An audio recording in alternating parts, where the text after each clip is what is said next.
Alright.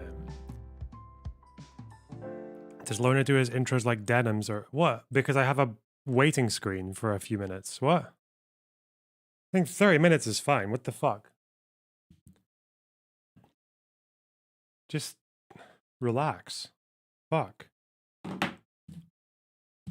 Not even watching other content when I do it. Maybe I should. You know, maybe I should just to spite you. Yes. What I'll do is I'm going to ask Denims for her background screen and then just stick it on and just put a very badly superimposed Lorna Box soy point on top of where her cartoon face is and then just play videos of, I don't know, DW News or some bullshit, right? Yeah, that's what I'll do. You guys asked for it.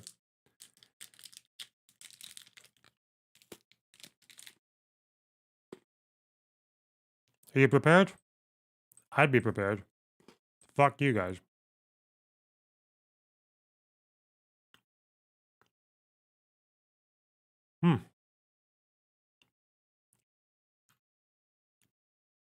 Also, I'm eating a Kit Kat. Fuck you. All right.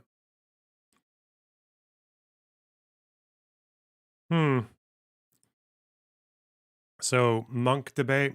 That's loaded up. Wait, where the fuck is it? Munk debate. Why? I love it that it's called the Munk debate. What a stupid name. Murray. Hasan. So everyone's who's primed to think Mehdi Hasan won is saying Mehdi Hasan won. Everyone's saying Douglas Murray won. Okay. You know what? I don't actually think Douglas Murray is a very good debater. Because he just insults people. Like I don't anyway, we'll see. We'll see. Where the fuck is it?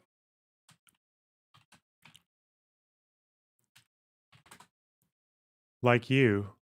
No, I don't just insult people. I make an argument and then insult people, like I did just now, you fucking retard. That's what I do. Anyway. Where is it here? This looks like a re-upload of it, but it seems to be the whole thing. Isn't it also like a crowd react thing? Like doesn't the crowd give an evaluation on who they think won? That's pretty cool.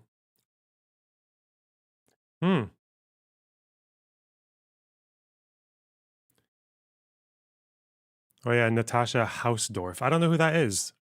I barely know who Gideon Levy is. They do pre and post audience polling. Yeah, because we saw Mearsheimer do that, and Mearsheimer got absolutely fucking annihilated. It was really funny. Yeah. I watched that with Dylan. Anyway, before that though, first of all, Reddit. Actually, no, not even that.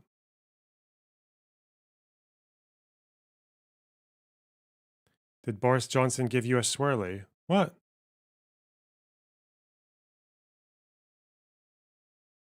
I really wish people who post on my Reddit would have YouTube videos that I could watch while I do my stream prep shit. Memes, clips, something.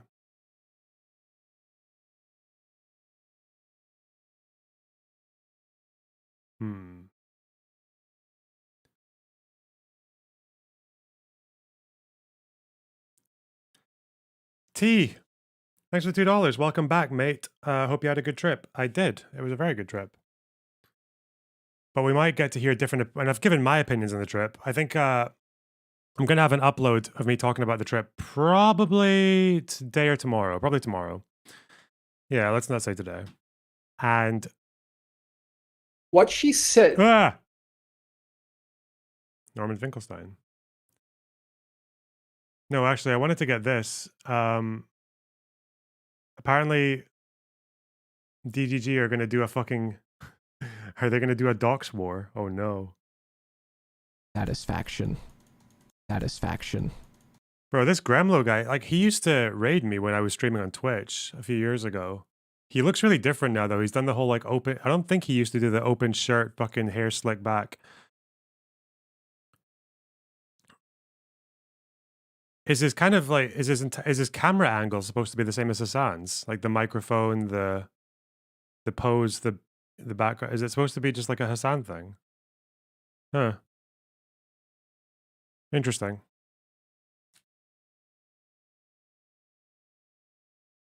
That's, like, down to a T. This guy's got it. Mike walked so this guy could... So Gremlo could run, eh?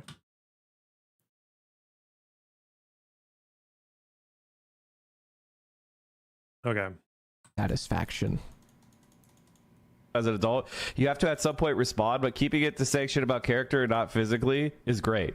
I mean, listen, all I'm saying is on site, you know, we all have different ways that we react, you know, so I'm not saying it's on site if I see Destiny at TwitchCon again. I'm just saying, you know, it probably wouldn't be on site, honestly. I think one thing I need to have a larger conversation about tomorrow. I'm inspired by the Israeli shit, okay? Is a concept of like deterrence. I think that I feel like if people are willing to make comments like this online, that's fine, but I think they should be afraid to do so. And I don't know if that's something I want to engage in. This is like extreme online tactics or whatever, but I'm deeply uncomfortable with the idea that like multiple people feel safe and secure in essentially making like threats of physical violence about me on platforms that are like harboring it. This is a wild, it's like a wild world. Satisfaction. What's he gonna do? You're gonna dox him? Or has he dug up something in Gremlo's past? I don't... What the fuck? Oh no.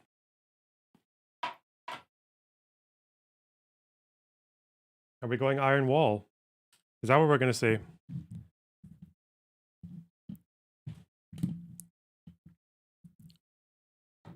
Huh.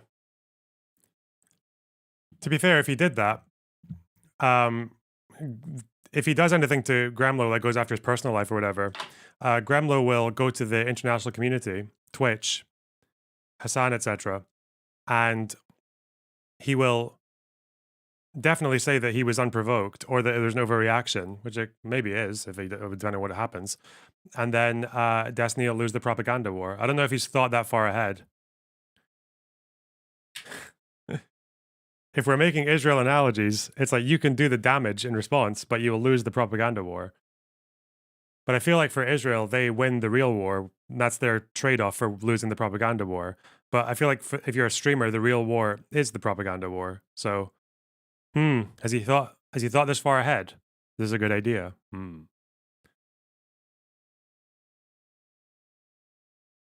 We'll see.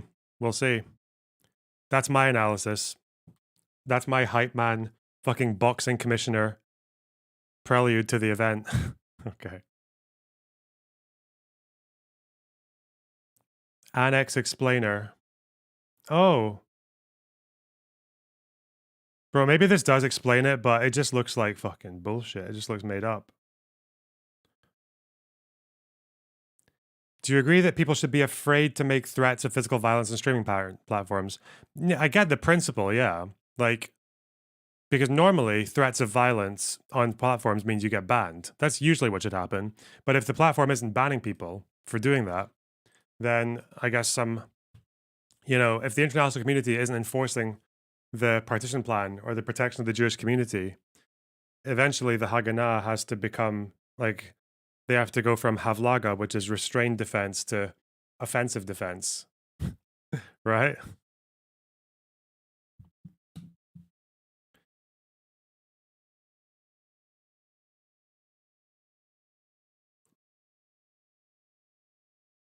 Huh.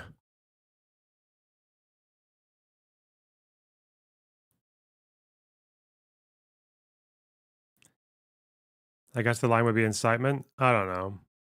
Do you think Denims is actually more of a moderate socialist, like a democratic socialist? I haven't spoken to Denims in like 2 years, but that was my impression last time we spoke. I think. Oh, for fuck's sake. The recent monkey debate. Okay. Okay, so apparently Hasan Piker was talking about me. The problem is this React video is him reacting to the Munk debate, and I kind of want to watch the Munk debate. But is there a timestamp in the Munk debate React where, oh, did someone timestamp it? Is this where he talks about me for a while? Apparently he spoke about me for like at length. And obviously his chat will have gone fucking their own way as well. Is this what I should watch?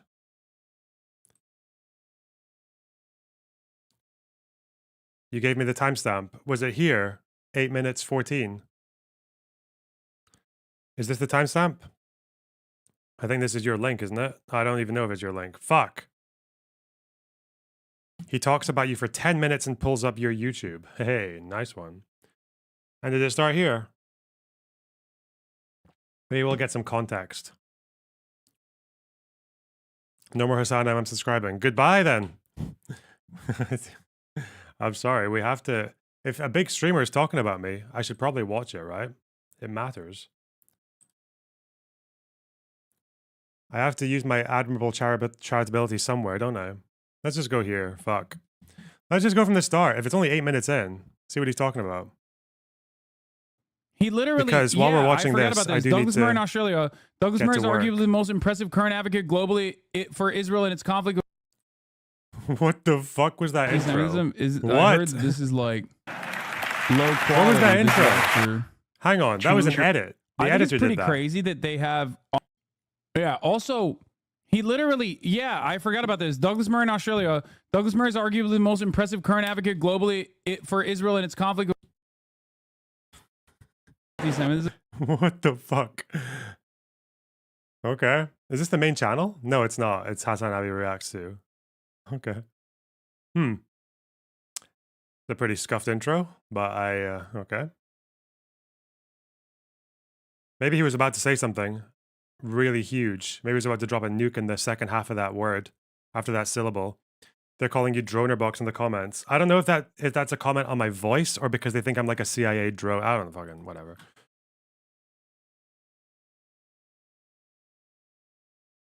I heard that this is like all right, low quality. This lecture.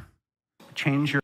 Gotta I think practice, it's pretty though. crazy Gotta that get to they work. have on the one hand in Douglas Murray, who is a psychopathic right-wing propagandist from England, versus Mehdi Hasan, who's like a pretty solid journalist, and Gideon Levy. Like, this is so cooked. Who's the other person? I don't even know who the other Don't person change is. your mind. Let's see those resolve. It's like if someone started a war on American soil and said anyone flying the American flag is an asset of the Now, government. where's the fucking placement of the gym?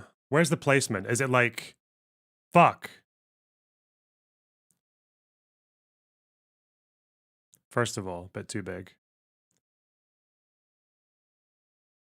Does it start like, I think it starts like here, but it's hard to tell.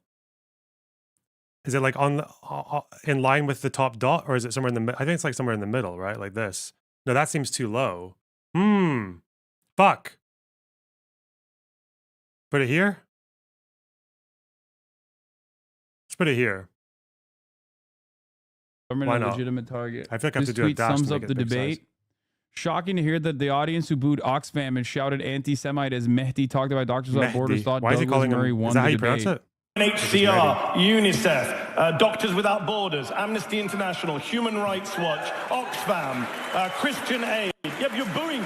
What does it come to when you're booing Oxfam? What does that tell you about yourselves? You're sitting here booing Oxfam to defend I feel Benjamin. like Oxfam used to have quite a lot. Didn't Oxfam have a whole scandal where their fucking workers were abusing refugees or some shit? Like, okay, whatever. That's about correct. Okay. Netanyahu.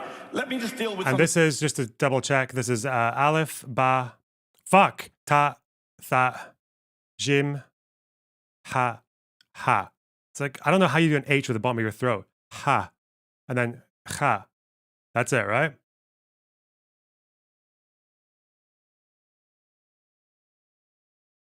We're on fucking day 3 now. And I gotta do some words.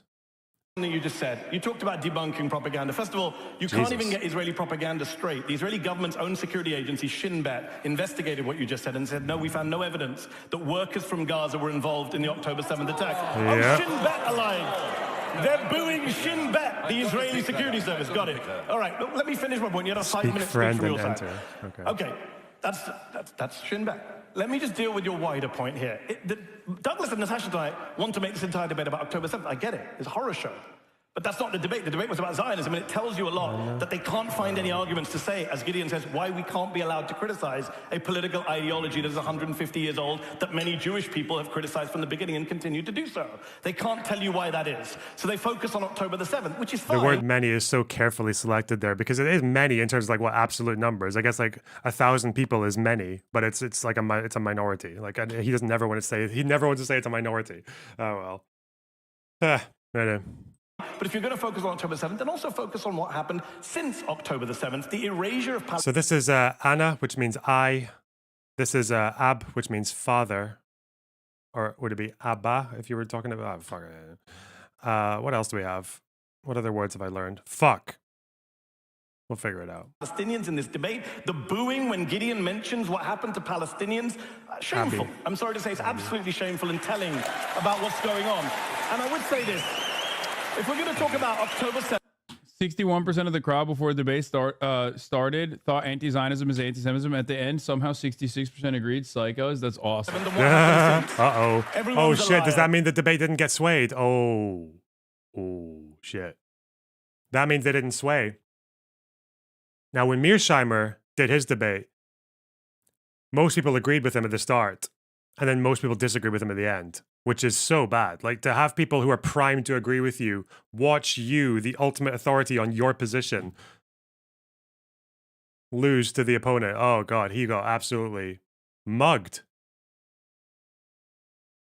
The Hamas health ministry is like, everyone's a liar. Okay, friend of mine, American doctor, goes to Gaza. Many doctors have gone to Gaza. You've seen them on the news. They're all liars, all Hamas apparently. Friend of mine went to Gaza.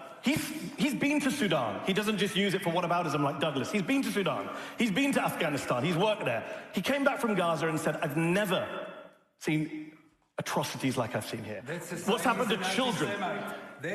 He's an anti-Semite because he saw children with burn wounds like he's never seen. He saw children with gunshot wounds to the head. But that's Hamas's fault. Everything is Hamas's fault. So let's talk about war crimes. It is amazing that every human rights group in the world, including Israeli human rights groups like B'Tselem, Gisha, Yeshdin, are all documenting this stuff, but you guys think it's all imaginary. So again, it tells you about what Zionism is. This is not about some abstract ideology of, people trying to settle the land and trying to have it. But as Gideon said, there was an argument to be had in the 1940s, 30s, 20s. It is really frustrating when someone can just say, A, B, C, D, E, F, G, H, I, J, K human rights organizations all believe this. When actually what's happening is that one human rights organization will usually come out with a kind of like a mother report, and then a lot of the other ones will just kind of copy paste what they're saying. It also doesn't really get you, it looks so bad because someone can just appeal to all that, and then you look like you're up against the entire world of human rights organizations, even though, why not just talk about like one study or one situation? Because you can look at any like a B'Tselem study and address it on its merits. Some of them are have more merit than others, but I feel like,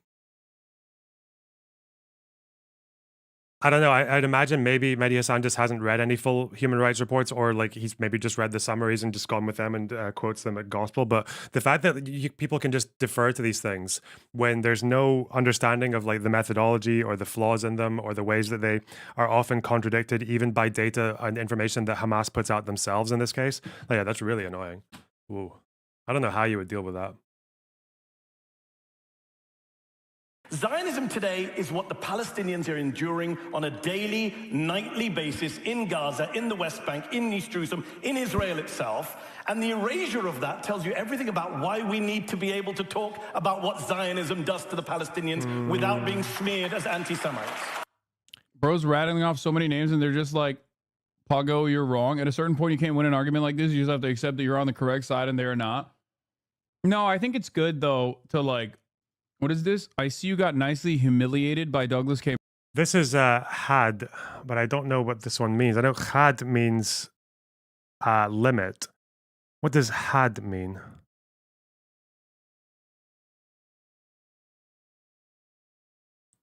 Fuck.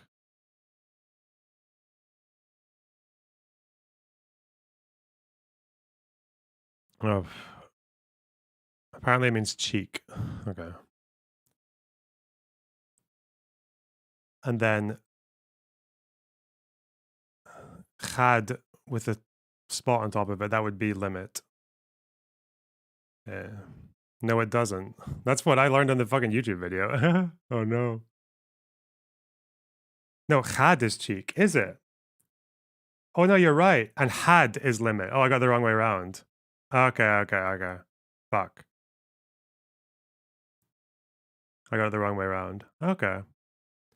So this is cheek and this is limit. Cheek limit. Okay. This means I, like the fucking I am, I be, I will be. This means father. This means crown. Taj. Aleph ba ta ta. Jim ha ha. All right. Good. Murray last night in Toronto with the Munk debates. It couldn't have possibly happened to someone more deserving. Yeah, this is Hugbox shit, dude. This is people just like trying to do a victory parade, trying to do a victory lap when you're just huffing on unimaginable amounts of copium. When Results up on the screen now. 77% say you could conceivably change your mind depending on what you hear. 23% no. So this debate is very much in play as we begin, and that's what we're going to do right now with opening statements. Douglas Murray, you're up first. 6 minutes on the clock. Do you know any human rights organizations that agree more with the Israeli narrative? I don't know. I feel like with UN reports, it's like hit and miss. Some UN reports actually do serve Israel's narrative well enough, and other ones massively go against it. I don't know if it's because of who's writing the reports or just because like maybe they just agree that the facts are sometimes on Israel's side and sometimes they're not. Because the report that made fucking the Intercept people and all the far left people really angry about the sexual assaults on October 7th, that came from the UN. That probably means it's balanced. I don't know though, because it seems to be the way that they draw conclusions from different studies seems kind of fucked. Like some of them, it seems like they understand the concepts that they're analyzing very well, and their methodology makes sense, and there aren't any like glaring flaws. But then there are other UN reports that are just horrible.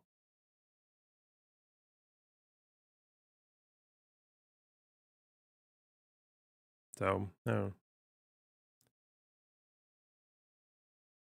Example, the one in the Great March of Return is horrible. It's a really bad report. It's bad in the sense that they completely either ignored or just negligently missed so many of the people that were killed at the front of the fence who were part of militant organizations. And it's also a problem that they seem to understand the concepts of continuous combat function or applying IHL to the border fence being part of a militarized armistice line and it being a military target. It seems to be that they cite sources that would easily back up that argument, but they just kind of brush it off and they don't really give a good argument for why they brush it off. So yeah, that's pretty flawed in my opinion. Or the way every human rights report just seemed to ignore the fact that Hamas themselves claimed over 150, maybe even 170, 80 of those police officers who were killed in the initial strikes as Al-Qassam Brigades members. Like, I don't know why Hamas would say they are, but human rights reports would say they're not, or we don't know. And actually, I pushed the interview that I had with the B'Tselem lady. It wasn't like a combative interview, but I did bring her up on that point. And the response she gave to me was that it was really not that satisfactory. She said that B'Tselem in Cas Led had listed the police deaths as not applicable to either engaged in hostilities or civilian. She said they were not applicable, all 254 of them or whatever, which makes sense because she acknowledged that there was a dispute between Israel and Hamas about whether or not they were militants, and how integrated they were, and with the Goldstone report. But I told her that the Hamas website had acknowledged that many of them, most of them, like Israel said, most of them were Al Qassam brigades. And she understood the concept of continuous combat function and all that, but she said that B'Tselem didn't have that information at the time, which seems weird because the Orient study that Israel put out in their defense of those strikes was already public. It was already brought up in the Goldstone report at the time. Now, maybe the timeline's slightly off. Like maybe the B'Tselem report came before the Goldstone report, but then it doesn't make sense either because she said that B'Tselem reformats, that they would not reformats, but they would issue corrections and they would issue updates. But as far as I can tell, I don't think they have an update for the police deaths in Cast Lead. They've just left it as 254 people not applicable. We don't know if they're combatants or not for all of them, which is very odd to me. It was because it was bizarre to me that she had actually understood the concept very, very well and understood the research methods and understood the way you would get to the conclusion that they were not police officers. But as far as I know from B'Tselem themselves, there's never been an update on that, which really makes me wonder about what their political motivations are, but, can only guess. I'll maybe react to that interview on stream when it's up because I want to see what you guys think. I tend not to assume malice or dishonesty unless it's like really obvious, but I don't know.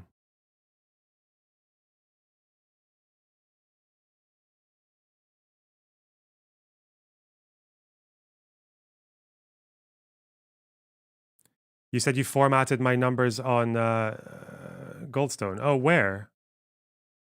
Where's that? Based on which report? I don't even remember based on which report. Billow 104.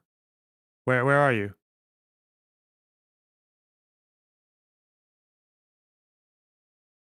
You're on the Discord, dev of the Discord, Obsidian. Oh, wait, what's your name on Discord? Oh. Hello?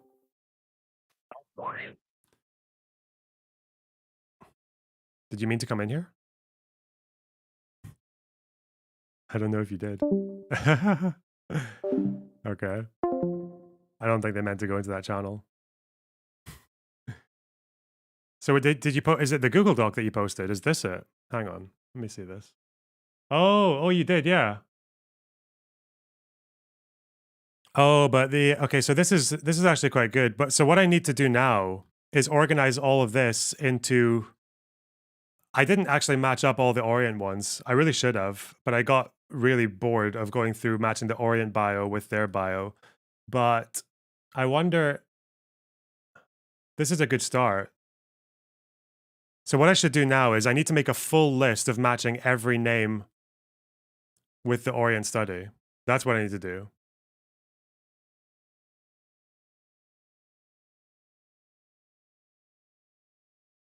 Because I didn't actually do every single one.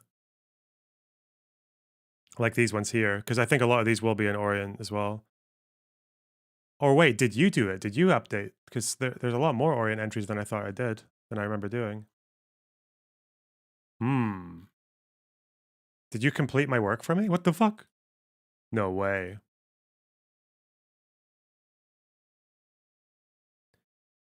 What's the reasoning behind nitpicking reports on the March of Return? What does it provide? It's not nitpicking, Bats and Badgers. It's not nitpicking at all. It's showing you that the entire narrative that is derived from those reports is not what people say it is. Like the way people like Finkelstein or Ryan Grimm or anyone else who retell the story of that event, they are retelling it in a dishonest way.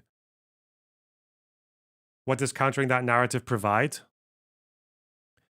Okay,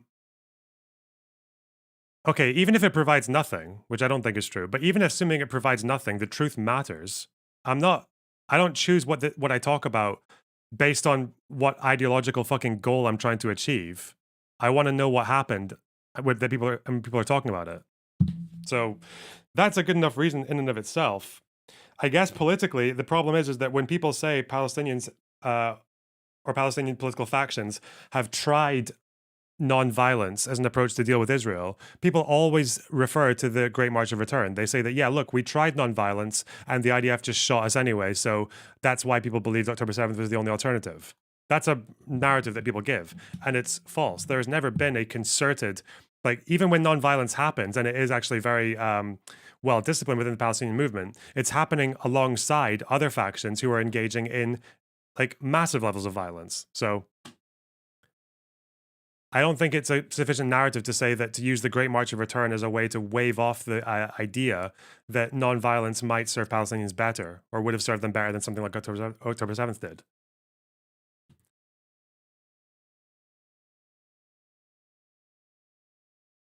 Anyway, I can tell from the... I'm beginning to tell from the fucking tone of chat that there's probably a few Hasan fans in here, but let's go. Let's go. I don't see what the point proves.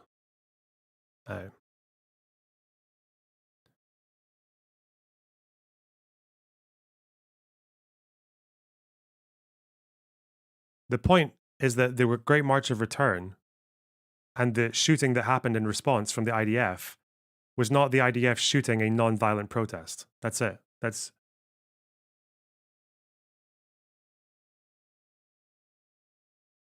Do you still talk to Beast Process? Yeah, sometimes. Okay. Sorry, just for chat, because you guys are already annoying me. All right. I'm going to do a very quick disclaimer, and then we're going to watch the bit where he apparently talks about my journeys, my traveling Israel. Just so you guys know, what are my goals as a YouTuber, streamer, wanker, twat, all right? My goal is, because I want to know, I like learning things, okay? If there's something that happened, I want to know exactly what happened. I want to be correct on things. I want to have correct positions. I want to be able to make correct political prescriptions. That's what I care about, okay? I am not here to support or fucking spearhead anyone's national cause. I have political aspirations. I think there are some things in the world that I'd like to happen and other things in the world that I would like to happen. But if there is a fact that interferes with one of those political goals, I'm not going to hide from that fact. I'm going to acknowledge it. I'm going to check things that might contradict my worldview, because if they do, if it turns out that I have a position and there is a more accurate or more morally correct position out there, I would rather be taken to the more accurate, morally correct position. So that's why I'm here, okay? I'm not here to be fucking Israel's great savior. I'm not here to be the fucking Palestinian savior. I want to know what happens in the world. And I want to know what should be done in the world. Okay? We all good?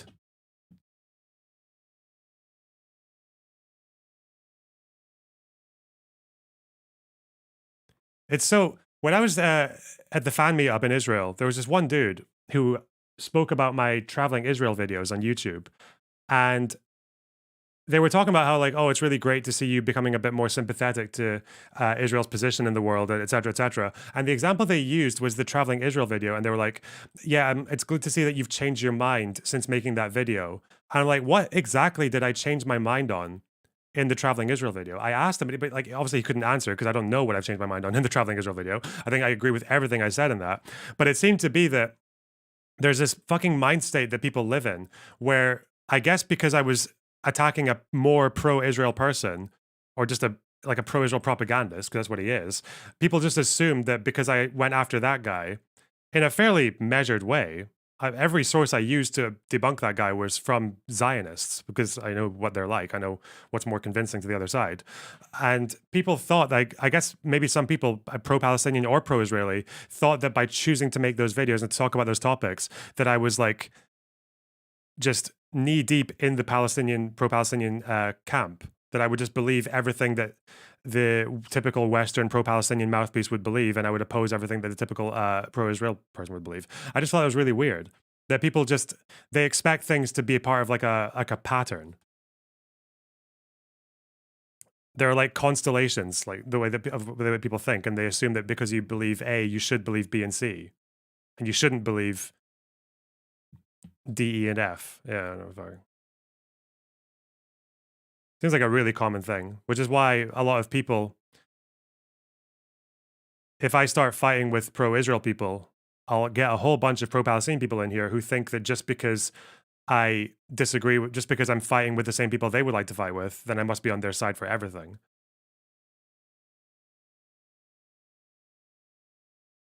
Also, being pro-Israel or pro-Palestine, to me, like both of these positions are incoherent. Because, for one, what counts as pro-Israel in this world, in our space, in the Western left-leaning space online, is so different from what it means over there. Not just for Israelis. For Israelis, pro-Israel means, or anti-Israel rather, that could mean supporting a Palestinian state within, like, roughly along the 67 borders. Even like being pro Camp David or Ehud Barak, like 87% of the West Bank going to the Palestinians, that's considered a pro-Palestinian position to most Israelis.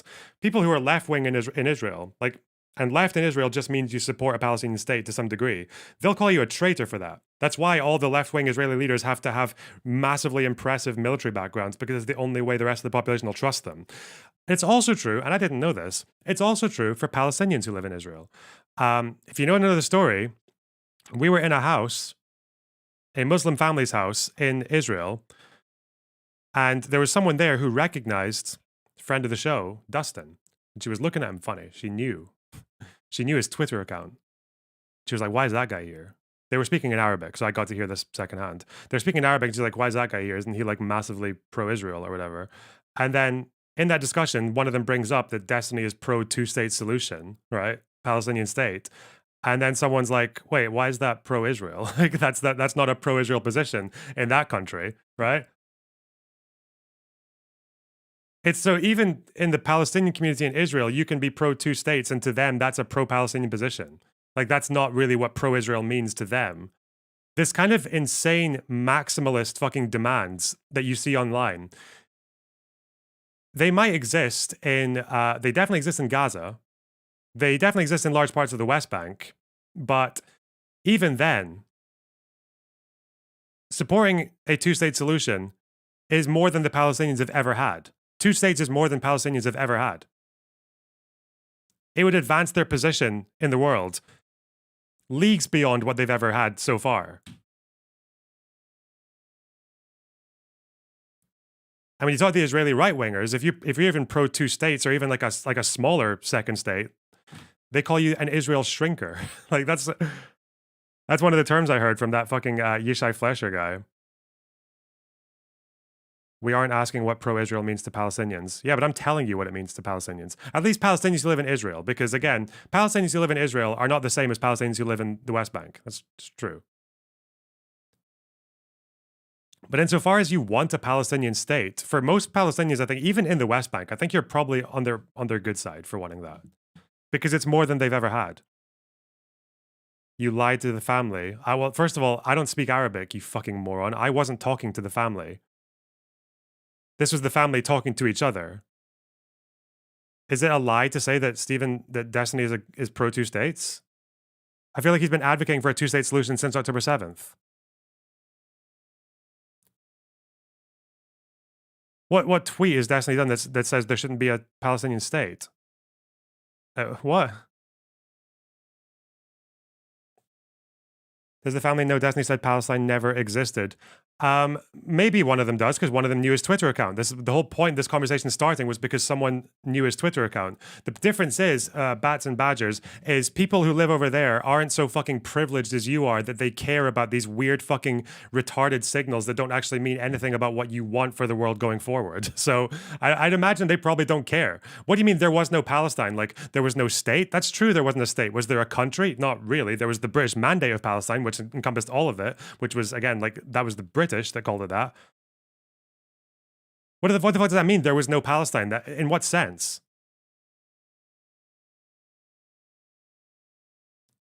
To summarize your position, you're anti-Israel and anti-Palestine. True. Well, I am a Maronite, so I'm supposed to hate both of them, right? That's the fact.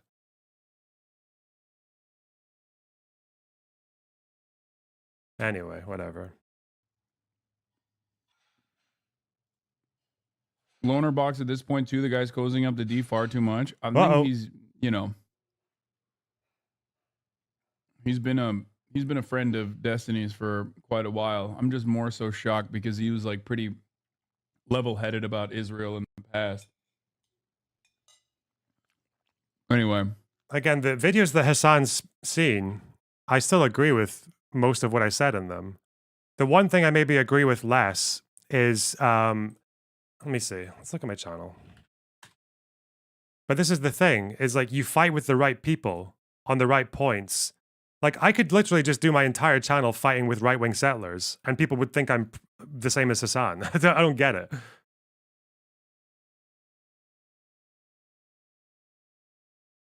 Yeah, as far as all these ones post October 7th, I agree with basically everything I said here. I can't think of anything I don't agree with. This one I agree with. This one I agree with all of it. This one, where's the one, the Netanyahu one? This one, I'm probably a bit too charitable towards Arafat in this one. More so than I should be now. But you might want to stop assuming people who critique things in your chat are privileged teens. When I assume that you're a privileged teen by the way you're talking, that's me being generous to you. Because if you're an adult, then you have no excuse to talk the way you're talking. Sorry. Anyway. Again, it's not really about what you believe or what you want for the world. It's just about what side you're standing on for whatever particular debate or drama or whatever. The apartheid video, that was like 2 years ago. There's a lot in that I disagree with now. Yeah. What, the one where I'm citing like Ilan Pape and shit. Yeah, I think Beast Process as part of that video is pretty good. Like it's very, it's very dry. It's very facts based. It's very like empirically accurate on the conditions. But no, my part of that video was pretty shit, I think. Yeah, that was a while ago. But when people say I've changed, Hasan's not talking about a video I made 2 years ago. He's talking about me from like October 7th.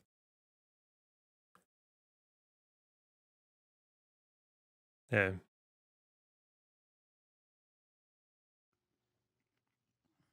I haven't been keeping up with him, so I don't know. World would pay attention to the attack and at least chat phalangist. Oh, this guy used to be a chatter of mine. Only fact. Phalangist. Okay. attention to the people behind Let's go. it. You might have expected, like me, that there might have been a worldwide opposition to the terrorists and rapists and murderers of Hamas. You might have thought I'm sorry. I don't know how Douglas Murray convinces anyone who doesn't believe him. He sounds like an undertaker. He sounds like a posh undertaker, the way he talks. there would be hatred around the world erupting at the government of The only thing Lonerbox does these days is make content about you? Really? It's not the only thing I do. I didn't even know he was... Is he? Uh-oh. The fuck kind of content could he be making about me in terms of like... In terms of Keep like pulling up the my channel. recent commentary on Israel, unless he's like... I mean, I don't know. Is it annoying Deorbiter that all he's ever say is you suck on Russia and are wrong about JDAMs and shit? Okay. Oh my god. I don't even know. Like, I'd make fun of Hasan quite a lot, okay? And I've told him that. I've told him I disagree with his takes and make videos about him. And like, I don't care about people being like mean in their critiques. I don't give a fuck about that. I've never said that Hasan is a pro-Russia person. I don't think he is. I think he says things that benefit Russia, that benefit the Russian narrative, but that's different from being like a supporter of Putin. I've always pushed back against that claim. And you guys get fucking mad at me when I do. I don't even know how these people who like have so many bad things to say about me just can't get a single thing right. Fuck me. I mean, that's odd, but He is wearing Adidas. True. Yeah. he makes a lot of content about your coverage. He hedges your side and gives cover for Israel. Ultimately, he's careful with his analysis. Mixed opinions in the chat. He had an entire hour on why you're anti-Semitic. Wait, what? No, he didn't. Oh no.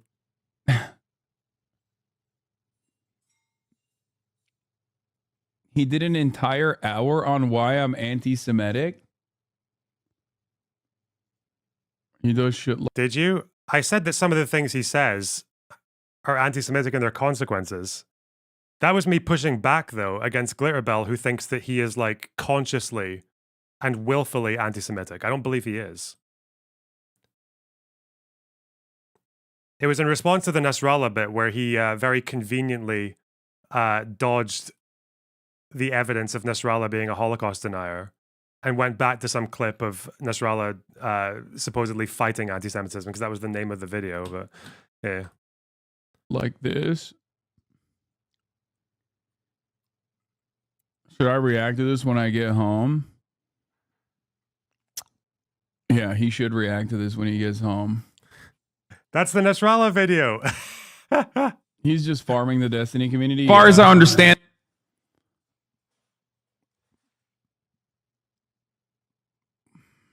Oh, he's actually having a good scan. How do you go from calling Israel an apartheid state a year ago to mocking people who think Israel is bad? Oh, we're reading the comments rather than what I'm saying. This is like what's crazy. Didn't he literally used to? I mean, I thought he was like he was saying Israel's an apartheid. He did videos on how Israel's an apartheid. I still think what they do in the West Bank is apartheid. So I think it's fine to use that term to describe those conditions.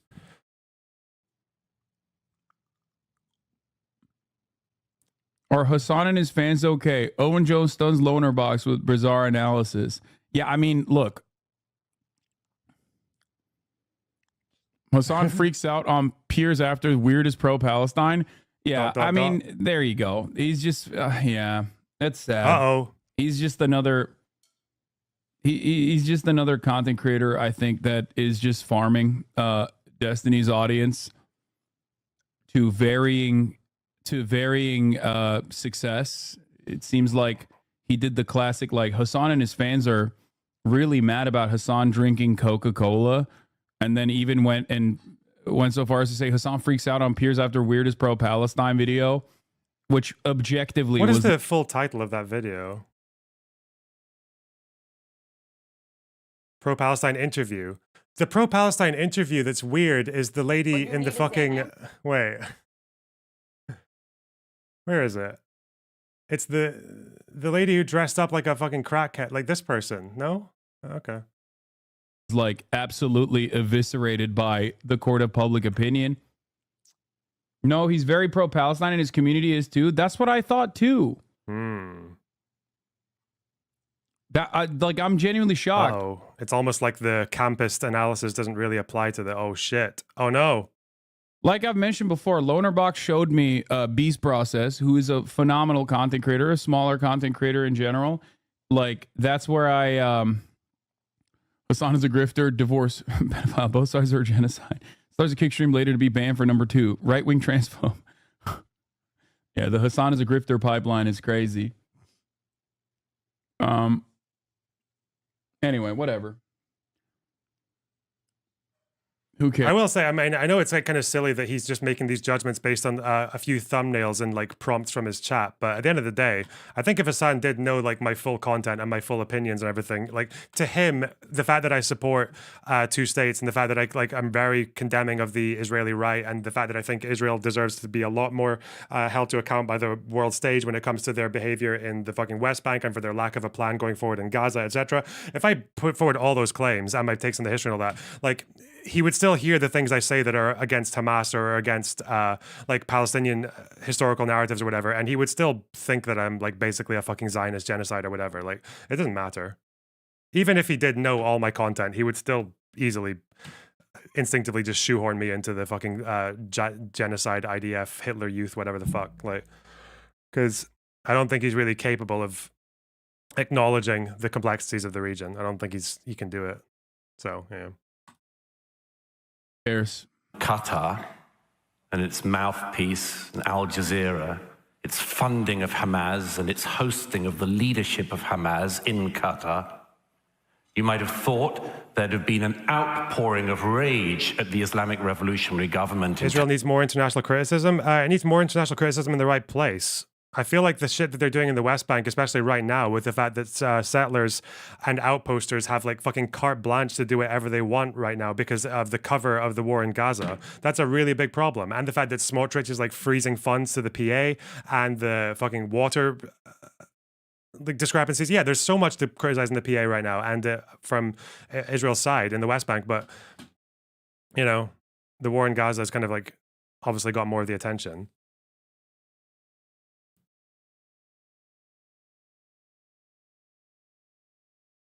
Tehran, but no. Fucking there was an Douglas immediate Murray. outpouring of rage against the state that had been attacked.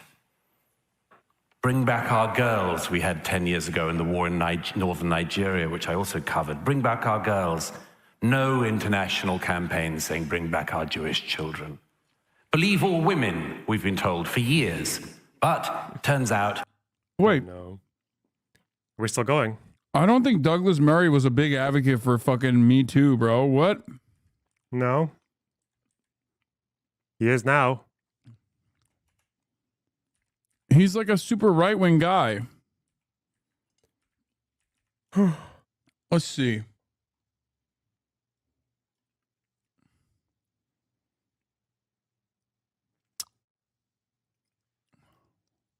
To play Are you devil. not a fan of Douglas Murray? Not really. Why I do have to alienate.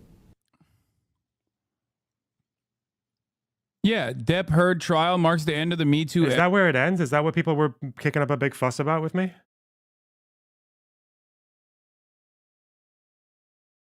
Oh, they're still going. Apparently I come back again. Murray.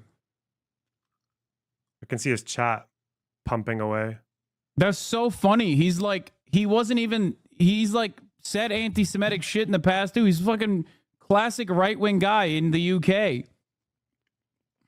In the Gaza war, people of largely Muslim faith are being bombed, starved, Murray. and driven from their homes. And unsurprisingly, that means it's brought a lot of extreme Islamophobes out of the woodwork. This is Douglas Murray speaking to US talking head Dave Rubin. These are enemies within. We have our own ones in Britain. What is this? He says because 70% of Jewish people are Zionists, therefore anti-Zionism is anti-Semitism, but more nuanced. I think you could have a genuine conversation if we were open to it. What are we talking about? A genuine conversation with who? Oh, they're talking about me again. With Loner Box? Uh-oh. He doesn't like the word genocide? What the fuck does that mean? Loner Box probably one deorbiter you could have a decent conversation with and not be contentious of content farming. He's pro-Palestine, especially West Bank, but definitely disagrees on some things, but he still says it's apartheid. Basically, he doesn't like the word genocide. Oh, there's the problem, though. At a certain point, you have to call it look just at like spade, the right? collection of conditions. thoughts and opinions that a person is presenting. Okay. I say this all the time, right? Like, I don't cover people who are ostensibly on my side, even when they are like being fucking annoying and calling me a grifter, by design.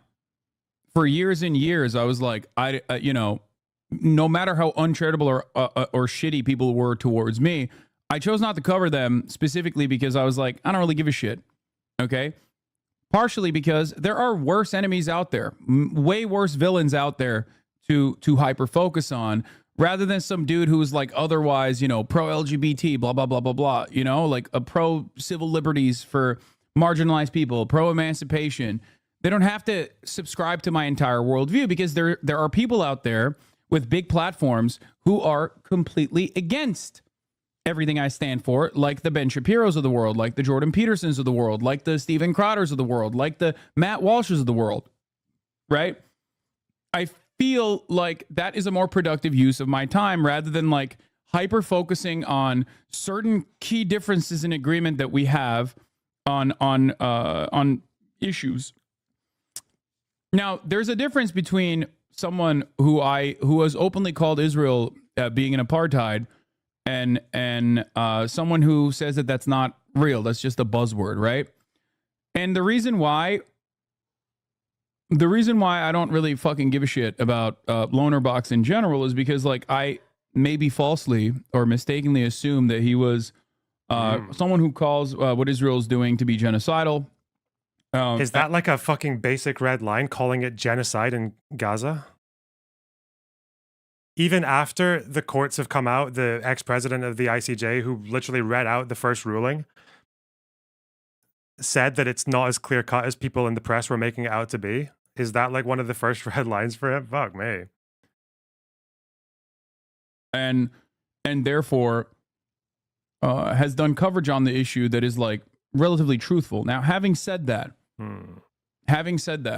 the reason why I still don't care enough about tackling his perspective and making videos about him is because, like I said, it is about the collection of opinions that you have and the side that you present on certain things.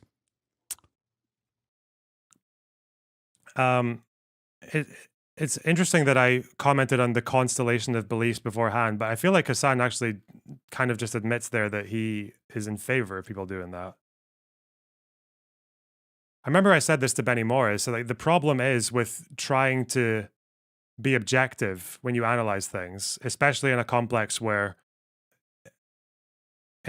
in the Middle East, where everyone has done horrible shit at different times. And everyone has their own part to play in why there's no peace. Like, if you think Hamas doesn't have their part to play in why there isn't peace in the Middle East or even in that region, then you're kind of delusional. I don't know, or even to an extent like Arafat, like as a leader of the PLO, not to mention Israeli leaders like people like Ariel Sharon. So I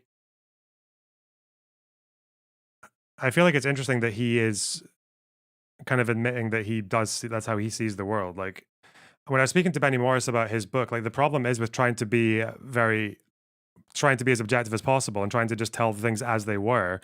The problem is that you become, if you're reputable in any way or if you're trustworthy in any way, you are so liable to just being hijacked by propagandists and ideologues on either side.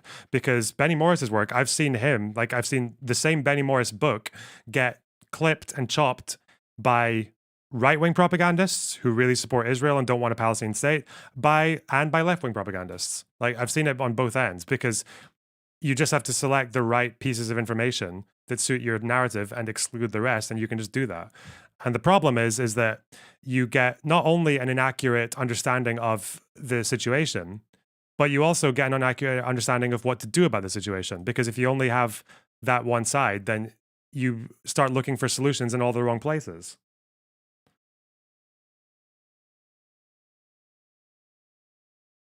Like when people say just end the apartheid or just end the genocide, like what does that mean? Does that mean give them voting rights? Does that mean withdraw to the 67 borders? Does that mean withdraw in a unilateral fashion? Does that mean withdraw in a negotiated fashion? Like it doesn't answer any of those questions. And if you can't see where the failures were on both sides in the past when it came to achieving Palestinian statehood or to achieving something other than what we have now, then you're fucked. You don't know where to find the right solution. That's why you have student protesters out there talking about boycotting Starbucks and Barclays and all these massive companies and like choking Israel out through these incredibly broad, maximalist, unachievable measures. That's why these protests have, like, I mean, I went past the one in my hometown today. It's gone. They haven't achieved anything.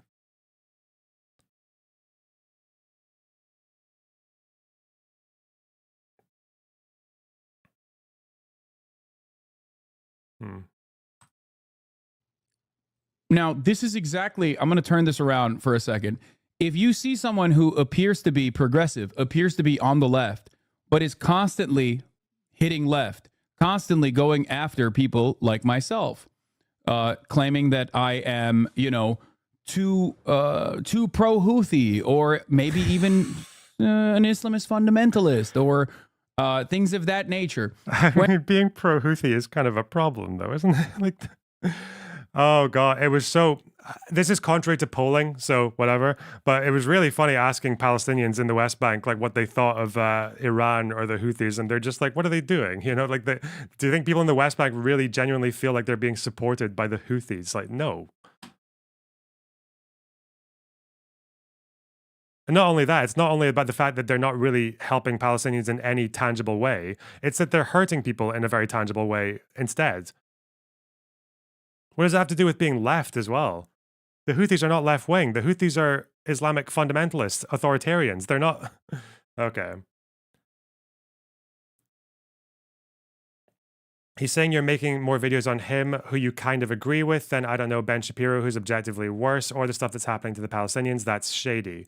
No, it's not shady. When someone who is supposedly like the biggest progressive streamer on the platform, first of all, I've made a fuck ton of videos about Ben Shapiro, you fucking moron. What the fuck? Like, do you want to look through my channel and count all the Ben Shapiro videos versus the Hasan ones? The numbers probably aren't that different. My last video up here is Ben Shapiro. This one, like, Hasan's just here for the fucking, I don't know why all of Hasan's just here for the thumbnail. Most of this video has nothing to do with Hasan. This has a lot to do with Ben Shapiro because of his take on the San Remo conference. So there's Ben Shapiro, the Hasan. This is a Hasan debate panel where, again, I critique the Israeli side of this panel as well. Hasan, again, this is more of his fans, but okay. Where's the Ben Shapiro ones? They're from earlier on, aren't they? October 7th. Hasan Houthis. No Hasan here.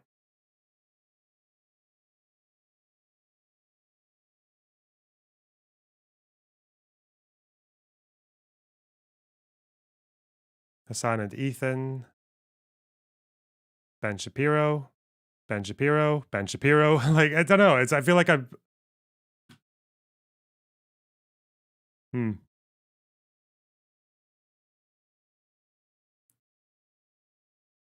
Like a pretty equal opportunity shitter, right?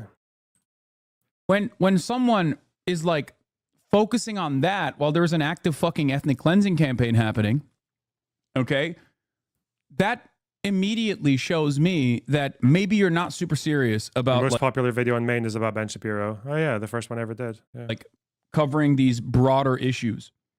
Okay? That's it.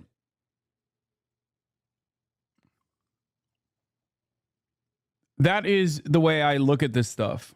The way I look at this stuff is like, what's annoying about this as well is there's not really, I don't think there's ever going to be any engagement with any of my actual positions or on any particular part of the thing. It's just the kind of like, I feel like what's happening here is there's just a profiling going on with very little information. Like I don't think he's going to watch any video of me actually talking about these issues and critique the arguments or make counter arguments. It's just, I'm just getting profiled based on statements from his chat and thumbnails that have ellipses on them where you can't even see the whole context of the thumbnail. Okay. If I see you hyper focusing not on the likes of Ben Shapiro, not on the likes of I don't know, those who are like actively and consciously defending Israel's genocidal ambition, if I see you cozying up to people doing that sort of thing, if I see you maybe even traveling to Israel with people who have openly stated that traveling to, again, Palestinians live in Israel as well, right? They're a fifth of the population. Palestinians, first of all, we went to the West Bank as well. I don't know if you think the West Bank is part of Israel. I'm sure you don't, Hasan. Like, Palestinians who live there want to be heard as well. The first thing that happened when we got through that fucking checkpoint in Kalandia was there's a guy, a fucking fruit seller, shouting to us in Arabic, and the translators, like, he's saying, like, film this, show everyone, show the world, show the oppression, show the checkpoints, show what we're dealing with. Like, that was the first thing that anyone said to us when we went to the West Bank. Those people want to be filmed. They want their message to get spread around the world. They want to be spoken to. They want to let people know what their opinions are. Eek.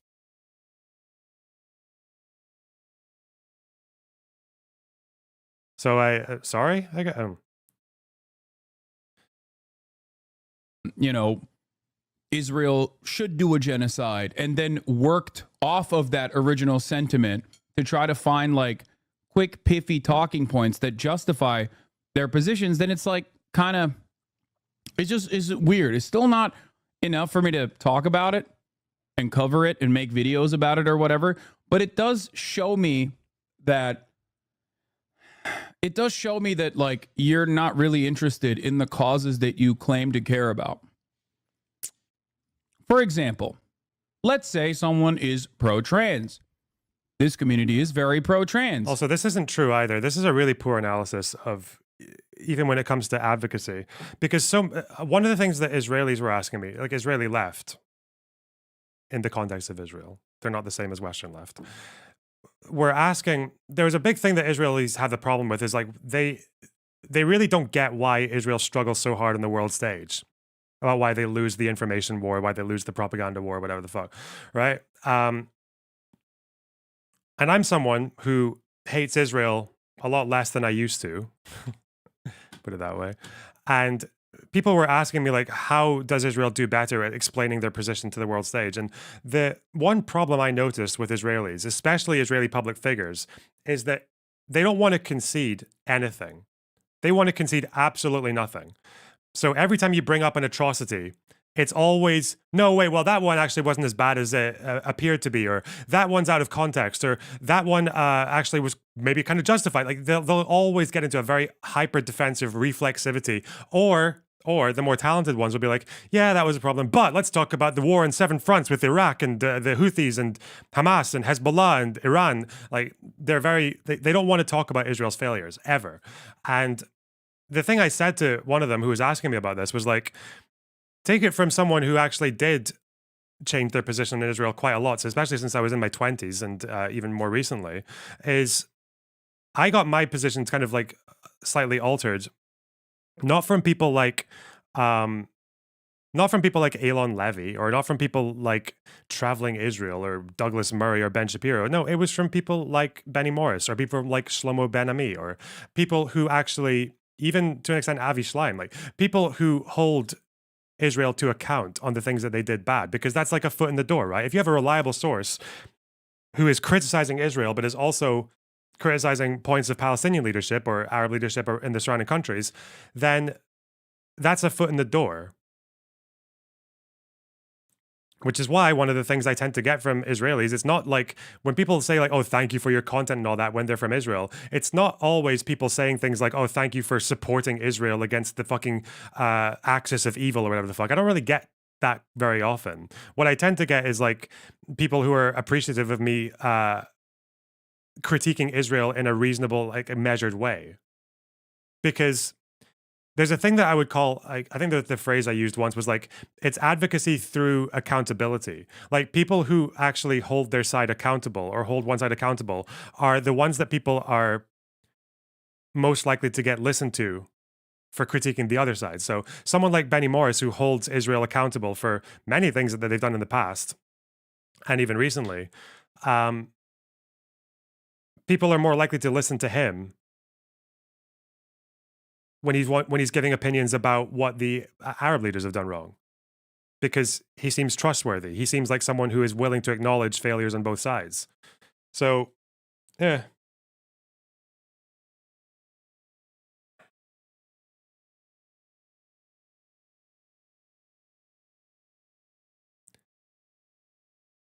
Thank you for feeding my self-hatred. True.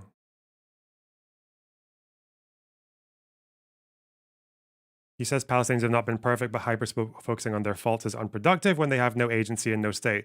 So, Salia, what you just said is racist. Of course they have fucking agency. What are you talking about? Like, you can look at them in the opinion polls. Like, there's a reason that no one in the PA wants to hold an election. It's because the agency of the Palestinians, when Palestinians answer polls, they support Hamas. When you go to all these fucking refugee camps around, like, Jenin or Nablus, like, there are Hamas flags and, like, or, like, there's supportive statements of Hamas in them. Like, that's... It's not just Palestinians as well. It's other parts of the, it's people who support them. It's not just Palestinians, it's Western, because I don't think the typical Western pro-Palestinian voice right now, whether it's Mehdi Hasan or Hassan Piker or people like that, I don't think they necessarily advocate in a way that has Palestinian interests at heart. Like, I don't think simping for the fucking Houthis and comparing them to anime heroes is a good way to advocate for Palestinians. I think it makes you look fucking insane.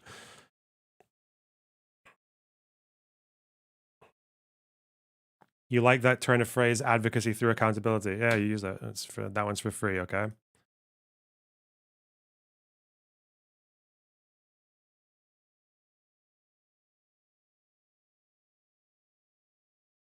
It's not only that, it's also, if you want to critique, if you want to fight an enemy, if you think Israel needs to be held accountable for things, you should hold them to account for things that they actually deserve to be held accountable for. Saying genocide, like, I'm sorry, genocide is not the crime that Israel needs to be held accountable for. It's just not. If you want to reduce the charge to war crimes, which again is one of the most serious crimes any nation or individual can commit in the entire fucking world, you can make a case for that, because when it comes to war crimes, you can even look at Israel's war campaign in Gaza from the start until now. Look at the difference, for example, between the north of Gaza and the south.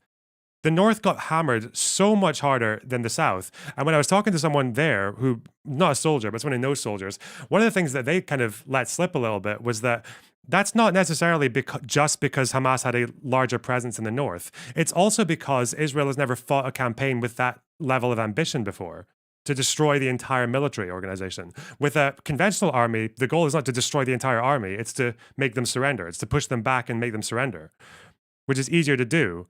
What they're trying to do with Hamas is unprecedented. And one of the reasons that they bombed the north so much harder than the south is that they were still learning, like, which is really like a kind of gross thing to think about. It seems to be that they went as hard as they did in the north. This is one theory. It's because they thought they needed to hit the area a lot harder than they actually did. That's why in the south, it's a lot more, now you hear them talking about surgical strikes and we're moving slowly and everything. It's because they probably thought that they needed to do a lot more damage than they actually did need to do to achieve their objectives, which means a lot of people, a lot of civilians who didn't need to die, died for Israel's objectives. Like, that's really fucked. That's a really strong charge you can bring up to them. But instead it's genocide. Like, or the activity in the settlements in the West Bank, which has been far worse this year than it has been in any previous year since probably the Second Intifada, in terms of IDF raids, in terms of settler violence, in terms of settler expansion, in terms of encroachment, in terms of economic pressure that's being held against the PA by freezing of funding. Like, these are all massive problems. But if you're just going to go with this like low information analysis and one-sided analysis and just say, well, stop the genocide by boycotting massive corporations that everyone uses and is connected to, you're not going to get anywhere. So yeah, I think I do hear myself, rising young stars from Earth. I don't know what did I say that was wrong there.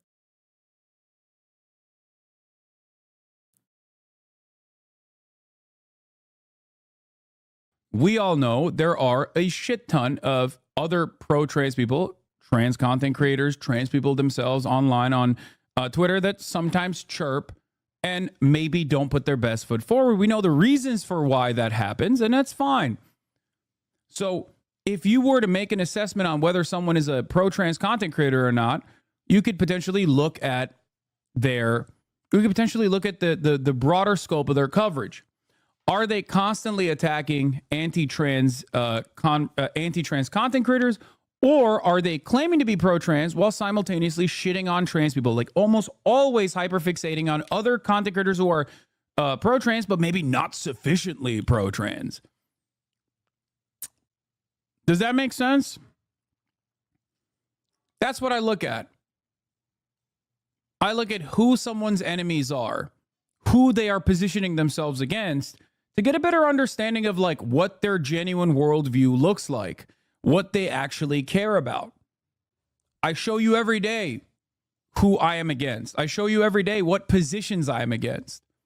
I show you every day with my coverage. I show you every day with who I am criticizing, who I'm choosing to criticize. There's a million different people. I could have a disagreement with a shit ton of people. I wonder, when he says that, does that mean that Hasan does agree with things that he hears from his own side, like Owen Jones or Mehdi Hasan, or is he sitting there disagreeing with things that they might say, but just not saying it because he thinks it's not worth it? Or I don't know if it's actually as strategic as he thinks it, as he's saying it is.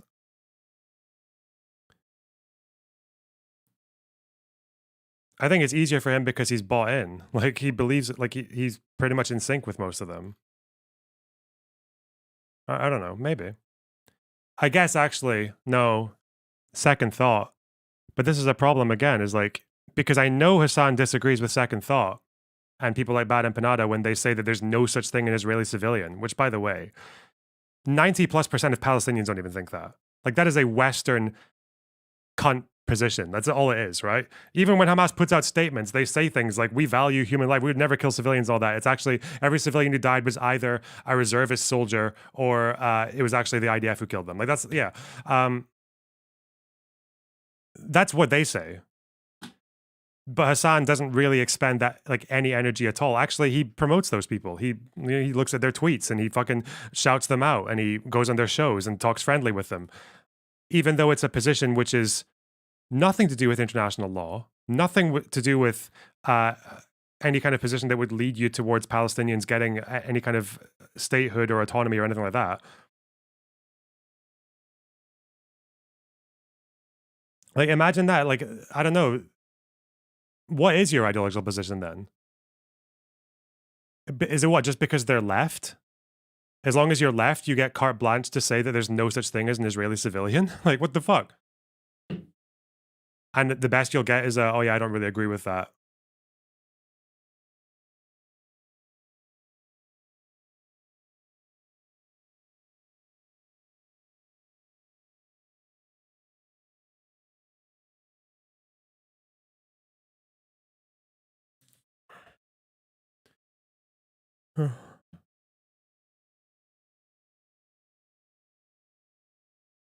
It's ironic, like Ethan gets more, like the fact that Ethan Klein got more pushback from Hasan's community than Second Thought did for those statements. What did Ethan say that was even close in terms of lacking basic humanity as saying there's no such thing as an Israeli civilian?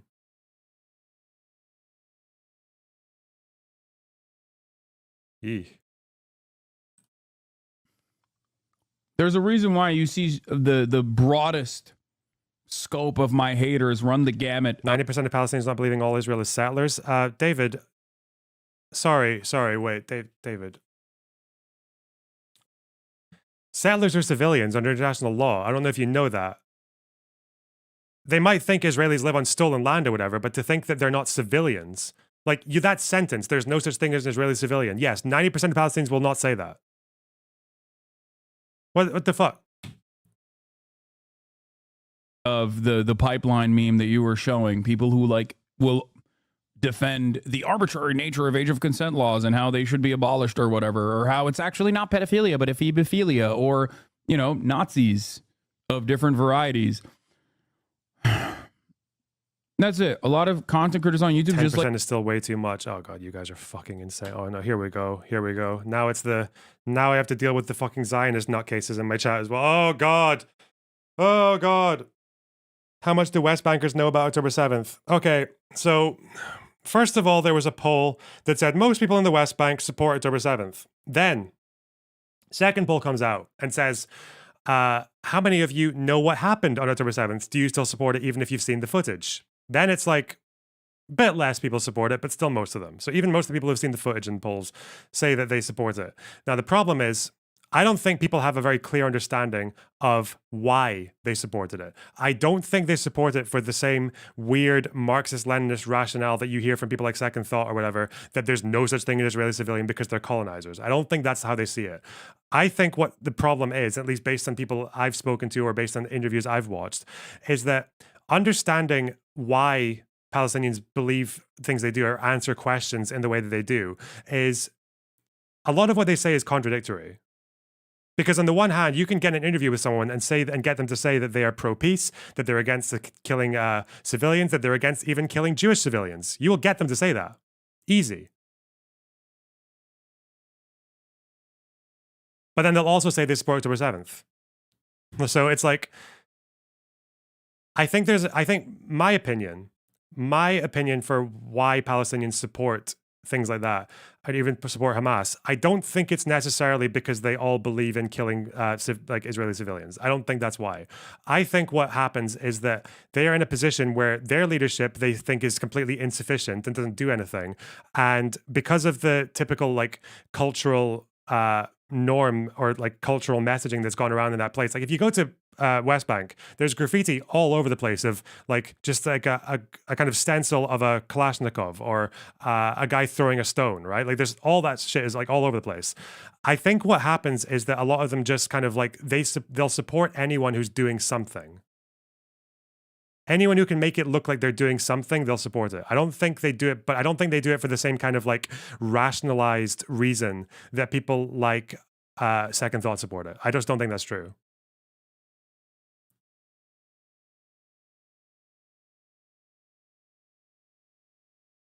You can say I'm coping or whatever, but yeah, I don't know.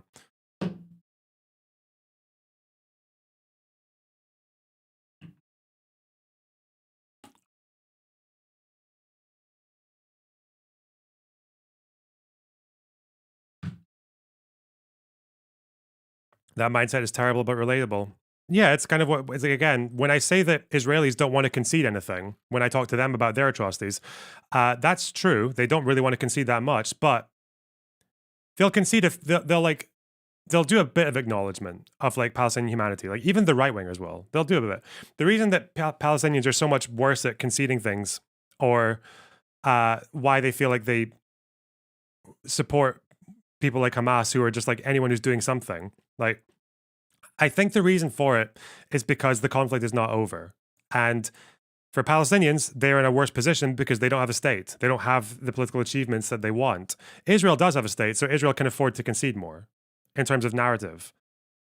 Palestinians, everything they feel like any concession they make, to them, it feels like they're conceding their entire national cause.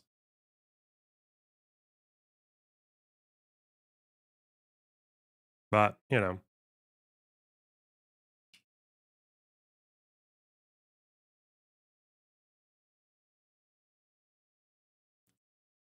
But they don't rationalize it in the same way that people like Second Thought do. Like, I've never heard a Palestinian talk in that way. Unless it's like a PFLP person who speaks English. Yeah. Like to do the holy, then the other / faming. What does that even mean? What did you just write?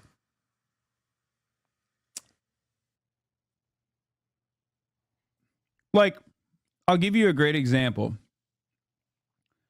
There has never been a single moment. There has never been a single moment where I have allowed any kind of anti-Semitic sentiment to exist in this community. There have been plenty of people throughout the past 9 months that have come in to be like, yeah, see, we were right about the Jews. We banned them, right? Immediately. There has never been a moment where I'm like, hold on. Wait, why is everyone reacting? I completely blanked on that. Let's hear that again. There has never been a single moment. There has never been a single moment where I have allowed any kind of anti-Semitic sentiment to exist in this community. There have been plenty of people throughout. That's probably because he doesn't have a very good radar for it. But again, he doesn't see it that way. I told you guys, like, he doesn't see, like, even when someone like Second Thought says there's no such thing as an Israeli civilian, or when Baden Panada says that there's the Israelis have been, the Western Jews, sorry, have basically been so subsumed into whiteness that you can't really be racist against them. Like, that doesn't count to him because, yeah, I just don't think he sees the contradiction. I don't think he sees the contradiction. Because apparently Israel is the only, you know, quote unquote settler colony that that we have to rewind history on. Not the United States or anything else, you know, like just Israel. Yeah. Oh, I don't think he understands that, like, the kind of what'd you call it? The kind of charity he gives to a Houthi supporter or anything else.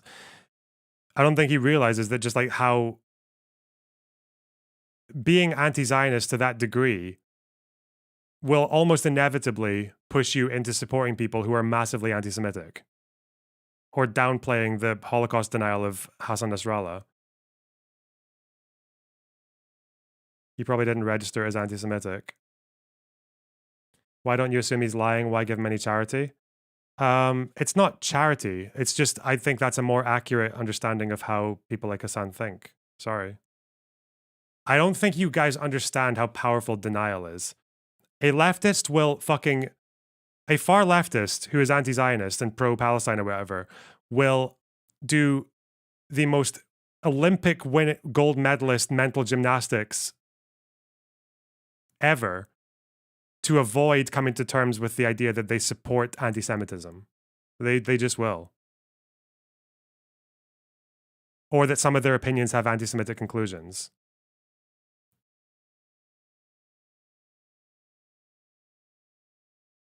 Even to an extent, right-wingers will do that. But, you know. I was that mental gymnast before I came here. Hey. One more recruit for the Loner Box Irgun Revival Project. I'm sorry, that's a joke. All right.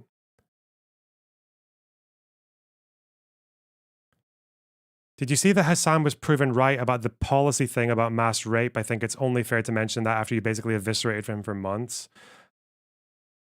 Celia, I don't know what the fuck is wrong with your memory. What do you mean proven right about the policy thing for what, mass rape on October 7th?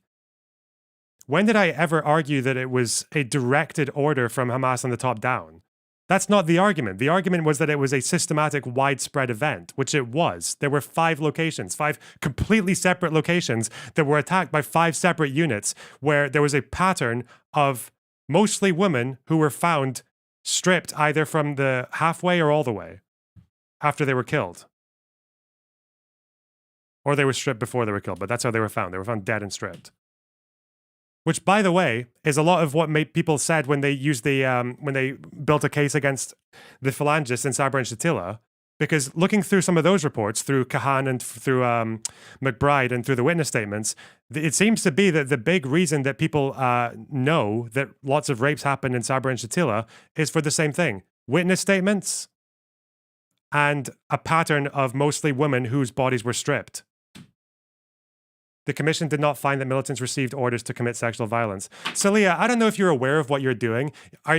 You're doing the same level of intellectual dishonesty as someone who demands the fucking order from Hitler to do the Holocaust. I'm sorry. I never made the claim that it was definitely fucking orders to commit sexual violence. I don't know why you're suddenly moving the goalposts in that direction. I said that that was the one valid contention you could make, but that's not the contention that people like Hasan and The Intercept were making. The Intercept's contention, which Hasan, fuck me. Hasan brought them on and nodded along to everything they said. They were not contending with the idea that it was a systematic, like that it was an order from the top down. They were casting doubt on every single story that was presented in that New York Times article. They were casting doubt with shit evidence for every single case, whether it was a witness statement or whether or not it was someone who found a body, but like 1 or 2 family members said who weren't even there, said there's no way this could have happened to our loved one, or using the one Zaka guy who lied about 2 events and saying that in all of Zaka's statements, all of their volunteer statements were all discredited. That's really impressive that you tried that though, Celia.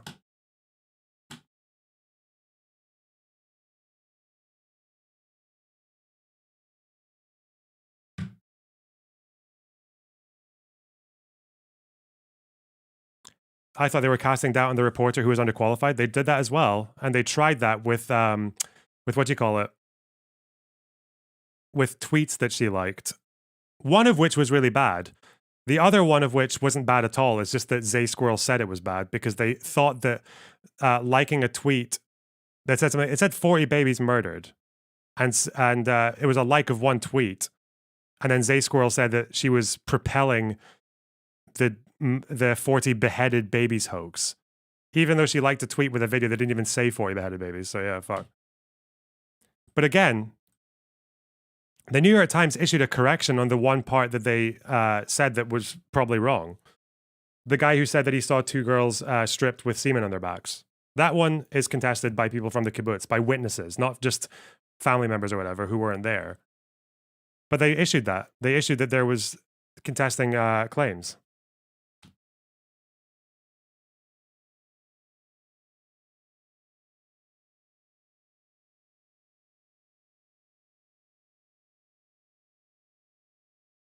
Yeah, it only said, well, it didn't even say children beheaded. It just said that there were children dead and that some people were beheaded, didn't it?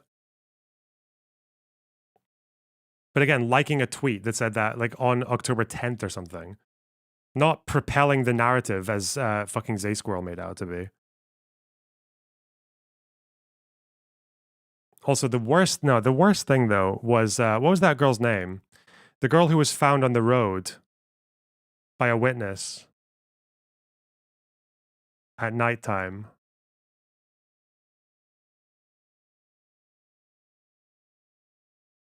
What was her name?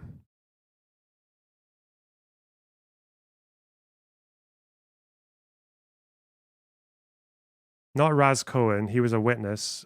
There was the dead girl who was found outside of a car with her lower half exposed. Who the fuck was that? The one whose family members said this didn't happen, even though they weren't in the country.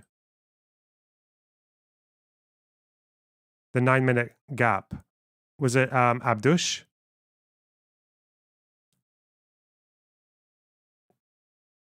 Gal Abdush. This is the worst thing The Intercept did. Because what The Intercept did was they said this woman, Gal Abdush, who was found dead outside of just beside a car with the door open, with her lower half exposed.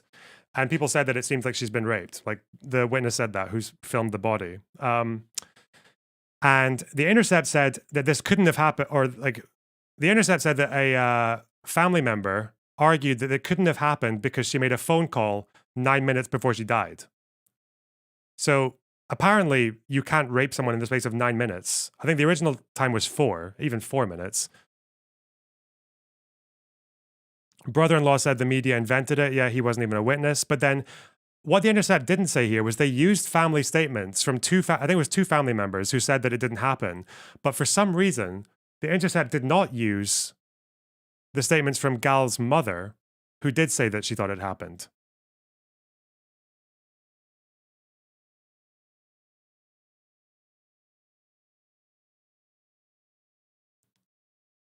It's important that the world knows about the sexual assaults committed by these monsters, that they don't close their eyes.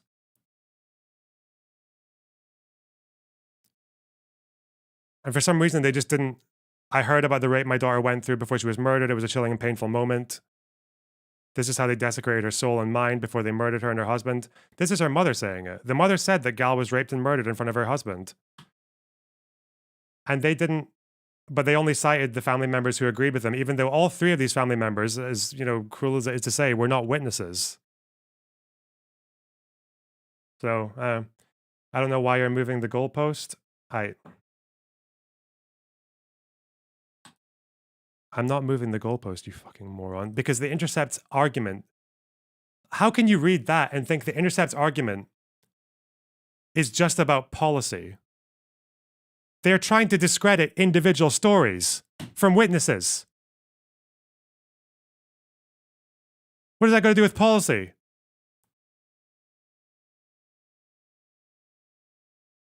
Ooh. We're in the deep end now. The past 9 months that have come in to be like, yeah, see, we were right about the Jews. We banned them, right? Immediately. There has never been a moment where I'm like, hold on, let me listen to what. Oh, sorry. Let's just settle it right now. Celia, do you think there was a pattern? There's evidence of a pattern of sexual assault being committed by the militants and the marauders, the civilians who came in with them on October 7th. Do you think that? Do you think there's enough evidence to say that there was most likely a pattern of sexual violence on October 7th committed by Hamas? What do you think?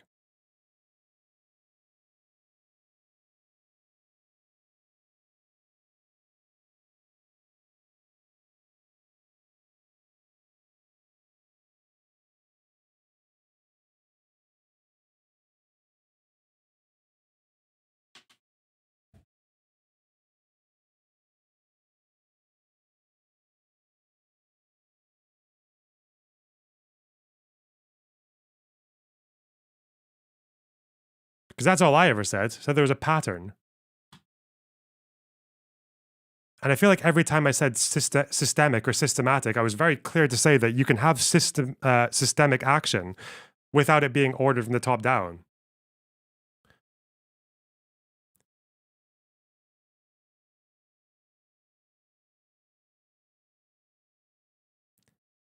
Yeah, there is. I don't agree with Intercept people. I agree with Hasan that they didn't have orders for that. Do you think Hasan took... So when Hasan took those 2 Intercept guys on, why didn't he contest anything that they were saying when it came to individual cases of witnesses? Why was he nodding along when they were talking about how Raz Cohen apparently looked away but also said he was a witness? Because apparently if you can hear things or if you look for some of the time but not for the rest of it, you're no longer a credible witness.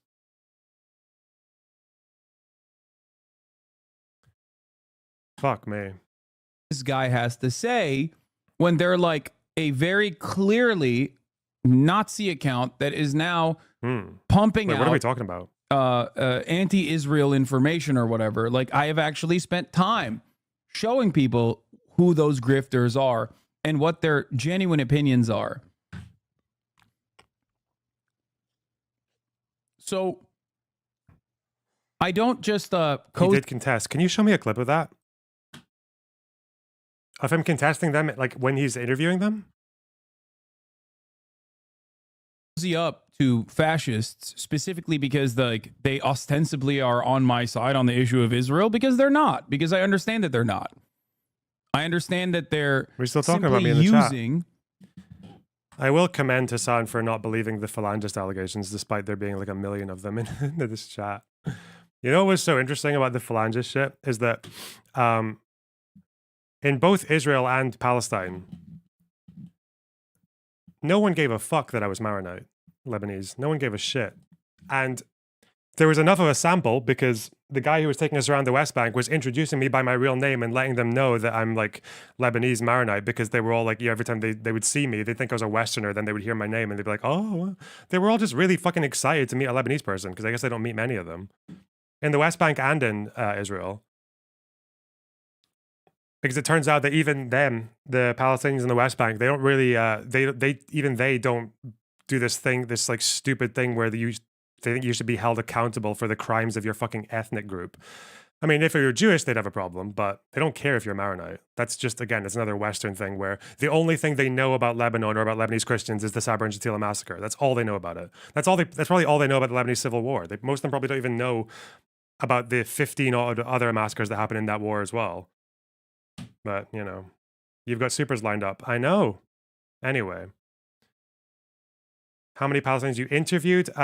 Interviews, like proper interviews, I think we did like 7 or 8 regular, just like conversations or quick hellos and everything. There was maybe about 15, 20. How many did you interrogate? True. But yeah, no one gave a shit that I was Maronite. Like no one cared. Simply utilizing Israel as a way to simply utilizing Israel as a way to just do anti-Semitism. The higher order here is anti-Semitism. They don't even know about Sabra Shatila. They are taught Israeli soldiers did that, not Christians. I have heard that. I remember my dad telling me that that's a very common Lebanese Christian. Well, he told me that was a common Lebanese Christian talking point. That the Maronites didn't do it. I didn't know Palestinians believed that. I thought Palestinians knew that Maronites did it. Huh. Wait, really? Is that true? Wait. Can anyone else confirm that? I need my trustworthy ones. I don't know you that well. No Amto.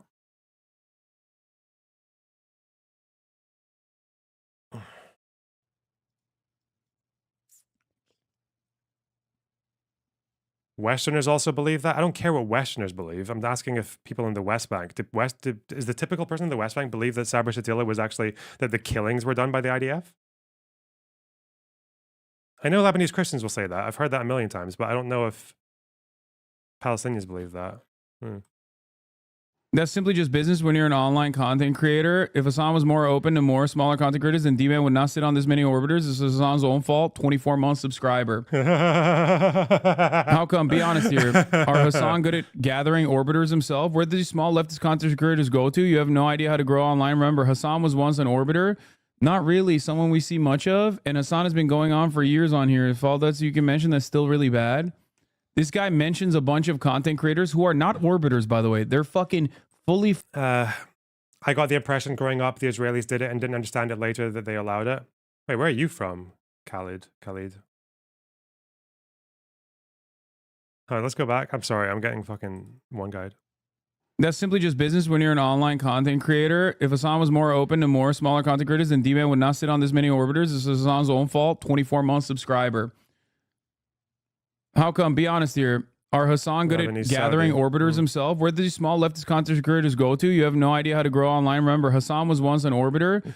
Not really someone we see much of. And Hasan has been going on for years on here. If all that's you can mention, that's still really bad. This guy mentions a bunch of content creators who are not orbiters, by the way. They're fucking fully fledged content creators in their own right. Nice. That is insane. Your demand is that I like literally collect fucking smaller content creators like Pokemon so I can create an entire community of dick rider content creators? That's fucking psychopathic. To be fair, people like Mike and Frogan or Gramlo Denims, like these people are much more orbiters because they never actually like land on the planet, you know?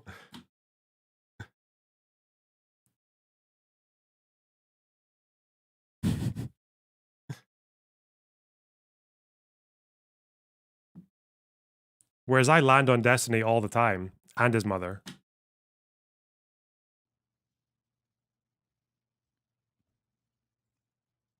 I know he got, but he keeps a close group of orbiters to the point of heavy gatekeeping. No, man, you sound fucking unhinged. I treat people like they're human beings and not like look at it from the perspective of having a harem of yes men. Do you, the Loner Box, never seen you criticize Destiny? Watch more, I guess. I feel like I don't get enough credit for this one. Like, you know, the whole clip from before October 7th, the pro-genocide clip. People don't understand that I was like the first one to start fighting with him on this. Like, for fuck's sake. Fuck.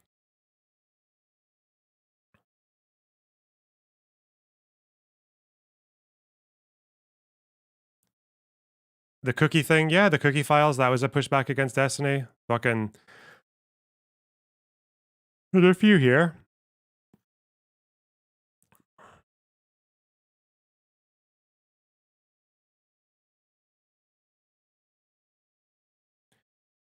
I know what they mean, though. They mean, like, it needs to be... Oh, yeah, the Pallywood argument, yeah.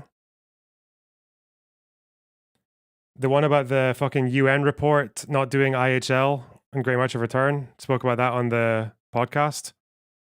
I know what people mean, though. They mean it's just not enough. They mean it's not enough and it's not aggressive enough. Like, you know.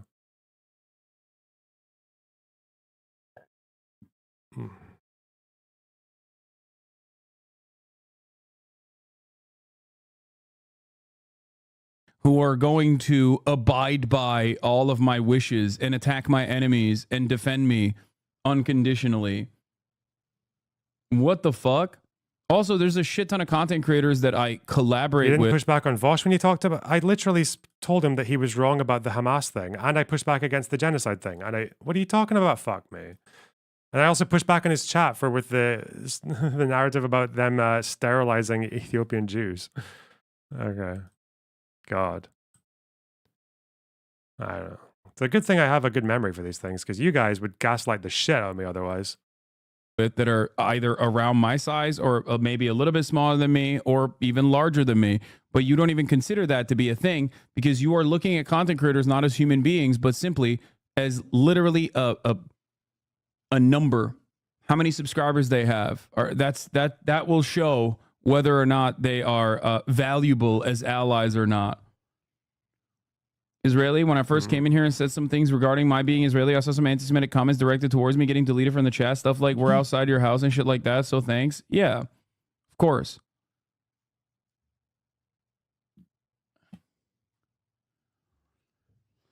That's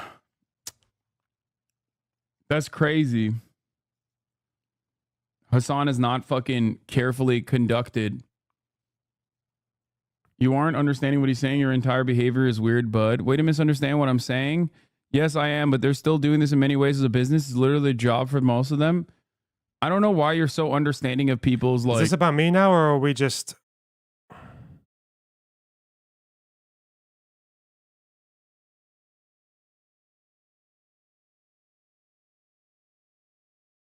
Am I just watching him get one guide? Am I just watching him fight with chatters? Destiny and I are bread pilling. I'm so glad I get to hang out with Destiny. I think y'all are forgetting how much Destiny is respected. Okay.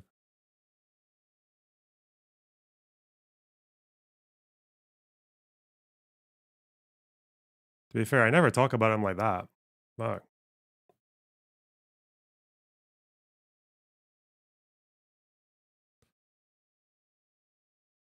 Like people just losing sight of their own personal like individual convictions and just simply are doing it for a bag and then simultaneously saying, why don't you create that for yourself? I feel like that's weird as fuck.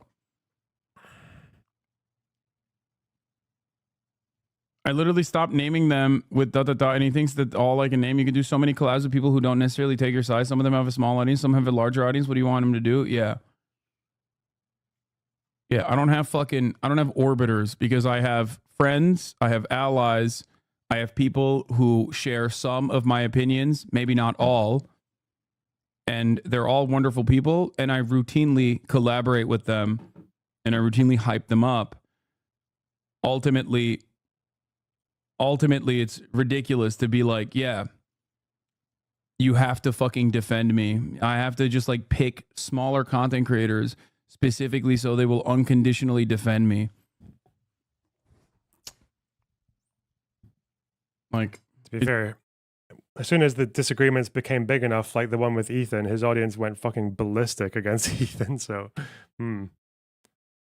it's a major criticism that I have of other content creators who do stuff like that. Just like develop a weird fucking sycophantic orbit of content creators who are just like suckling on their teat and maybe even changing their fucking worldview seemingly as a consequence of that. Jesus. That's weird, dude. These are human beings with their own personal convictions, their own dreams, their own opinions, their own attitude. I think it's very weird to reduce them to like what they can do for me. How does he know that about my opinions when all he's seen is thumbnails and got messages from his chat? I assume he's saying that about me. Huh. I feel like people forget that the first time I ever fought with a far left person on Palestine was like more than 2 years ago.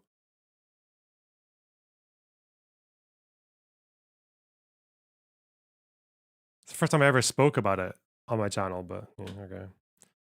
Eek. Bad empanada, yeah. Because I was defending aristocracy, you know? It's ironic then that there's two narratives happening here, though. Like there's like two narratives here, which is one is that I've been this way all along because that's what Bad Empanada said, and then second is that I changed all my opinions so I could like hang out with Destiny. Yeah, fuck. Which one is it? Am I a fucking villain? I need to have my own legion. Legion of marauders. Not if the raped women are Jews. Israel is the only country in the world which, when it's attacked, gets attacked. Is that it? Is there any more? There's not even any phalangist discourse. That was a lot less than I expected.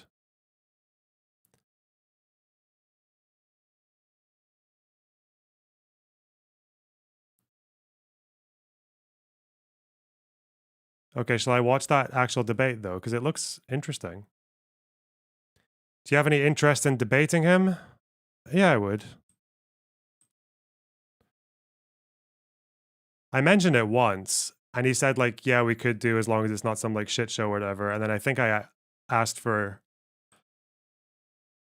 planning a date. And then I think it just fizzled out from there. That's my recollection of the DMs. Debate who? I think they mean Hasan, right?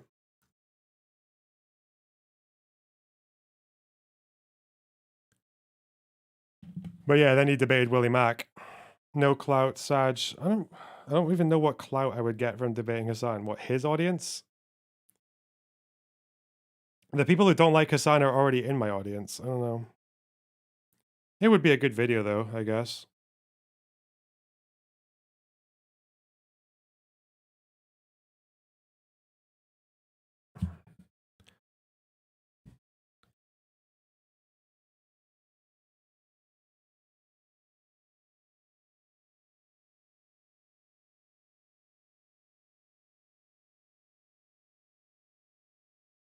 Anyway.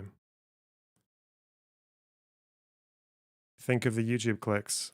Yeah, well, I'll think of them. Huh.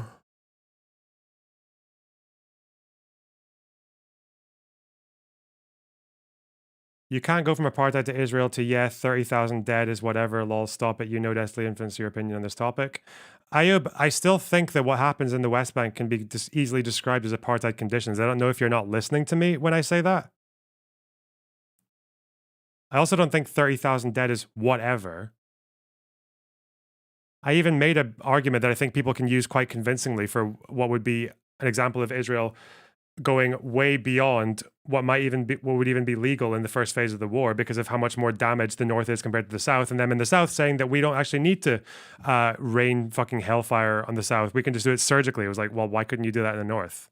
The North is not much more populated with Hamas than the South was.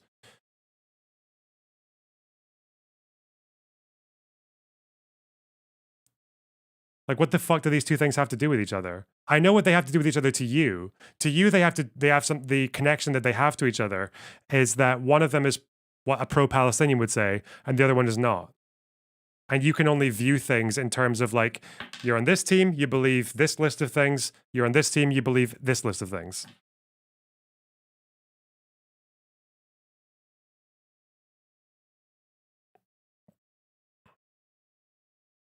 Remember, back at the same time that I was saying back at the same time when I was saying the apartheid stuff, which again, I still do. I'm still okay with people saying that to describe those conditions of the West Bank. Back when I was saying that, I even back then, I argued that right of return, like this full unconditional right of return, is a pipe dream. I said that 2 years ago. So what was I then to you? Fuck me, man.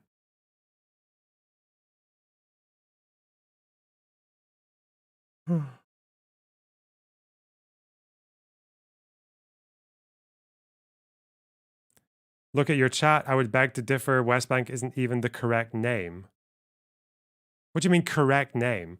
I don't know if you understand this, Io, but there's no correct name for any part of the world anywhere. It's what people call it. And most people in the world call it the West Bank. I'm sorry if that upsets you. Like, what the fuck? Correct name. You're going to dig into the fucking soil and find a stone that says Judea and Samaria? No.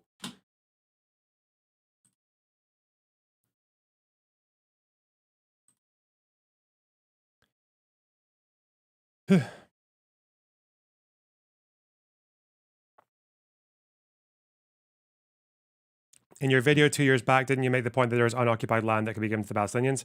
Yeah, I did make that argument. I don't think it's as easy as or as simple as I made it out to be back then. Probably moved a bit on that.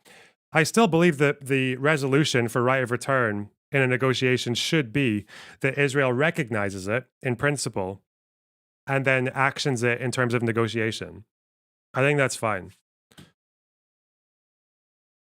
I don't think it'll ever be the final goal of whatever was proposed by that guy, that Salman Abu Sita guy, because obviously Israel wants their Jewish majority and they would have a level of control over that. But what do you mean recognizing it? Recognizing the part that they played in the refugee crisis, recognizing the fact that they barred re-entrance as a matter of policy from people who were trying to come back home. Recognizing that the refugee problem is at least partly their fault. But then they negotiate the implementation of it. Which is, again, that's been mentioned in negotiations. Like, it's not, Yossi Beilin has spoken about this, Ben Ami has spoken about this. It's not like a fucking wild suggestion. In practice, it would obviously be easier to return to the West Bank or Gaza because there's room in the West Bank. There's lots of room in the West Bank. And it would be easier because it would be a Palestinian state.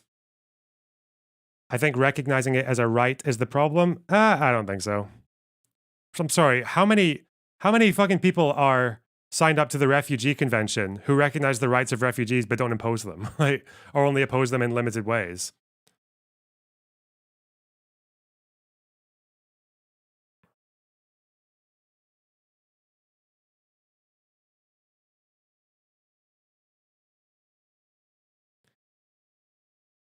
In the negotiations, didn't they ask Palestinians to take responsibility for the Jewish expulsion from the Arab world? Yeah, I've heard that mentioned. It doesn't make any sense, though, because Palestinians didn't do that. They were in Palestine. The expulsions were done by different Arabs in different parts of the world.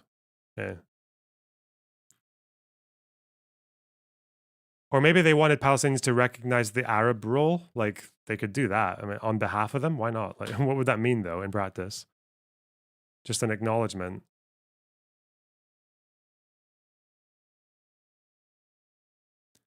You guys are fucking off the wall today.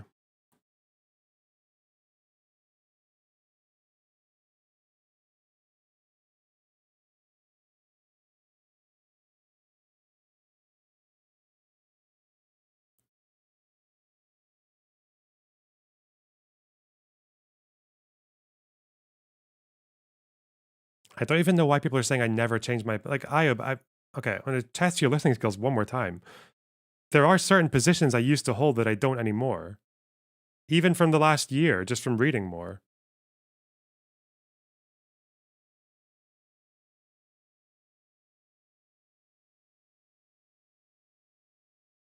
I just reject this stupid fucking notion that I went from like a full pivot of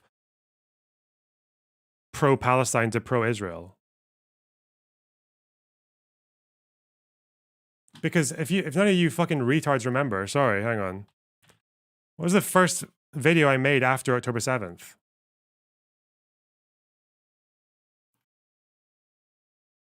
The writing was on the wall. I'm sorry. Let's see it. So this is looking at it happening. And then this is thoughts on Hamas and the left-wing response. Tanky podcast goes mask off on civilian deaths. I could already tell where things going, because I remember here saying that I had hoped that left-wingers would realize what Hamas is and people should stop making excuses for them or downplaying what they are. And obviously that didn't happen. So, you know, we went on a bit of a trajectory after that. We got catapulted. And then, you know, 8-9 months later, people are still like regurgitating Hamas propaganda points in the mainstream. So, fuck.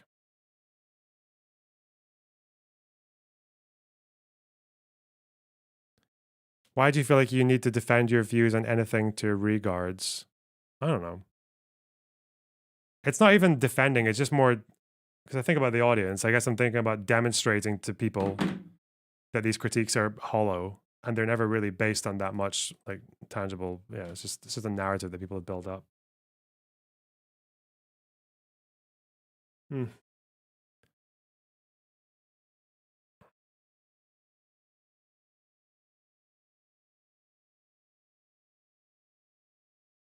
Whatever. Let's review this Munk debate.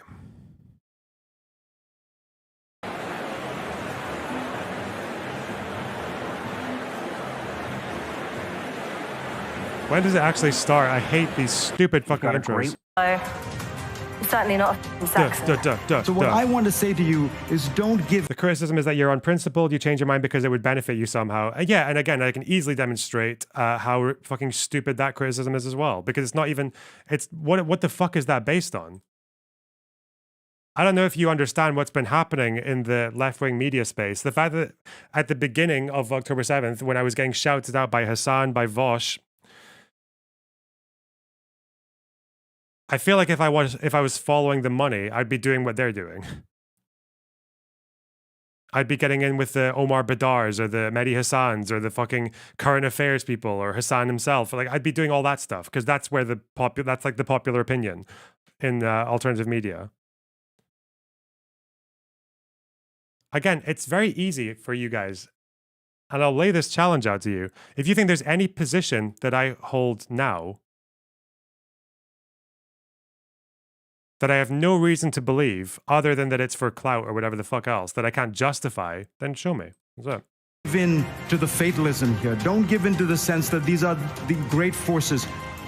Hasan lost numbers for Palestine. Hasan's the only one who, because he had an audience overlap with a bunch of normies and people like Ethan Klein. You think Owen Jones has been hurt by his coverage of Palestine? You think fucking Novara have been hurt by it? Do you think Omar Badar or Brianna Joy? These people have not been, like Brianna Joy got left over from the Hill, but she's still got like more, she's still got her views. They're fine. Kyle Kalinske, like how many of these people got massively hurt? Like Hasan's an exception to that rule. And that's because Hasan had a bunch of normies in his audience that he carried over from people like Ethan, or just from his general aesthetic. You think the Deep Program podcasts are hurt by this? Do you think Second Thought, Bad Empanada, these people aren't hurt by this? Hey. We can fight these forces. We believe that we can write our own history. We believe we make our own destiny.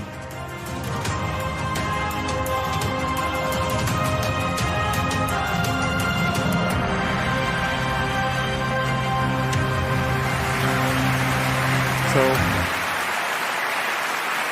they're introducing the guests. Do I need to see any of this intro? Do I need to see any of this stupid fucking pre-com bullshit? You, are you prepared to change your mind over the next 90 minutes? Depending on what you hear from these debaters on this stage, could you conceivably change your vote? So press 1A if you're open to changing your mind. 3C if your mind is made up. So 1, I could conceivably vote differently come the end of the night. 3C, no. I'm set on this motion and I'm not going to be swayed. Base. As we let those votes build, let's bring up... Have you heard about the IDF plan going into Lebanon? In before sassy comment. Why would I make a sassy comment about that? Oh, I just did. Sorry. No, they... So apparently, they've done shit like that before. I don't know if they've actually spoken about approving plans to prepare ground forces, but I think it could still be brinkmanship. Unfortunately, because Hezbollah did brinksmanship as well when before Israel made that announcement, Hezbollah were talking about their plans to attack Haifa, right? Yeah, brinksmanship goes both ways with Israel and Hezbollah. You could say it's brinksmanship. The problem is wars in the Middle East have been started over brinksmanship. The 6-Day War came out of brinksmanship. So I still feel like it's unfortunately a matter of when, not if. Unless Hezbollah reels back with the suicide drones. Why is Lornerbox anti-Hezbollah? I don't know. It's just I don't like Nasrallah's beard. Don't like the cut of his jib. Other than that, he's a very fine man with very reasonable objectives. What the... Oh, God. I just got a PayPal dono from an Israeli, I guess. Hey, Loner, thanks for being one of the most reasonable voices in the conflict, even when you criticize us. This old Zionist would love to chat with you sometime. Oh, okay, well, send me an email or a DM. Who knows?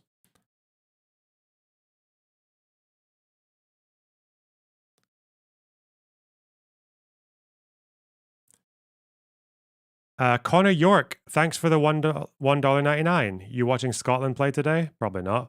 Buckalo, thanks for the $5. You're doing a good job. Hey, thank you. Joe Russo, thanks for the $19.99 with no comment. I really appreciate that. Fast and Bulbous, thanks for the $5. Loner, there's a Kit Kat boycott. Please eat it off stream. Good one. Mixolydian, thanks for the 5 New Zealand. It was that Kremlin cell ban empanada we should call Tanky's Kremlin cell because it's more insulting and descriptive. Okay. Maruzzi, thanks for $5. Please critique every single thing Destiny has done that every lefty dislikes every time you speak or just stop speaking. Okay. Yeah, I really appreciate the donos, you guys. Very kind of you. Our countdown clock as a reminder to our debaters to keep this debate on time. We need your help. When you see the clock count down to the final 10 seconds of any one debater's segment. This 360p is just how the video is. I guess it's a re-upload because the full original thing isn't there. I don't know why.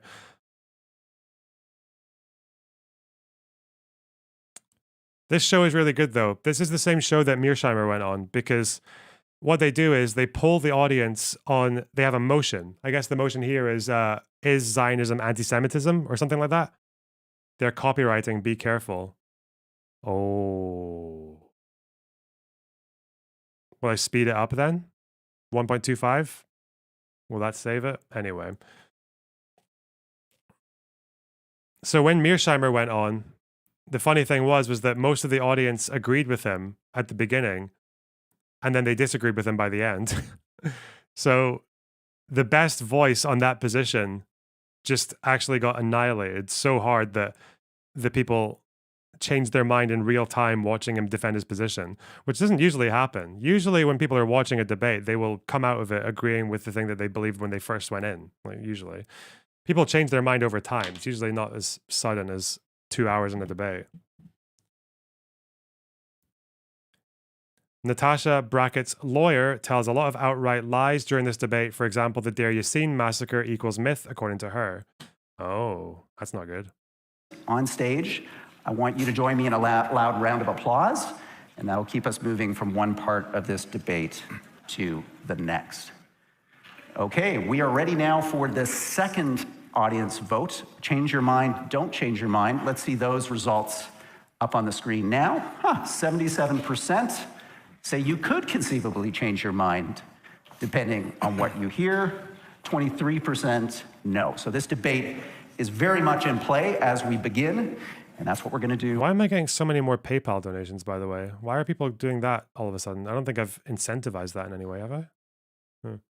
Because you can't see PayPal donors on the stream. I just wonder why people are choosing to do that rather than Super Chat. Maybe because I get more of a cut? I suppose that's nice. Mossad. It could be Mossad. Never rule out Mossad. Okay. All right. Right now with opening statements. Douglas Murray, you're up first. 6 minutes on the clock.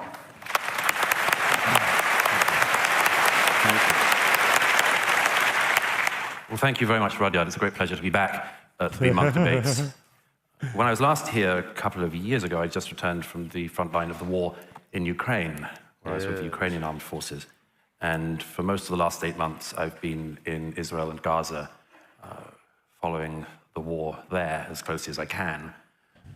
And I won't go into all the details now that I could give you. Who is he? He sounds like it's this guy.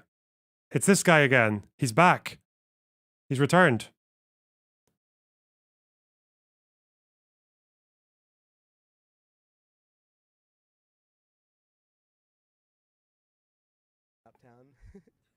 So I'm here with new freshman, Claimer, and you're in the play, right? Indeed. How's that going? Well, it's going chillfully thus far. I'm not. It's a little soon to tell. This is Douglas Murray, isn't it? Same person. What's your role in the play? I play Elvis. Indeed. Tell us about that character. It's Elvis Presley, the famous 50s, 60s, and 70s person. the singer, songwriter, that sort of thing. Okay, there we go. That's it. Of what's happening. But I would just put it in perspective in this way, first of all.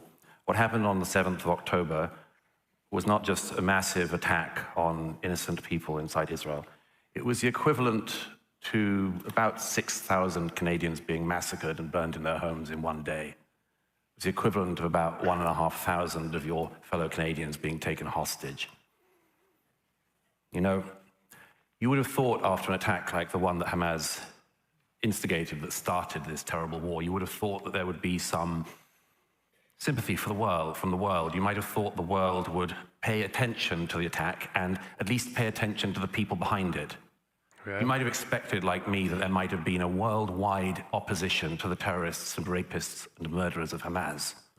You might have thought there would be hatred around the world erupting at the government of Qatar and its mouthpiece, Al Jazeera, its funding of Hamas and its hosting of the leadership of Hamas in Qatar. You might have thought there'd have been an outpouring of rage at the Islamic Revolutionary government in Tehran. What accent pushes you to say Hamas? What is that? That's not how Arabs say it. So anyone says it. Why would an English person, or is he Scottish? Is Douglas Murray English? I feel like I heard he was Scottish, which is quite funny. Let's see. Oh, I need to respond to an email. All right. What? Okay. Iran, but no. There was immediate outpouring of rage against the state that had been attacked. Bring back... He's linguistically otherizing. Ooh. Ooh, that's good. Is it a microaggression when he says Hamas? Shaved dog's ass. Thanks for the $5 US.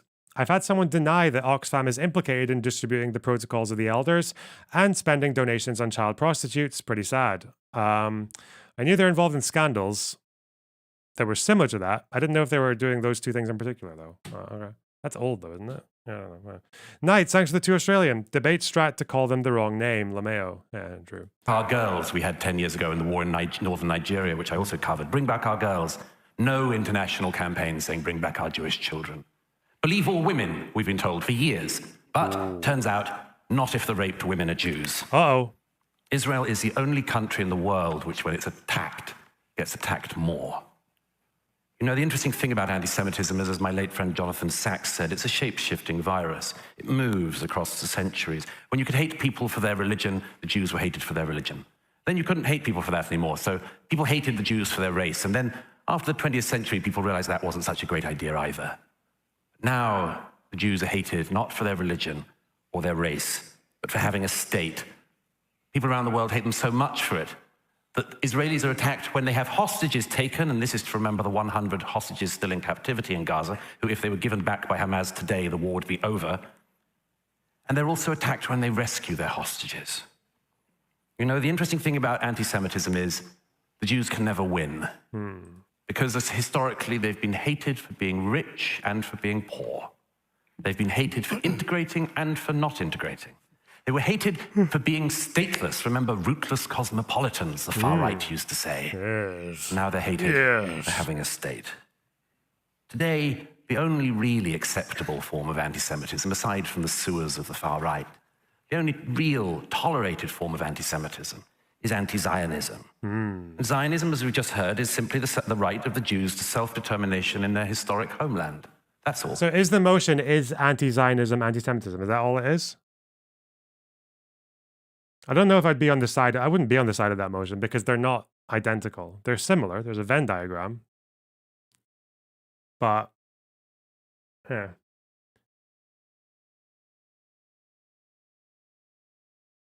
Could you define what anti-Semitism is? Oh, it's hating all Semitic people, including Palestinians. That's what anti-Semitism is. I don't know. So basically it's retarded. And you shouldn't call anyone it ever. Knights! Oh wait, sorry, I already saw that, don't I? Sorry. Anti-Semitism, as we've also just heard, is double standards against Jewish people or cruel and unfair treatment of people because they're Jews.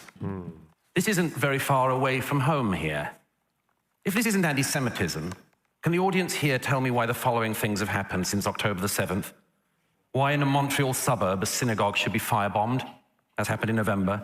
Why there should have been gunshots against the yeshiva? Why in Toronto a bookstore owned by a Jew should be attacked? Why a Molotov cocktail was thrown through a Jewish community centre in Montreal? Why a Toronto Jewish deli in North York was firebombed? Why in Toronto the Orthodox synagogue was vandalized? So the easy response to this would be that if you were taking the left wing side in the debate, you would be like, well, there's a small minority of anti-Zionists who are anti-Semitic, but the vast majority of anti-Zionists are not attacking Jewish shops in Canada. Sorry, they're just talking about boycotting Israel, and a lot of them are talking about destroying the entire state, but that's different. I don't know. I don't believe anti-Semitism includes Arabs, although it should. The definition has been completely co-opted to just be in reference to Jews. Well, that's because that's what the word means. The term was coined by someone who was trying to turn Jew hatred, Judenhass, into something that was not religious, but ethnic and racial. That's why Nazis never tried to convert Jews, because you couldn't convert Jews. They were a race. So. But yeah, it should just be called Jew hatred. Like that's much more accurate. But you know, it's like saying Islamophobia can't affect Arabs who are not Muslim. Of course it does. Islamophobia affects people like me, and it has done in the past. So yeah, these terms aren't perfect. But we understand what they mean. And people pretend to not understand what they mean, usually in bad faith, to avoid addressing a clear problem. Vandalized. Why in Toronto 2 men opened fire the other week on a Jewish girls' school? If it isn't anti-Semitism, tell me why just a week ago, pro-Hamas protesters tried to go through Jewish areas in this city shouting, not just Allahu Akbar, but, and I quote, sorry for the language, fucking filthy fucking Zionist pigs. Dirty Zionist rats. If you'll excuse my language French. Before. The Jews have. Now look, if you are interested in this motion, just bear this in mind. It's not about Netanyahu, it's not about this war, it's about double standards. And one question hovers over it above all. The question of who would protect the Jews. Who would you trust to protect them? The Europeans? The Arab world? No. History shows only one people will protect the Jewish people. And that's the United States of America. The Jewish people. That's what Zionism is. Thank you.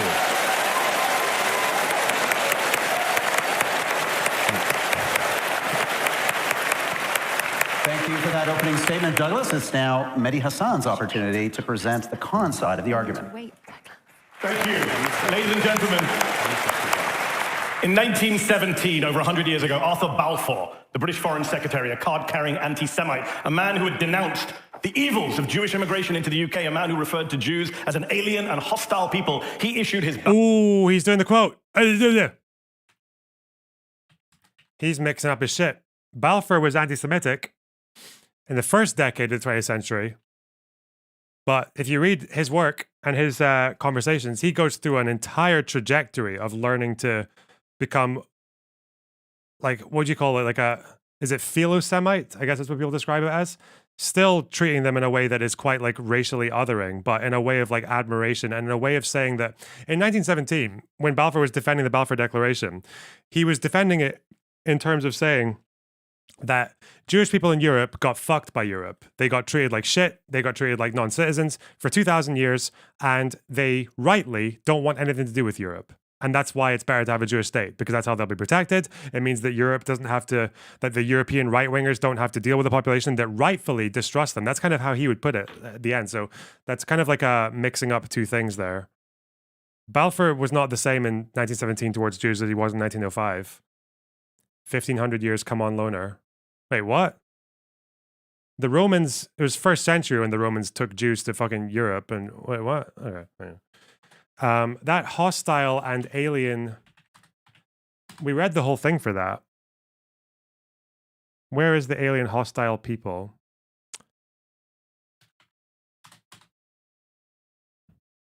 This quote is massively misused, though. Wasn't he religious? Yeah, he was quite Christian. Yeah. Where's the...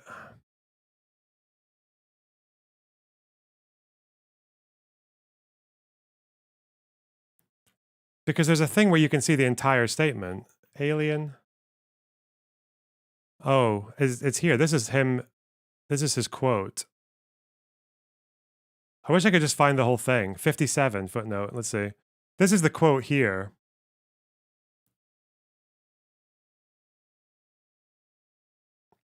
If it succeeds, it will do a great spiritual, and he's talking about Zionism, spiritual and material work for the Jews, but not for them alone. For, as I read its meaning, it is, among other things, a serious endeavor to mitigate the age-long miseries created for Western civilization by the presence in its midst of a body which it too long regarded as alien and even hostile, but which it was equally unable to expel or absorb. People miss out this part. Western civilization too long regarded them as alien and hostile. Balfour, in this period, is talking about his disapproval of how the European world treated Jews for 2,000 years. This part here, for which it too long regarded. This bit is always missed out when people use this quote. Or sometimes people are just so dishonest and so fucked that they'll actually show this entire quote, but just like pretend it supports them anyway. Yeah. Balfour Declaration, which promised a national home for the Jewish people in Palestine. It was the first time a major world power had come out in favor of Zionism, which at the time was a pretty new and pretty controversial movement, calling not just for a Jewish homeland, but for the building of a Jewish majority state in Palestine. And yet the only Jewish member of the British cabinet at that time, a man named Edwin Samuel Montagu, adamantly opposed both Zionism, which he called a mischievous political creed, and the Balfour Declaration, which he referred to as anti-Semitic and a rallying ground for anti-Semites in every country in the world.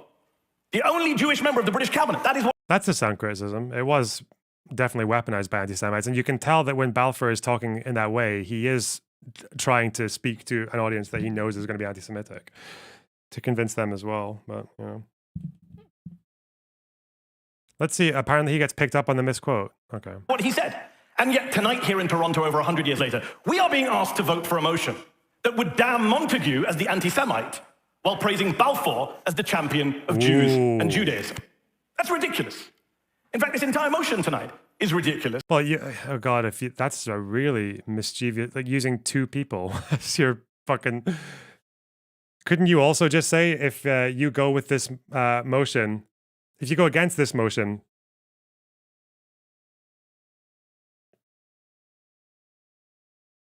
you could also just bring up the argument that the majority of the world's Jews are Zionists. So that being anti-Zionist is being against most Jews.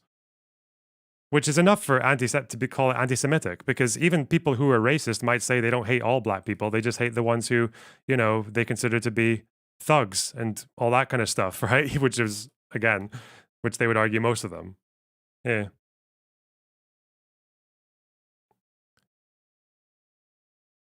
You can be very debate tactic-y on either side of this. Disingenuous, ahistorical. It says, be it resolved, anti-Zionism is anti-Semitism. It doesn't say some anti-Zionists engage in anti-Semitism, which I don't disagree with. It doesn't say some anti-Semites hide behind the cloak of anti-Zionism, which again, I don't disagree with. Everything Douglas listed about what's happened in Toronto, disgusting, reprehensible. Those people... No, because anti-Zionists hate non-Jewish Zionists too. They do, but they still also hate Zionists, and most Jews are Zionists. They would cross the threshold for being called Zionist. Didn't Sean compare Balfour to Richard Spencer? He did. It was silly. People are shameless bigots. Much more silly given that he showed the full quote. He showed that paragraph and still, yeah, obviously out of context of the entire text, but you know. But that's not what the motion says. The motion says anti-Zionism is anti-Semitism. Ooh. No ifs, no buts, no caveats, no exceptions. Anyone. That's a good point. I don't think I would defend a motion that anti-Zionism is anti-Semitism. That's a difficult one to defend. Very difficult. Anyone who takes an anti-Zionist position is automatically, inherently, unavoidably anti-Jewish, an anti-Semite, a racist. That is what you would be voting for if you make the mistake of voting for this motion tonight, which I'm sure you won't do because you are far too smart and nuanced an audience to do that. You are Canadians! And I have great respect for Canadians. I say that for no apparent reason whatsoever. I like Canadians. I like Israelis. My debate partner tonight, Gideon Levy, Israeli writer, is one of my journalistic heroes. It's a privilege to be on the stage with him. But this debate fundamentally at its core, and I kind of agree with Douglas here, it's not about Israelis. It's not about Israel. It's not about Gaza. And by the way, on the subject of Gaza, given Douglas gave us some... Did they vote for Paul? No, they're voting for a debate motion. This is like typical debate standards for... It's like this house believes X, and then one side argues for it, the other side argues against it. Math about the death toll on October the 7th, horrific death toll, which we all condemn. I would remind you also that the death toll inflicted on Gaza, the deaths and injuries in Gaza are the equivalent, if we're going to do the ratios, of 2 million Canadians. 2 million Canadians. But that's not what the debate is about. It's not even about Zionism itself. It's about the legitimacy of anti-Zionism, whether you can be anti-Zionist, opposed to Zionism, which remember is a political ideology, a nationalist movement, not a religion, not a race, not a protected class, whether you can be anti-Zionist without being smeared, tarred, demonized as an anti-Semite. And I want to be clear tonight. You could be the most pro-Israeli person in this room tonight, the most proud and ardent Zionist here, and still vote against this motion with a clear conscience. Still vote with our side, the right side. Because this motion is not about whether you are pro-Israel or pro-Zionist. It's about whether the rest of us have the right, the freedom to take a different view on Israel, on Zionism, on Benjamin Netanyahu even, without being silenced, without being told we're racists. We're not. Anti-Zionism is not anti-Semitism. I'll tell you 3 reasons why. 3 reasons why you should oppose this motion tonight. Number 1, if you vote for this motion tonight, you are throwing logic, history, and the English language under the bus. Uh-oh. Because anti-Semitism is hating Jews, the people, and Judaism, the religion. Anti-Zionism is opposing Israel, the state, and Zionism, the ethno-nationalist ideology that underpins that state. Zionism is not Judaism. Let me say that again for the people up top. Zionism is not... People like Hasan are realizing the shift in content by creators like Boxlearner, who are paid by the political operation Progressive Victory creators like Wick, IRI, Dylan Burns, and over a dozen more who refuse to disclose they're funded by a political org.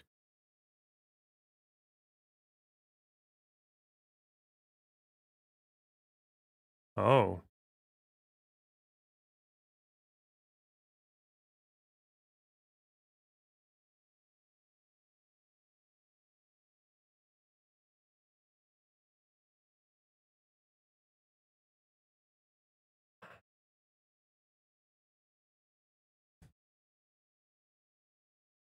Talk.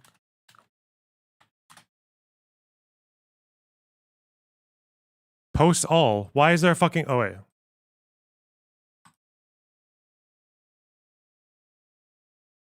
Judaism, right? It's a very modern, secular, political ideology movement that was founded less than 150 years ago by an atheist named Theodore Herzl, who said, and I quote, "The anti-Semites will be our most dependable friends, the anti-Semitic countries our allies." His words, not mine. Number 2, if you vote for this motion, you're throwing Palestinians as a people under the bus. You're telling an occupied people, a dispossessed people, to accept their own occupation, their own dispossession, meekly, in silence. Otherwise, they're racists. As my friend Yusuf Manaya, the Palestinian-American activist, says, to ask Palestinians not to be anti-Zionist is to ask Palestinians not to be. And number 3, last but not least, if you vote for this motion, you're throwing A lot of It's a very zero-sum game statement. Oh, okay. Jews under the bus as well. Not just Jews like Edwin Samuel Montagu, but Jews today. If you vote for this motion tonight, you're saying my debate partner, Gideon Levy, whose grandparents were killed in the Holocaust, who served for Shimon Peres, who's written for Haaretz for over 40 years, just won Israel's top journalism prize. To be fair, Shimon Peres was part of the Lehi, the one group of Zionists, albeit 300 of them, who tried to ally with the Nazis in World War II to have a joint German-Jewish invasion of the Mandate Palestine to kick the British out. That's I think being involved with Yitzhak Shamir is probably not the best. Wait, did he say Shimon Peres or Shamir? Because I keep mixing. Wait, am I really fucking stupid? Hang on. To accept their own occupation, their own dispossession, meekly, in silence. Otherwise, they're... He said Perez. I don't know why I always mix up Perez and Shamir. My brain is broken. Sorry. As my friend Yusuf ought to be. Perez And was not. number 3. Perez was not. Last but not least, if you vote for this motion, you're throwing... Oh, God. A lot of Jews under the bus as well. Not just Jews like Edwin Samuel Montagu, but Jews today.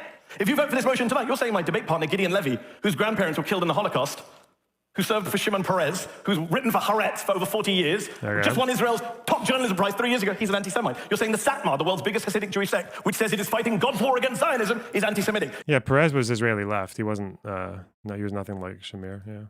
You're saying Jewish college students on campus, maybe some of them your kids, members of If Not Now and Jewish Voices for Peace, they're anti-Semites. You're saying some of the most respected Jewish voices in the world, like Abraham Berg, the former Speaker of the Parliament, Miriam Margolis, the actress from Harry Bloody Potter, they're all anti-Semites. That is what you are saying. That is what you're signing off on if you vote for this motion tonight. So I have a simple solution for you all. Don't do it. Vote instead for common sense, for free speech, and the right... The Shamir stuff is BS. What? The Lehi, that he was part of the Lehi, and that the Lehi wanted to court the support of Nazi Germany. What part of that is false? David. Satmir, not Shamir. Huh? Oh, okay. Right to criticize a foreign country, the right to criticize a foreign country and a political ideology. I beg to oppose. Thank you. Natasha Hausdorff, let's have your opening statement now. There you go. Well, thank you and good evening. What a privilege it is to be here, stood on this stage on what I consider to be the most important topic of our age. I have to begin with a debating tip coming from a land with a culture of a rich history of debate. And that is that in debates, it is for the proposition to define the motion. And Douglas did that for you, loud and clear. Mehdi seems to think that he can redefine anti-Zionism without you noticing, but the proposition are not going to allow him to pull the wool over your eyes and conflate Zionism with politics. These debates are so performative. Oh, God. Fucking theater. Hermione Granger, let's go! Who has the right to define Zionism? Well, apart from the proposition in this debate, because that's how the rules work. Is she going to call him out on trying to maneuver from anti-Zionism to criticizing Israel, I'd imagine, yeah. Would you ask a misogynist to define misogyny? You wouldn't ask a sex offender to define rape. You wouldn't ask the KKK to define anti-black racism. So why, when it comes to the Jews, would you let the anti-Zionists define anti-Zionism? No, ladies and gentlemen, no minority should have its identity dictated to it. And we have defined Zionism. It concerns the right of the Jewish people to self-determination in their ancient homeland. Zionism is not a political ideology. Zionism does not stipulate how the Jewish state should be governed, which is what a political ideology does. It simply says it should exist. It doesn't dictate borders or the makeup of population. It does not say that Israel should be socialist. It's like she's almost on the right argument, but she's making it in such a wacky way. What the fuck? Okay, let's just carry on. Or capitalist startup nation. Israel has exemplified both of those and everything in between. This is not about political ideology. This debate is about racism and creating a double standard where you make an exception for the Jews. Now, you don't have to support Zionism. But if you are anti-Zionist, if you are against the Jews having a state, you are against the Jews. Mehdi Hasan is lying about what Zionism is in an attempt to win this debate and to provide cover for his own anti-Semitism. We usually hear a series of lies spewed by anti-Semites and anti-Zionists in an attempt to justify their anti-Zionism, and these are the modern blood libel. They are widely believed as the ancient blood libel, that Jews killed Christian children to use their blood for religious ritual, as widely believed and as false. I'm going to take you through 4 blood libels that anti-Zionists rely on. Number 1, the libel of colonialism. Israel is the ultimate decolonization success story, against all odds, after Arab imperialism, Islamic conquest, and... Now, there is a quote that is actually accurate, and it's there's plenty of them, of Zionists describing what they did as colonial. They did. Herzl did.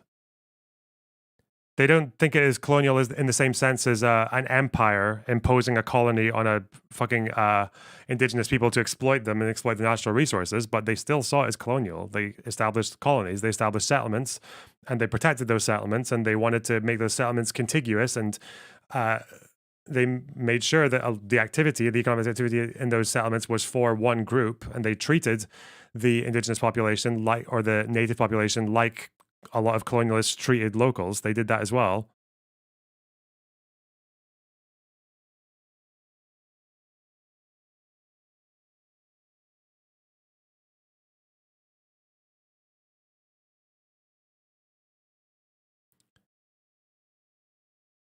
Oof.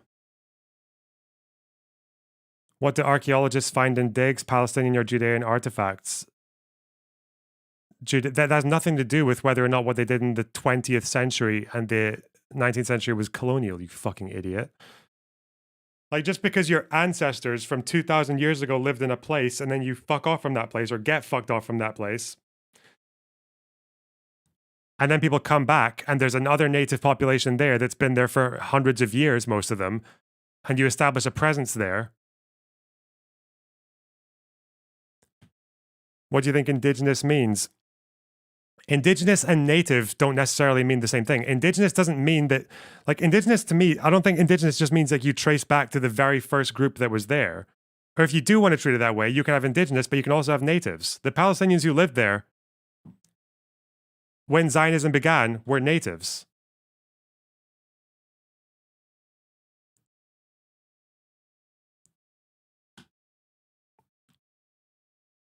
I'm sorry, like, you can say you don't think of it as colonial, but the people who did it at the time don't agree with you.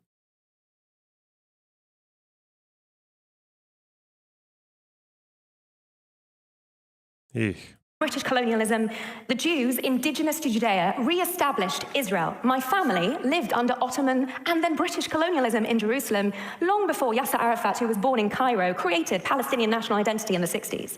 Number two, the liable... All humans originally came from Africa. Does that mean there was no colonialism in Africa? It's just... I don't know. I don't know why people can't just contend with the actual reality of what happened.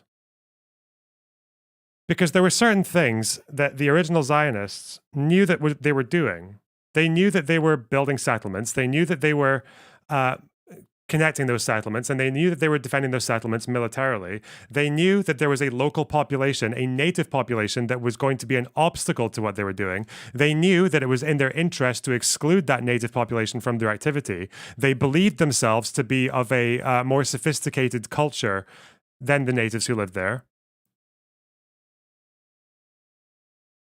They knew that eventually that native population would be a problem, would be an obstacle to their goals. I don't know. In a lot of ways, it looks kind of colonial, and that's why they saw it that way.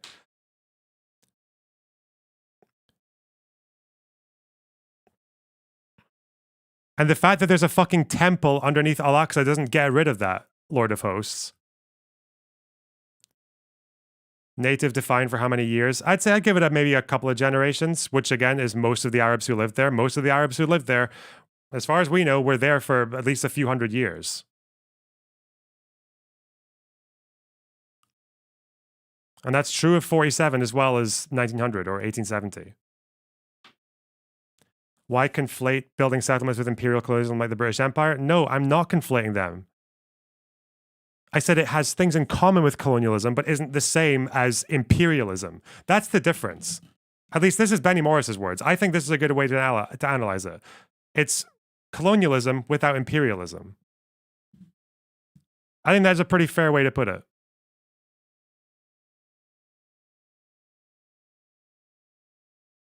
Are most of the Arabs who lived there from Egypt and the rest of the Arab world that moved there in the late 1900s? No. That's a very popular, like, right-leaning Israeli belief, but that's just not true. No. The majority of people who were there by 1947 were there from families that had been there for a few hundred years. 200, 300, 400 years.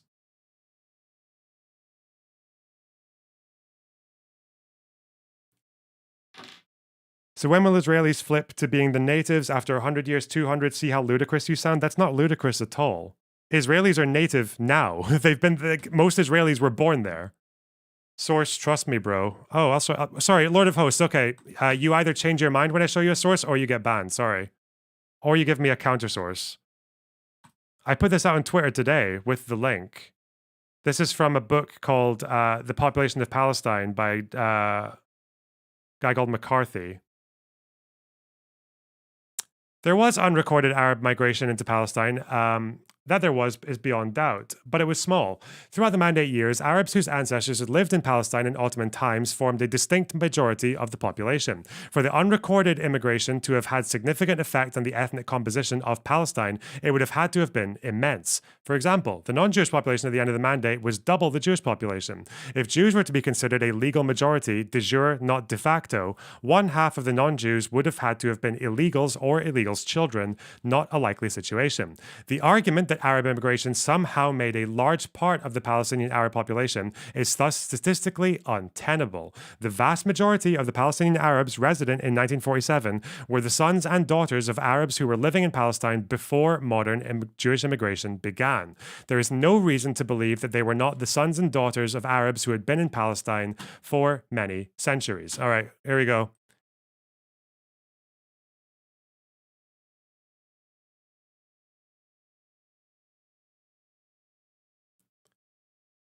I don't understand how you can believe this in your fucking brain, that you can believe that they're at the same time. You can hold these two positions at once. On the one hand, there was a Jewish population that lived there 2,000-3,000 years ago, and they built loads of shit, and all their artifacts were there. Versus 2,000 years later, that same group that had lived in Europe for 2,000 years comes and settles in the land through actions that are very similar to colonialism. Not identical, there are differences, but are quite similar to colonialism, and that those people saw it as colonialism. I don't know how you can't understand that these two positions are not incompatible. Ethnic cleansing.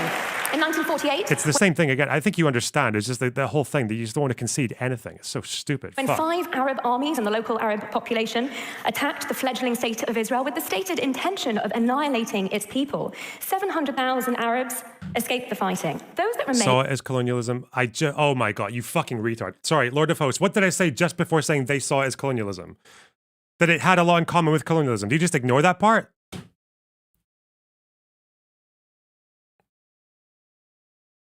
Why did you ignore that? Why did you ignore me saying, if you heard me saying they saw it as colonial, and just before that I said it had a lot in common with colonialism, you're wrong. Oh, okay. Sorry, wait, sorry. I just need to... Bad faith piece of shit. All right, sorry. We need to... Okay, God, oh God. Oh no. This is where I Google search, does Hezbollah have a Christian wing? Fuck me. Fuck me. These people... Yeah, you'll be the death of Israel. Sorry, fuck you. Bye-bye. Yeah. Nothing in common. Okay. Became Israeli citizens. The Arab population of Israel has increased tenfold. This is ethnic cleansing? No. Ethnic cleansing is what happened to the Jews in 1948 when Jordan occupied the West Bank. Ethnic cleansing is what happened to 850,000 Jews expelled from Yemen, Algeria. It's so funny that, like, if you took that logic, that would mean that if again, because Judea, Samaria, that would mean that if Israelis kicked out 2.5 million Palestinians from the West Bank and made it part of Israel, that would also be anti-colonial. Like the fuck, all the settlements in the West Bank, they're all anti-colonial. That's what the... Oh God. Egypt, Morocco, Syria, Lebanon, and Iraq, where they'd lived for thousands of years. Ethnic cleansing left Arab countries Jew-free. Meanwhile, 2 million Arabs live in Israel today. Number 3, the libel of apartheid, because those Arabs that remained in Israel are now 20% of its population, the only free Arabs in the Middle East. They are represented in every area of Israeli society as mayors, army officers, police commanders, members of parliament, and the Supreme Court. I served under Salim Gibran, who put both an Israeli prime minister and a president in jail. 850,000, why is he using the lower number? I thought it was 800,000. That's the number I always hear. What, for the Jewish exodus to the Middle East? Again, I don't know why. Is it not ethnic cleansing if they're moved from one area to another? And then not allowed to come back? I don't know why the... Okay.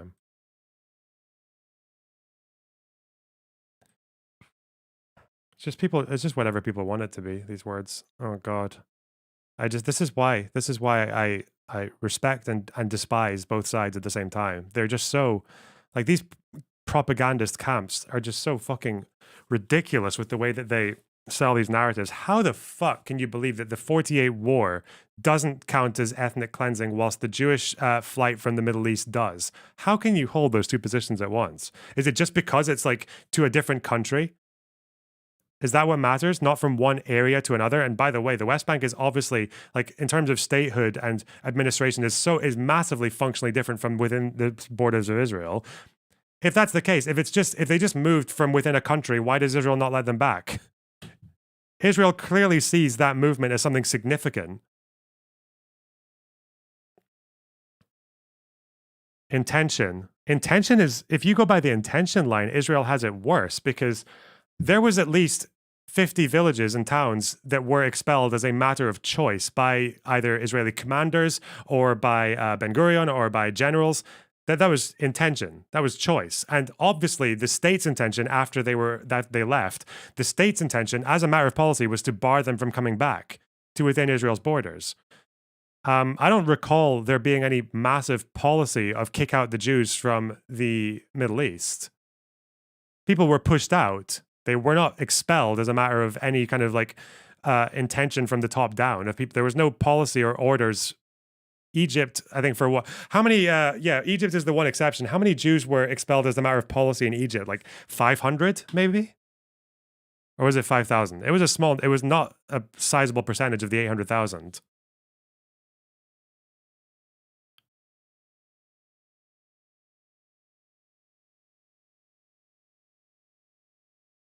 Yeah, the Farhud was a pogrom. It wasn't a state policy.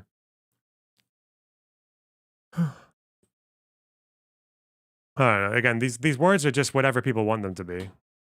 Just, especially when you have words that not everyone agrees on the definition, so you just invent the definition as you go along. It's so dumb, man. And those who propagate the lie of apartheid seek to conflate Arab citizens of Israel with Arabs living under the Palestinian Authority. So what was 1929? I mean, I'm happy to call any of these things ethnic cleansing. It's a broad term. Why not? But the fact that people have these, just invent their own reasons for why one is and one isn't, is really stupid. Have an autonomy and should be voting for their leadership, but President Mahmoud Abbas is now in his 19th year of his 4-year term. Number 4, the libel of genocide, the reprehensible smear that maliciously accuses the Jews of perpetrating the very crimes committed against them. October 7 was the latest in a long history of genocidal acts by Arabs against Jews in the Middle East. The genocide libel inverts reality. Hamas has spent 16 years embedding its terror infrastructure in mosques, schools, hospitals, and every second house. Its central military tactic is to use civilians as human shields. And in the face of these unprecedented challenges, the IDF has taken greater measures to prevent civilian casualties than any other army in history, far exceeding the requirements of international law. Genocide is the latest modern blood libel that anti-Semites use to justify their anti-Zionism, and it is central to Hamas's war strategy. Today, its only aim is to survive, and to achieve this with international pressure on the Jews to cease their self-defense. Voting for the opposition supports Hamas in this endeavor by legitimizing, aiding and abetting their anti-Zionist aim to wipe out the Jews from the river to the sea. Don't stand with the terrorists and anti-Semites. Stand on the side of moral integrity. Stand with the proposition. What a fucking slimy cunt. Give me a roster of all the paid Progressive Victory creators and I'm happy to come on and chat. I don't think there's any Progressive Victory creator who is denied being paid by Progressive Victory. Everyone in the roster has acknowledged it. Everyone, I don't even, would you call it a roster?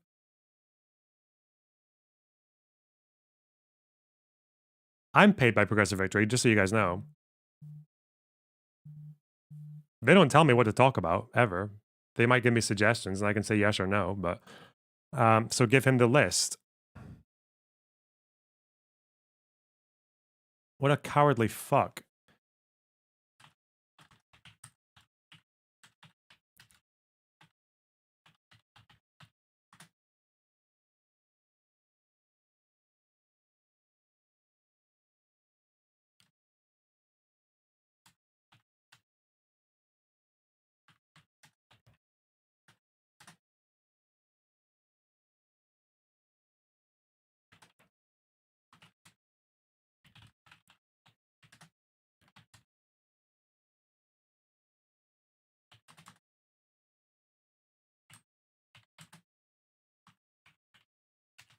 You can just...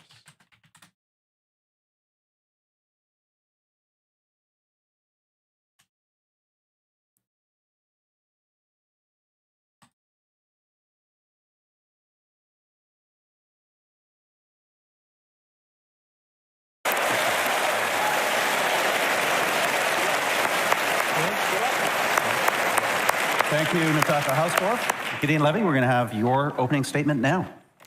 Thank you very much. This couldn't have happened in Israel, that so many people will have so much interest and come to such an evening. I can't prevent a remark that I didn't plan to say to what Douglas had just said. To stand here today, 8 months after this war started, and to talk only about the Jewish victims, totally ignoring 38,000 people who were killed in those 8 months. Totally ignoring the starvation, the destruction, the tens of thousands of children which were killed, tells the whole story. After this, you almost don't need to continue, because when you don't see the other, when you're victimizing yourself and totally ignore the other suffer, the other agony, then really we have no basis here. Now I want to get back to my... I couldn't help it, sorry.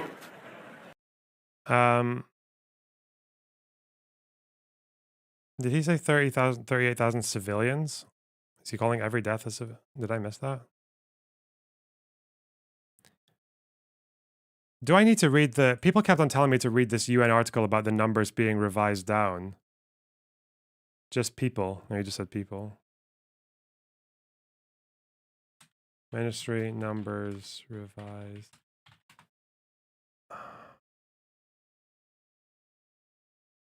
Yeah, apparently the UN lowered the death toll, but it was only for women and children. BBC Verify did a piece on it. Can you send me that, David? I'll watch BBC Verify. I love those guys. Because I don't think this one is just incomplete information. I think this is actually like... The UN says the health ministry has been able to fully identify 24,600 deaths out of more than 35,000 people. But does this just mean that there's like one piece of information missing? Like, because it could be that you identify someone, but there's like an ID card missing or something like that. Or yeah, I don't know. Or like one number or some, like any, I don't know which detail will be missing. But the UN says 50% are women and children. So for Gaza's demographics, and Gaza is like 50% children, so. He didn't say civilians.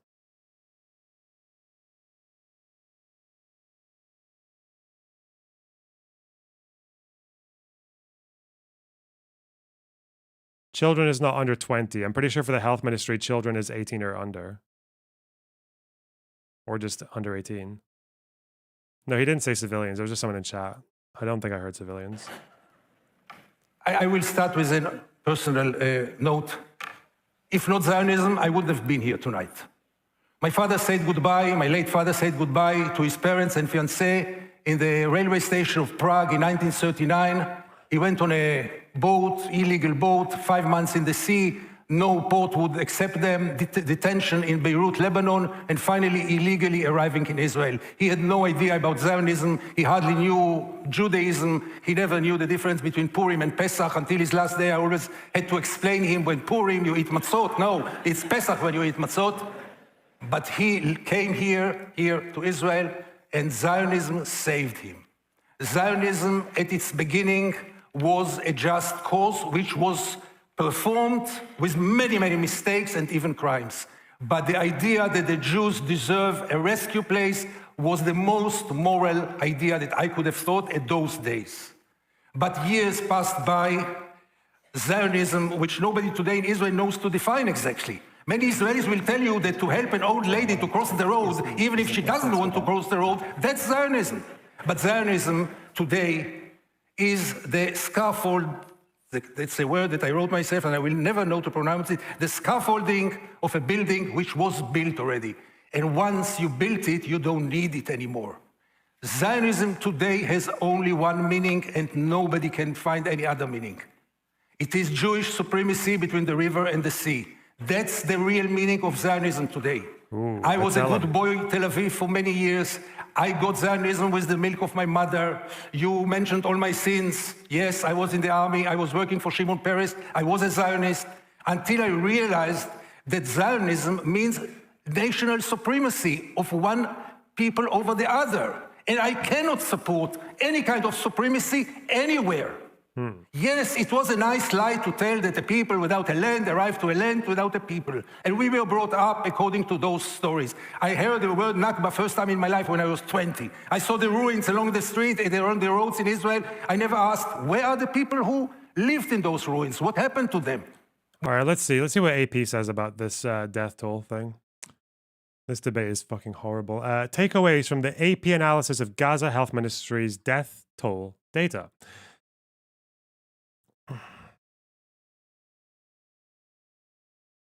The Israel-Hamas war appears to have become much less deadly for Palestinian women and children, according to an AP analysis of Gaza Health Ministry data. The shift is significant because the death rate for women and children is the best available proxy for civilian casualties in one of the 21st century's most destructive conflicts. Women and children made up fewer than 40% of those killed in the Gaza Strip during April, down from more than 60% in October. The decline both coincides with Israel's changing battlefield tactics and contradicts the ministry's own public statements. Here are takeaways from the Associated Press's reporting. After Hamas's October 7th attack, Israel launched an intense aerial bombardment on densely populated Gaza, and then invaded with thousands of ground troops backed by tanks and artillery. By the end of October, women and people 17 and younger accounted for 64% of the 6,745 killed who were fully identified by the health ministry. After saying it had achieved many key objectives, the Israeli army began withdrawing ground troops earlier this year. It has focused lately on drone strikes and limited ground operations. As the intensity of the fighting is scaled back, the death toll has continued to rise, but at a slower rate, and with seemingly fewer civilians caught in the crossfire. During the month of April, women and children made up 38% of the fully identified deaths, if the health ministry's most recent data shows. Now, am I being correct here that because of Gaza's demographics, if you were to do a fully indiscriminate campaign on Gaza, you would have 50% children dead, right? Just children, not women and children, just children, because 50% of Gaza is children, right?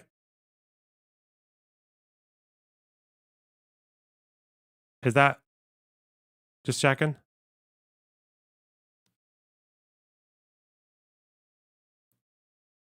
All right. I don't even know why I need to check with you guys. You guys don't know anything. Fuck. A tale of two death tolls. The ministry announces a new death toll for the war nearly every day.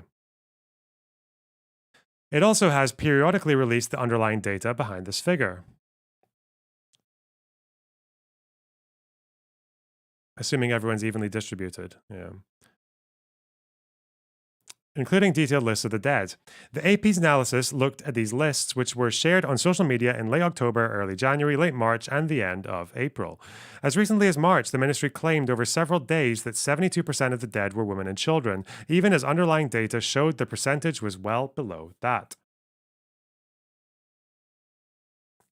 Israeli leaders have pointed out to such inconsistencies as evidence that the ministry is inflating the figures for political gain. Experts say the reality is more complicated and that the ministry has been overwhelmed by war, making it difficult to track casualties. That's likely to be true. The true toll in Gaza could have serious repercussions. Israel faces heavy international criticism over unprecedented levels of civilian casualties in Gaza and questions about whether it has done enough to prevent them in an 8-month-old war that shows no sign of ending. An airstrike in Rafah last month killed dozens of Palestinians, and one on a school-turned-shelter in central Gaza on Thursday killed at least 33 people, including 12 women and children, health officials said. Well, that's not good. Two international courts in The Hague are examining accusations that Israel has committed war crimes and genocide against Palestinians, allegations it adamantly denies. Israel says it has tried to avoid civilian casualties, issuing mass eviction orders ahead of intense military operations that have displaced some 80% of Gaza's population. It also accuses Hamas of intentionally putting civilians in harm's way as human shields. The fate of women and children is an important indicator of civilian casualties because the health ministry does not break out combatant deaths. But it's not a perfect indicator. Many civilian men have died, and some older teenagers may be involved in the fighting. True. Thomas Martinson, thanks for the 20 gifted subs. God damn. That's so kind of you. I really appreciate that. Thank you so much. Wow.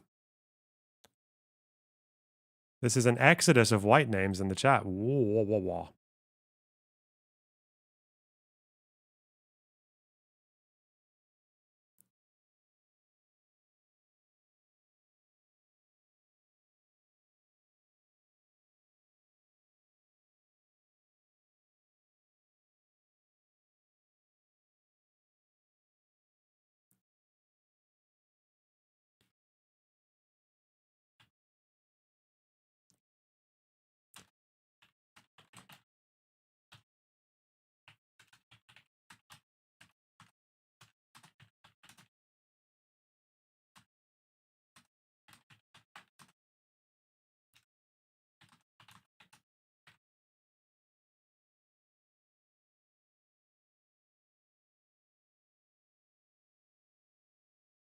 Yeah.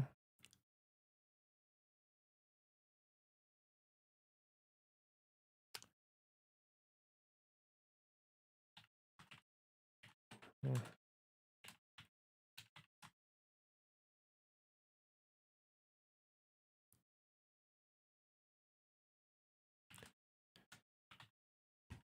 Hmm.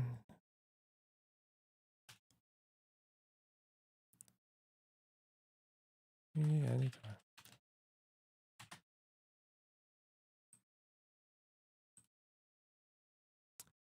Many deaths counted in Gaza remain unidentified.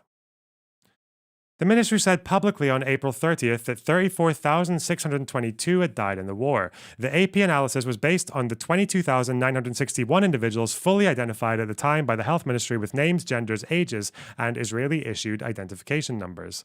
Oh yeah, because of the population registry. The ministry says 9,940 of the dead, 29% of its April 30th total, were not listed in the data because they remain unidentified. These include bodies not claimed by families, decomposed beyond recognition, or whose records were lost in Israeli raids on hospitals. What do you think the true civilian death count is? I have no idea. How do you, like, what? We won't know until after, unfortunately. We might never know because we might not be able to identify how many of them were militants either because they wear civilian clothes when they fight.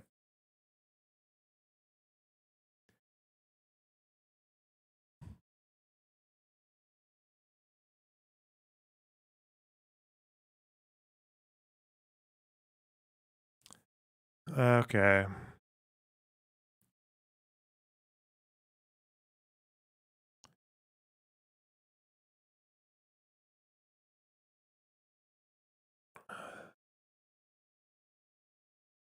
These include bodies not claimed by families, decomposed. Okay.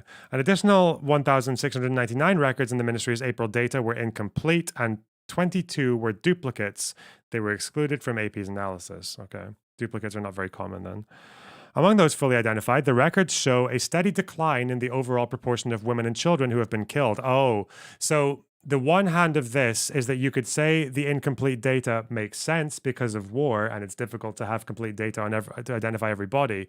But the problem is that a disproportionate amount of those unidentified are women and children, which you wouldn't expect, right? You would expect an even spread of unidentified people. Which is, I guess, where the suggestion is that the health ministry might be inflating the number of dead women and children. I get it. Okay. So it's possible, but it's not like 100%. It's just that there's a very suspicious indicator there. Yeah. It could also be that Israel are doing what they say they're doing, which is that they were a lot less careful in the first phase of the war, which they were.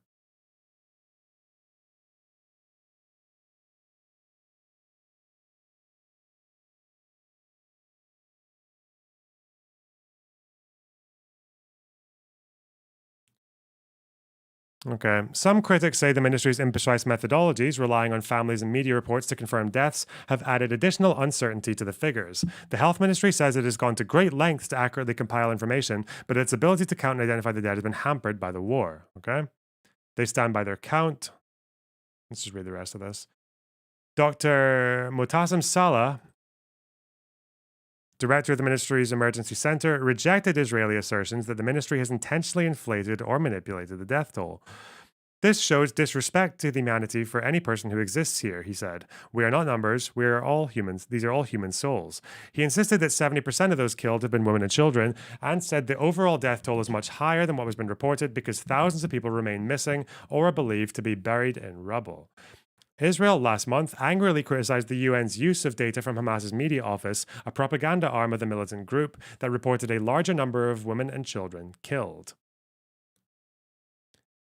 The UN later lowered its number in line with health ministry figures. The number of Hamas militants killed in the fighting is also unclear. Hamas has closely guarded this information, though Khalil al-Haya, a top Hamas official, told the AP in late April that the group had lost no more than 20% of its fighters. That would amount to roughly 6,000 fighters based on Israeli pre-war estimates.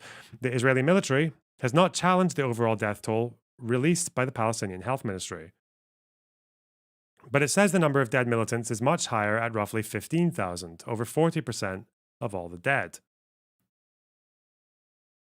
It has also provided no evidence to support the claim and declined to comment on the story. Remember how they claimed 500 bodies in Al-Ali within 40 minutes of the actual explosion? Yeah, I do remember that, which, again, it might be an outlier, but it does show that they're willing to be quick. Yeah. Michael Spagat, a London-based economics professor who chairs the board of Every Casualty Counts, a non-profit that tracks armed conflicts, said he continues to trust the health ministry and believes it is doing its best in difficult circumstances. I think the data becomes increasingly flawed, he said, but he added, the flaws don't necessarily change the overall picture. Yeah, so I feel like from where I am, I would argue that it might be that the health ministry is inflating deaths, and they have done in the past, at least with that one event in Al-Ali, but I don't think it's confirmed 100%. And what's more likely is that they're inflating the composition of the deaths, mostly by not being open about which ones are militants. So, you know. We had no interest for this. But you get adult, and I started to cover the occupation. It's now 40 years that I'm covering the occupation. Not an outlier they never retracted. No, that's still an outlier, because I don't think there's been a very confirmed instance of them just taking a death toll and just adding it on without getting rid of it if it would turn out to be fake. That's one where we know that made up numbers are put into the count for 100% sure. There's no other event I think that we know 100% sure that made up numbers were added to the count. That's why Al-Ali is an outlier.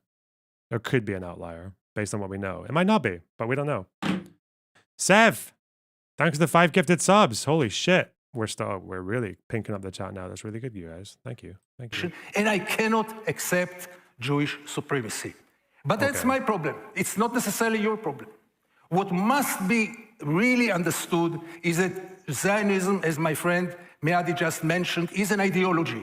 You might support it, you might not support it.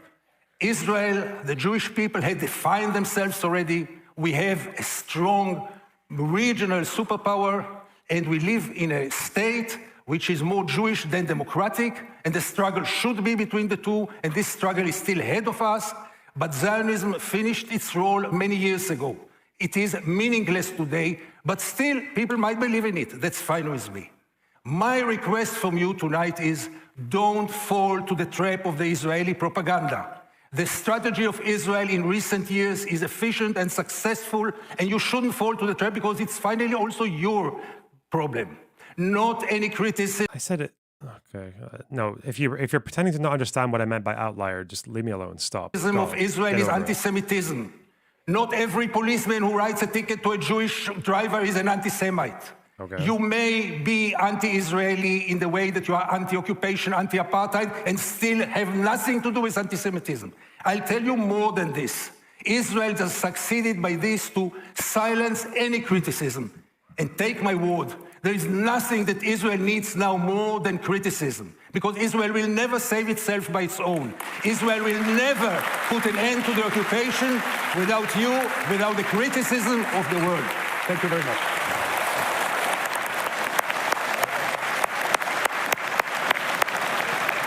What a terrific set of opening statements. Thank you, all of you. This debate is off and running. We're now going to move to rebuttal. So this is 3 minutes on the clock for each of you to react to what you've just heard. We'll do that in the same order as the opening. So Douglas, you're up first. Thank you very much. There's quite a lot to reply to there. Let me first say, Gideon, you started with a peroration about me not mentioning the Palestinian casualties. That's because I started by mentioning the war. And there is no law of war that says you're allowed to start a war and then complain when you lose it. And I wanted to ask, do you think if these students who protested dumb stuff like Starbucks focused on shutting down orgs that create problems in Sheikh Jarrah, it would be productive? Yeah, imagine being targeted in your activism. That would be pretty incredible, you know? Civil rights movement, this state's bus company or whatever. Yeah, right.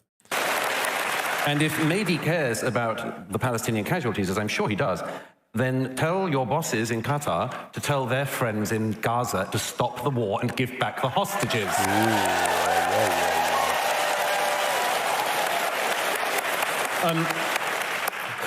Gideon says Israel needs nothing more than criticism. Israel doesn't get criticism. Wow, he doesn't even read his own country's press.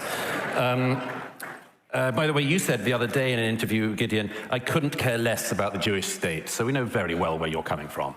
Let me just say a couple of things about the... Well, let's address the arguments. Let's go. About that I didn't get to in my opening remarks, but are important. You know, if you didn't throng the streets of this city or any other for the actual genocide going on in Sudan, not the one that Mehdi and Gideon pretend is happening, but the actual genocide going on in Sudan, if you didn't spend weekend after weekend doing that, but you did come out for the post-October 7th protests, you're an anti-Semite. If, like Mehdi once sent a tweet condemning that, it doesn't give you quite enough smoke cover. You know, if you protested not a bit, didn't set up a tent when Bashar al-Assad was killing 6 times the number of people in a decade that Israel and all of its enemies have lost in 75 years of war, you are an anti-Semite. And I would just add one other thing. I know that Mehdi has tried to reframe the motion. I'm not going to allow it either. You know, maybe there is somebody in the world. Pakistan was invented, created as a state around the same time as Israel. I reckon that if this debate tonight was about Pakistan, Pakistan started a lot of wars, it suffered a lot of wars, it suffered a lot of casualties, caused a lot of casualties. But you know what? If somebody said, I think Pakistan should be abolished. They just don't have the right to a state, and although they had one set up for them many decades ago, we should abolish it. I think people would say, And then if the person said, oh, by the way, although I want to abolish that state, I have no problem with the Pakistani people. Please, of course you would.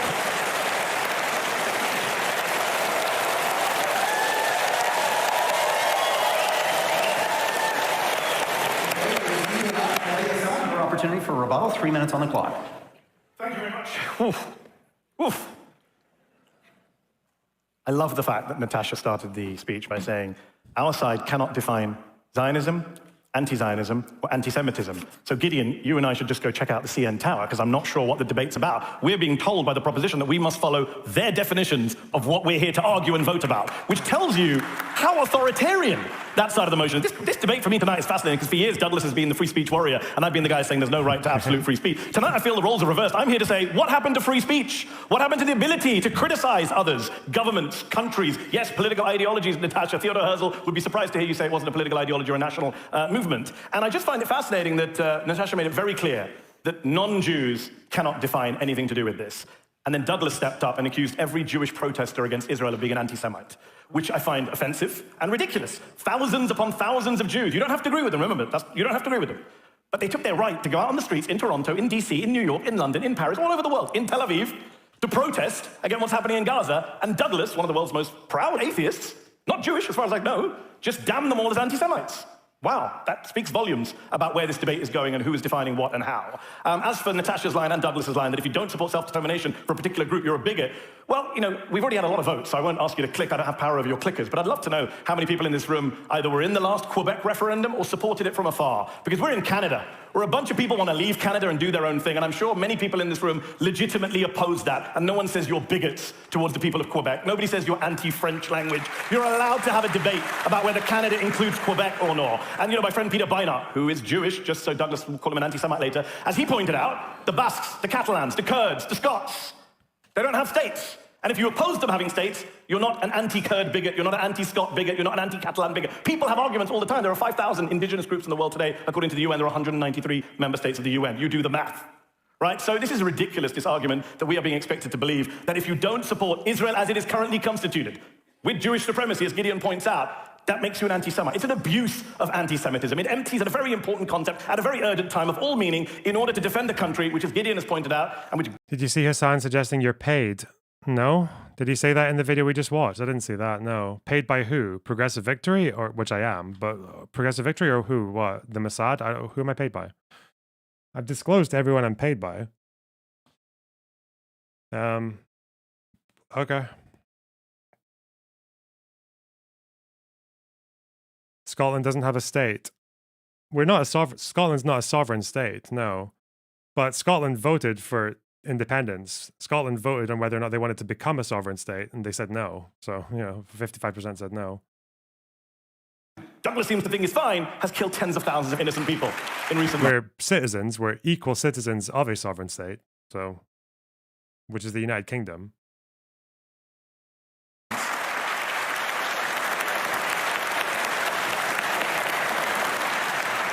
Let's reset that clock, and Natasha Hustorf will have your rebuttal now. Yeah, thank you. I'd like to use my time to do some fact-checking, but I only have 3 minutes, so we'll see how far I get. But first of all, Balfour. We heard him quoted to you earlier, ladies and gentlemen. She's doing it. Let's be clear about that quote and what was changed, or at least misrepresented, because I think this is going to give a really strong indication for what is coming out of the opposition as a whole. We were told he referred to Jews as alien and hostile. In fact, that he was therefore an anti-Semite. Well, I'm going to read you out the quote, and you make up your own minds. He said, "Mitigate the age-long miseries created for Western civilization by the presence in its midst of a body which it too long regarded as alien and even hostile, but which it was equally unable to expel or absorb."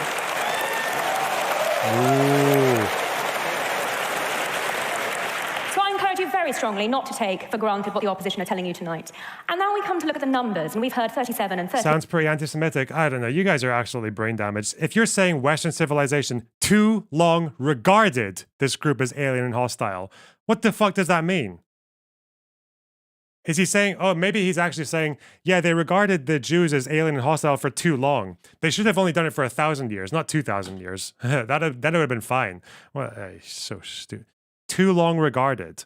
Too long regarded. You too long regarded piece of shit. Fuck. Why would Mehdi say that out of context? Because he's probably never read the context. He's probably never read the full text where that comes from. The full text of it is Balfour shitting on Europe for treating Jews like shit for 2,000 years. But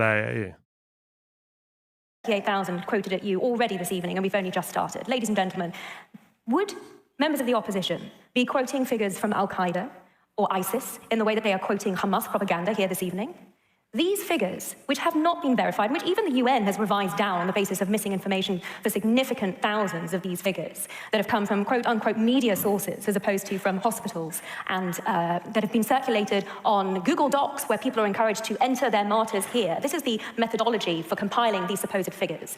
But even if we look past that and all of the studies that have already debunked these as significantly fabricated and invented, these figures make no distinction between civilians or combatants.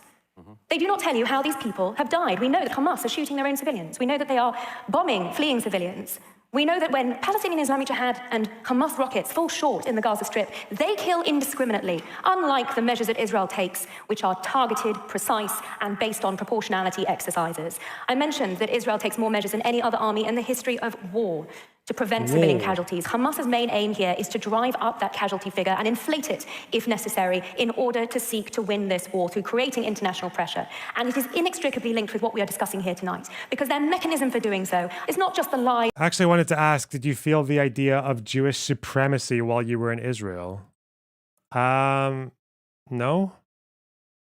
I wouldn't call it supremacy. There's obviously massive inequality. And when you go from Israel to the West Bank, there's conditions that are tantamount to apartheid. That's all fair to say.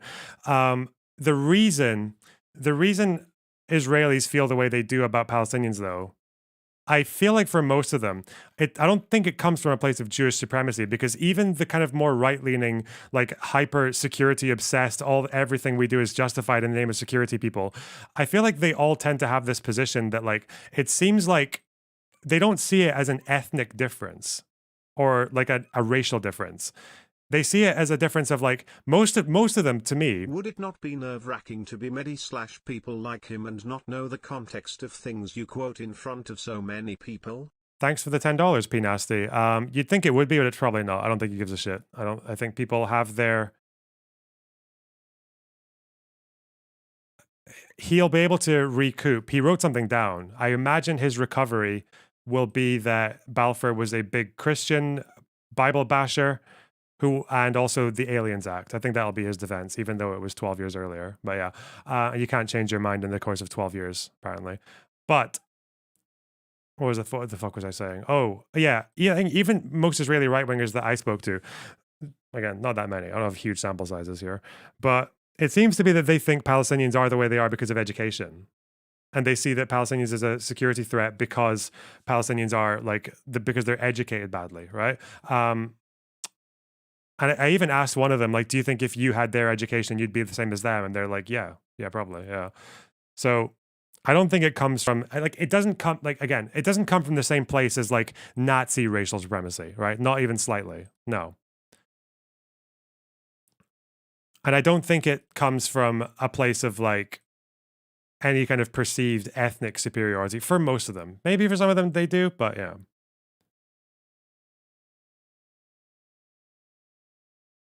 Cultural, there probably is an air of cultural supremacy, yeah. That wouldn't surprise me. That was definitely the case at the beginning. Again, we're talking about comparisons to colonialism. One of the very interesting things about colonialism in terms of Zionism was that it was unique in the sense that both the colonizers and the colonized both saw themselves as superior. Like the Muslims, like who saw Zionists come to them, saw them as dhimmis, right? Like they were supposed to be second-class citizens, or like, less than Muslim. And obviously the Zionists saw themselves as like the cultured Europeans coming to vitalize the land and, all that shit. So, yeah.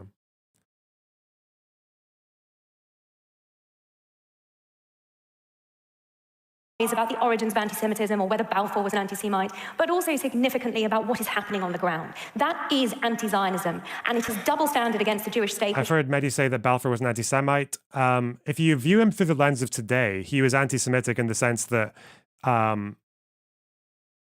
he was philo-Semitic. He thought the best thing for Europe would be to, like, the integration wouldn't work. He thought integration wouldn't work by the end of his, by the Balfour Declaration, because he thought Europe was too anti-Semitic for it, but he also thought the Jews were too hostile to Europe because of it. But he thought that the Jews were hostile towards Europe for understandable reasons. He thought they were right to be hostile towards Europe in a way. He was definitely anti-Semitic earlier on, though. In 1905, he was anti-Semitic when he voted for the Aliens Act. Yeah.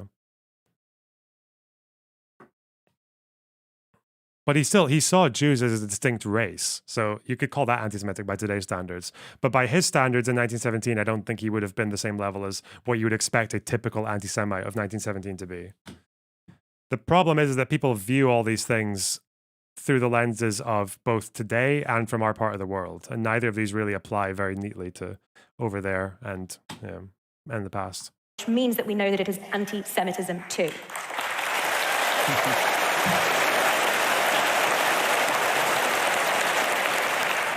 Get in, we're going to save the best for last. Let's have your rebuttal now.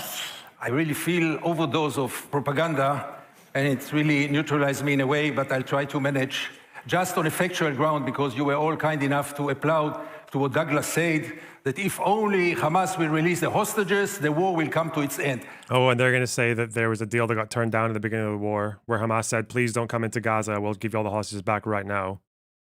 From time to time, it's also good to stick to facts. And the fact is that Israel wants to continue this war with the hostages or without them. And Israel is not ready to get a deal because Israel does not want to end this war. So with all the respect, things must be more accurate than this. But I would like to speak about something which is more principled. One of the big fears that we are being taught day and night is that they all want to exterminate Israel. that if you call from the river to the sea, Palestine will be free, it means to send all the Jews back to Auschwitz. It is a fight over the regime between the river and the sea. Nobody who opposed apartheid in South Africa spoke about exterminating South Africa. We were speaking, or they were speaking, about changing the regime. Between the river and the sea, today there are two peoples living together under the same rule, half and half by size. There's only one thing lacking there, and this is equality. This small value which democracy cannot exist without it. And when there is no democracy, it looks like apartheid, it behaves like apartheid, and it is apartheid.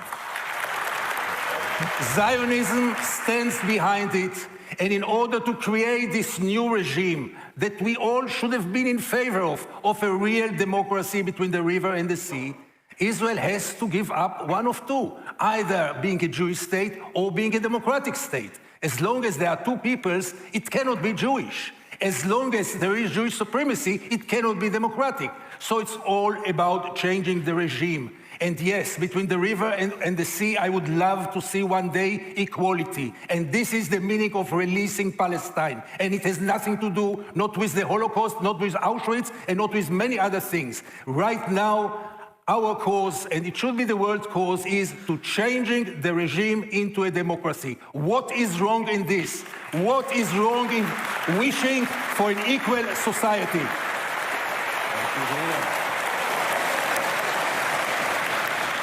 Okay, I'm going to join the debate now and try to think of some questions that are top of mind for our audience following this fantastic. He's such a JVP, Jesus Christ.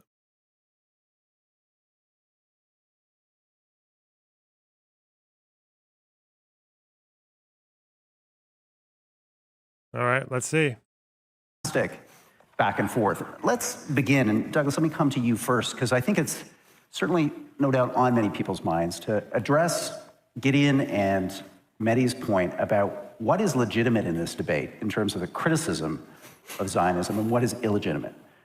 Give us a sense of your parameters here, because they're making an argument that, you know, this is a debate. We are having a debate today, are we not? So is all of this off the table? What's on the table? Give us, calibrate for us your understanding of Zionism. Let me just reiterate, because we started this debate with a definition put up behind us on the screens, and however much Mehdi and Gideon want to reframe it, it's quite straightforward.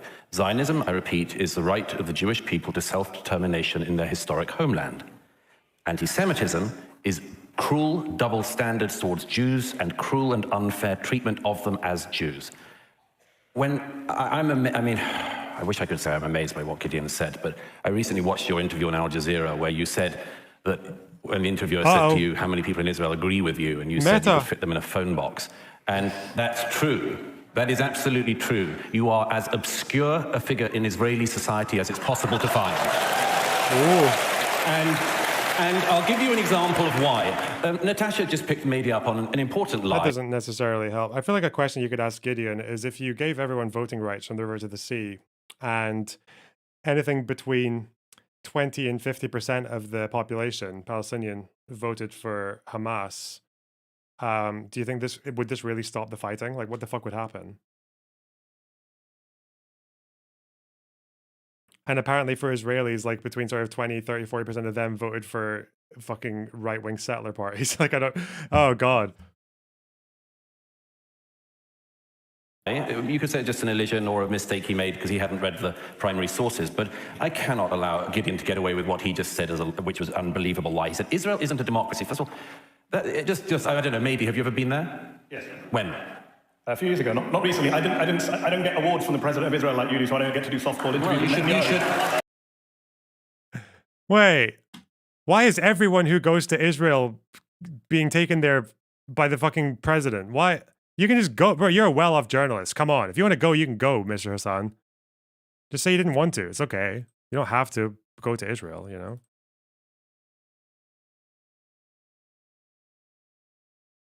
I didn't get invited into Gaza. Douglas, let me finish my point. But you went to Gaza, right? You said you went to Gaza. How come you went to Gaza when the world's media is not allowed into Gaza? There's two reasons. But they took you into Gaza. Well, first of all, I'll explain, but let me pick up my point since you keep trying to derail me.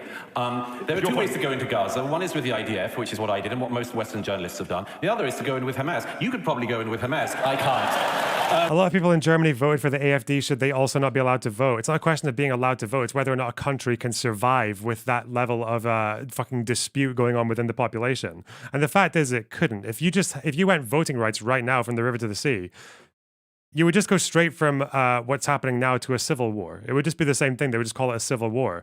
How are you going to, right now, with the amount of contention that there is between the two sides, how would you organize who controls the army? How would you organize like anything in terms of security or like policing over different parts of the territories or like anything? You just, I don't know. It's just not like, it's a very simple answer. Like it's easy to preach to a fucking Western audience, but it doesn't work.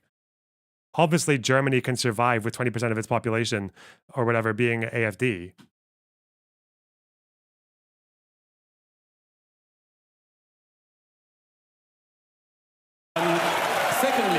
Secondly, so you see, if I was on stage tonight busily flying around the world to busily defame a democracy, I would spend a bit of time there, maybe. I would spend a bit of time there because everything you said about it, like Gideon, is totally untrue. Lonerbox rewind to what? Why? Just, I don't know, maybe. Have you ever been there? Yes. When? A few years ago, not recently. I don't get awards from the president of Israel like you do, so I don't get to do softball interviews. I didn't get invited into Gaza. Let me finish my point. But you went to Gaza, right? You said you went to Gaza. How come you went to Gaza when the world's media is not allowed into Gaza? There's two reasons. But they took you into Gaza. Well, first of all, I'll explain, but let me pick up my point since you keep trying to derail me. There are two ways to go into Gaza. One is with the IDF, which is what I did and what most Western journalists have done. The other is to go in with Hamas. You could probably go in with Hamas. I can't. Secondly... Is that the line that I was supposed to rewind? Okay. So, you see, if I was on stage tonight busily flying around the world to busily defame a democracy, I would spend a bit of time there, maybe. What would the demographics be in a one-state solution? It would be like, I think it would be a slight majority Palestinian, slight majority Arab. Yeah. Spend a bit of time there because everything you said about it, like Gideon, is totally untrue. And I'll just give one other thing. Gideon said an appalling thing just there, that this is not about annihilation. One of the heads of Hamas, 2012, kill them all the Jews, don't leave a single one. Ismail Haniyeh, 2017, children are tools to be used against Israel, we'll sacrifice them for them. Yahya Sinwar, who planned the 7th, we will take down the border with Israel and tear their hearts out from their bodies. I'll tell you something, ladies and gentlemen, from what I've seen, which you scorn because you are an armchair journalist. I'll tell you what I've seen. Ooh. When Yahya Sinwar said that we want to rip the hearts out of the Jews, it wasn't rhetoric. They did it. They mean it, and only this side wants to pretend they don't, for whatever reasons the psychologist would have to explain. Sorry, you called me. The fucking attacks are so fucking cringe. A psychologist would have to explain. All right. This one.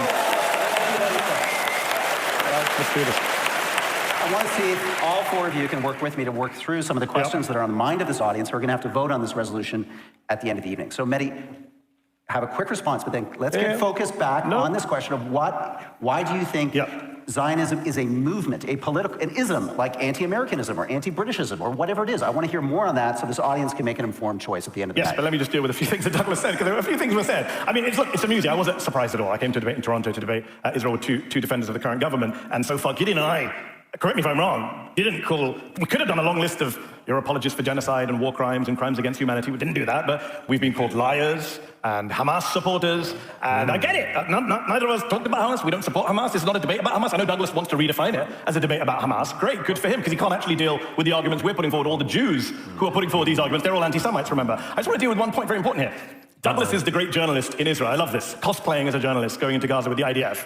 Douglas interviewed Benjamin Netanyahu in January. Douglas did not. You're very bothered by Qatar and funding Hamas. They're your bosses. But we're talking about bosses. Let's talk to this. You're literally paid by them. I've interviewed Qatari officials. You can go on YouTube and watch my interviews with Qatari officials, and then you can watch Douglas. Lonerbox, should they not be allowed to vote? No, I think the answer for the Palestinians is a two-state solution. They'd be allowed to vote in two states. What? Okay, whatever. Because I don't think ideologically, at least for the conceivable future, that either of these groups want to share a country with each other.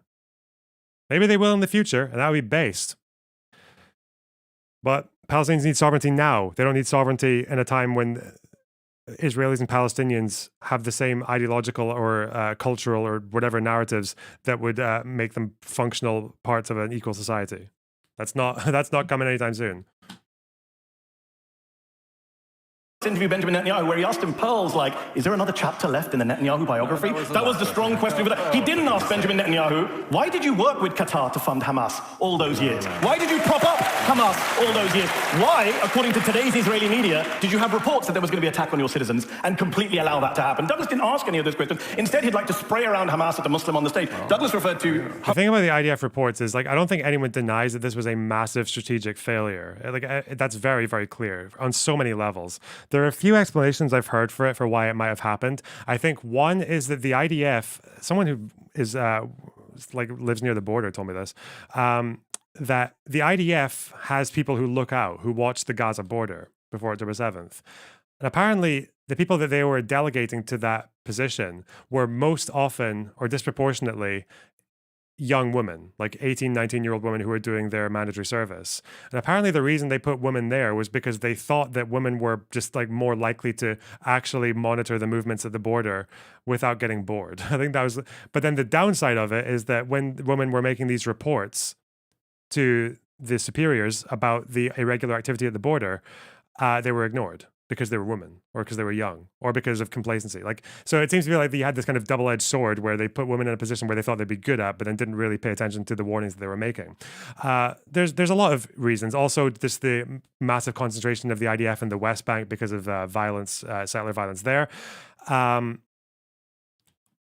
Complacency. There's lots of reasons. Another reason, though, is that groups like Hamas and Hezbollah will talk about potential attacks all the time. So it is actually the one charitable thing I can give to the IDF, which is, again, it's like, it's still a failure regardless.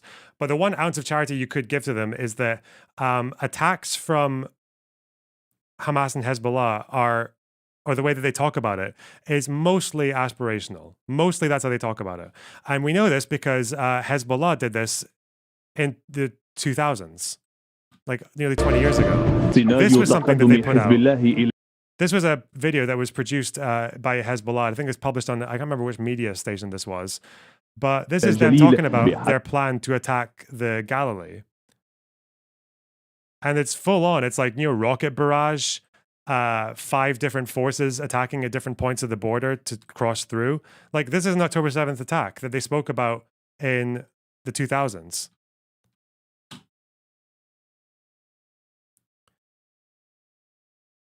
But it still doesn't really excuse the fact that the border movements were still there and everyone saw them doing training exercises and people knew about like plans coming ahead. So like, yeah, it wasn't responded to in the right way. It was very, like, the response was stupidly complacent. But I think it puts to bed the idea that where people argue that, what do people argue? People argue that the IDF just knew it was going to happen, or the government knew it was going to happen and they allowed it to happen to do what? To have an excuse to genocide Gaza or some shit.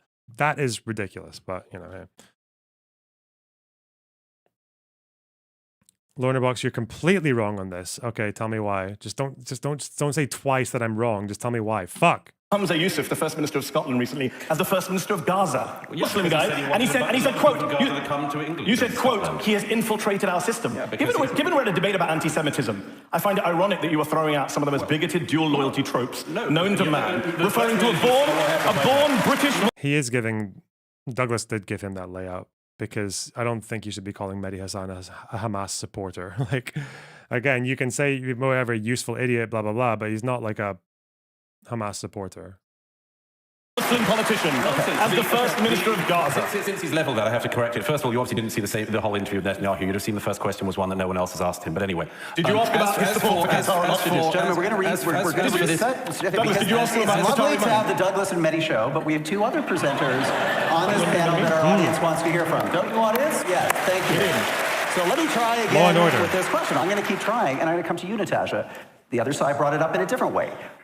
Where do the Palestinian people fit into this debate? Are they all anti-Semites because they oppose Zionism, the ideology, the movement, Israel's statehood? What's your answer to that question? First, I think we have to acknowledge that the Palestinians have self-government. They have an autonomy. So when we're talking about, Quebec as an example, actually it's an important one so far. So it's an important one as far as Canada is concerned. Well, let's let Natasha finish. I'll come to you next. There is an important Canadian Supreme Court case, read the secession of Quebec, which is so significant that it's said to be part now of customary international law, which deals with the question of self-determination. And it's clear that that has to take into account the territorial integrity of other states. Now, the ability of the Palestinians to self-determine in the West Bank and actually vote for their leadership in the Palestinian autonomy, and certainly after the last 16 years of Hamas building a terror infrastructure, we can see what they've done with self-governance there, but that exists.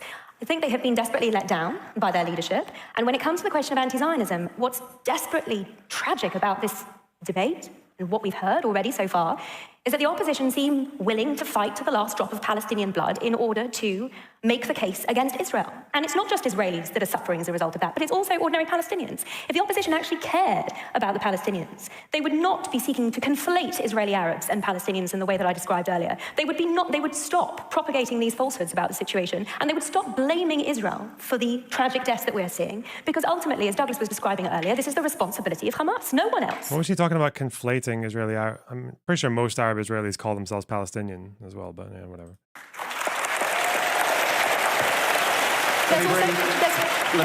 There's one very brief point. Very brief point, then Gideon's going to come in. Yes, we've heard already this utopia of a one-state solution being advanced by the other side, in contrast to the autonomy that I have described. And we saw the reality of that for anyone who was blind to the realities here on the 7th of October. This was not a surprise to anyone that listened to the Hamas leadership and listened to what is being said in the rest of the Arab world. When we're talking about the mutilation and the terrible atrocities that were committed on the 7th of October, we need to understand the history that led up to that. Even in 2002, in the lynching in Ramallah, that very famous image of two Israelis who had wandered, gotten lost, they came to the Ramallah police station in order to seek refuge there. They were lynched, and their livers were eaten by the mob that lynched them. The photograph I refer to is the individual who held up his bloodied hands into the window, and the baying crowd below went wild for that sight. That was exactly what we saw on the 7th of October, but in 2002 in Ramallah.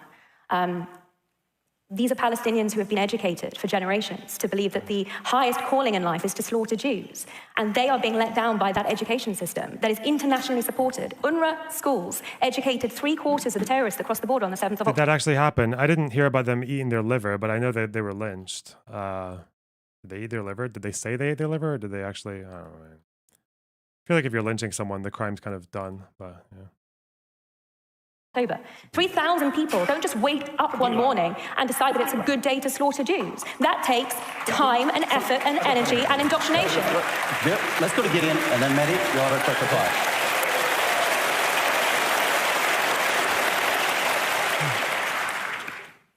In the last 35 years, I'm covering the Israeli occupation.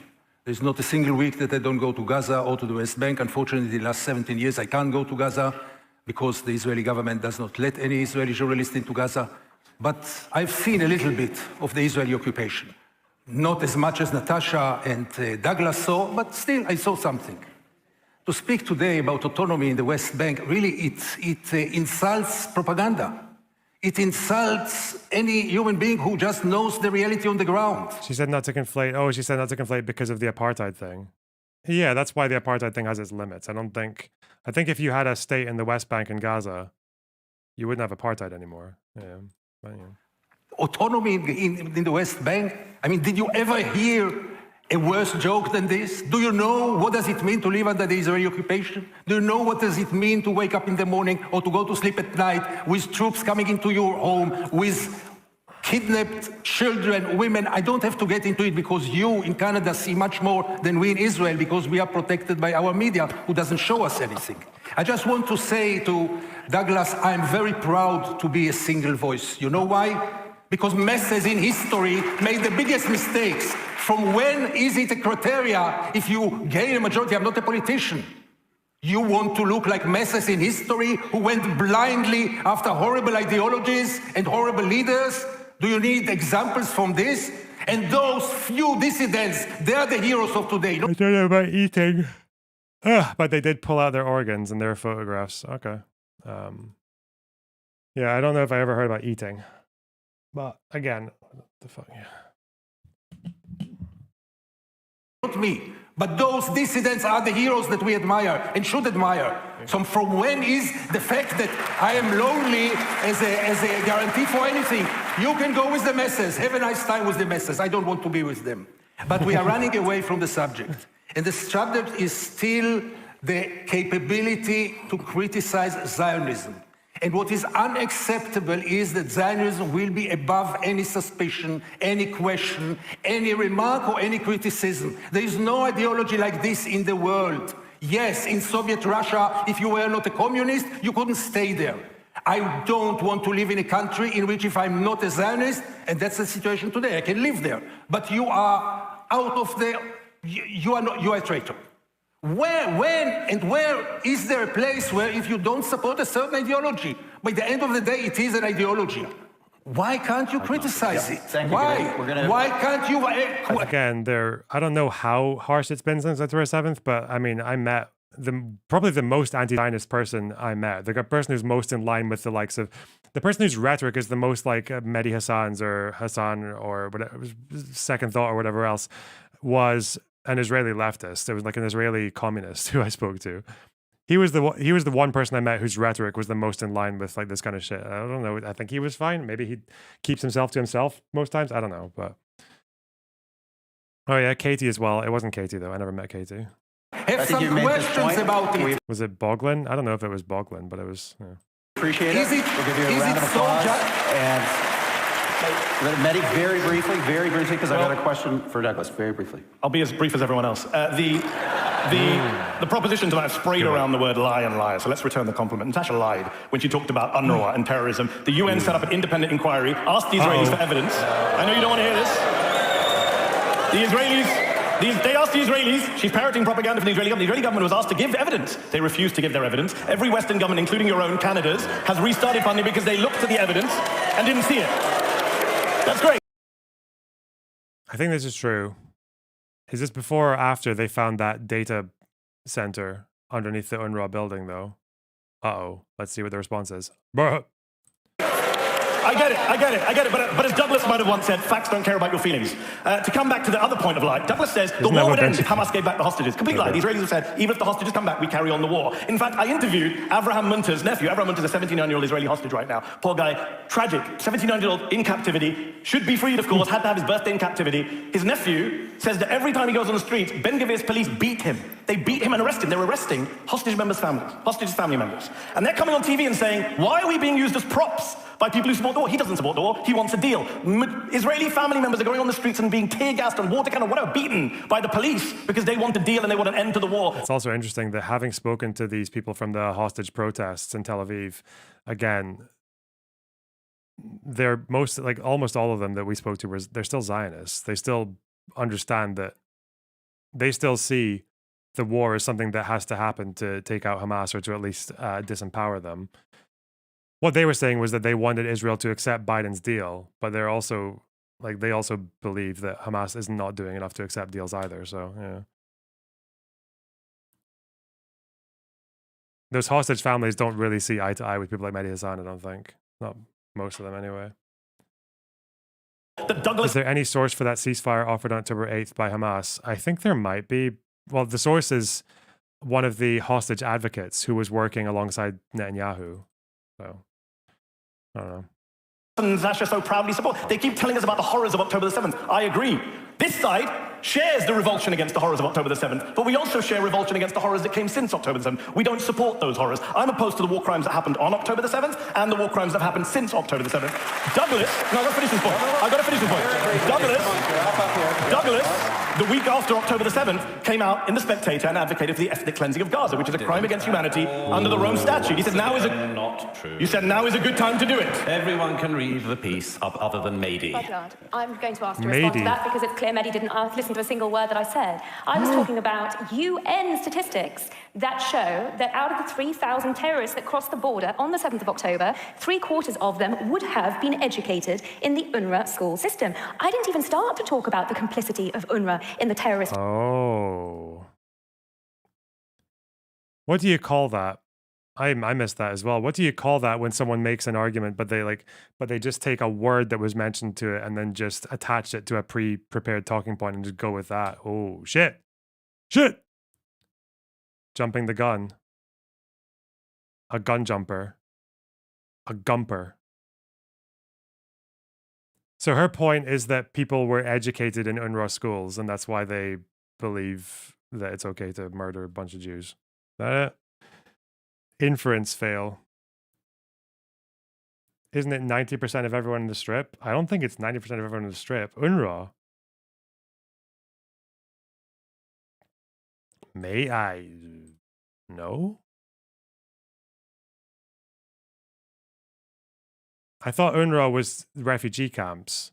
And I think it's about 60, 70% of people in Gaza are classed as refugees. And then whatever percentage of them are... I don't actually know. Do we know that? How many people in Gaza are educated in UNRWA schools? Atrocities themselves, and that has been well documented. But on the education point, I commend the work of Impact SE that's looked at Palestinian Authority textbooks. I commend the work of UN Watch that has outed the UNRWA chats on Telegram in which the attacks were both supported and celebrated, and the identities of those UNRWA employees that took part in them. There are NGOs doing important work to clear the realities of what it is that the opposition seem to be blind to, but that also includes this absolutely abhorrent allegation of war crimes. It's another blood libel. So was occupation, by the way, but we can come on to that, I'm sure, a little bit later. Ooh, wow. War crimes invokes international law, and I'm going to take the prerogative as the lawyer on the stage to talk about what Israel is doing that surpasses international humanitarian law in Gaza. The principles that it upholds are proportionality, distinction, necessity, and precaution. No other army gives the sorts of warnings before strikes that Israel provides through text messages, phone calls, leaflets to individual householders. I don't really know if, occupation is the best one for blood libel. If they say Gaza's occupied, you can contest that, but I don't think it's blood libel. Fuck me.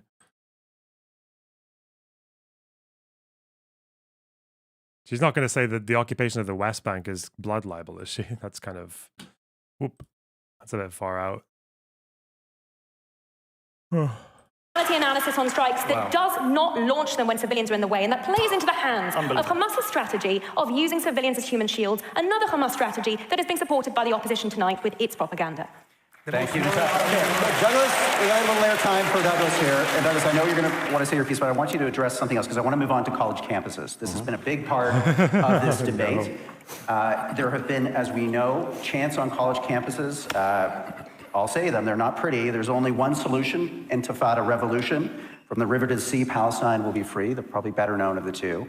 What does college campuses and what's happening on college campuses here in North America, Douglas, say about this debate right now? Well, it says that a young generation has been lied to in significant numbers and with a sense of ferocity and extremism, which we should all abhor. It's possible that these college campus kids didn't get the memo from the other side in their desperate attempt not only to reframe anti-Zionism, but also anti-Semitism. It's very strange to me, isn't it, that if anti-Zionism isn't anti-Semitic, why do all these kids who've never protested about anything else before in the world stage suddenly turn up at Columbia and chase Jewish students with "Go back to Poland" or Ukraine? Why is it Jewish students at universities here in Toronto and Montreal who get chased by mobs and shouted down by mobs screaming anti-Semitic slurs? They're not even bothering to cover over it. They very rarely anymore remember to say, "Oh, I meant Zionist." They're revealing themselves all the time, and it's because, first of all, they've been lied to. Secondly, there are a very large number of them who are, I would say that they fall into two categories, the sinister and the silly. The sinister are the ones who know exactly which river they're chanting about and exactly which sea. Exactly. And they want the eradication of the world's only Jewish state. And they think they're the good guys. That's you guys, the sinister and the silly. The silly, they're the ones who, like, there was a guy at Columbia who started this academic year calling for climate emergency, and then Hamas attacked Israel, and suddenly he was for Hamas. He has a sort of belly button piercing, and I think he's queers for Palestine, or, as I say, chickens for KFC. And these students are, I'll put it straight, they are desperate for a cause. They're desperate for meaning in their lives. They have searched and scoured the land looking for meaning and purpose, and instead of learning something good to do with their lives, they've decided they will do this incredibly simplistic thing. Everything in the world is oppressor, oppressed, occupier, occupied, colonizer, colonized. And this incredibly simplistic idea that works nowhere, they then implant or try to implant over the world's most complex region. And they think in doing so that they're being good guys. And what they don't realize is that if they got what they wanted, they'd have finished the work of Adolf Hitler.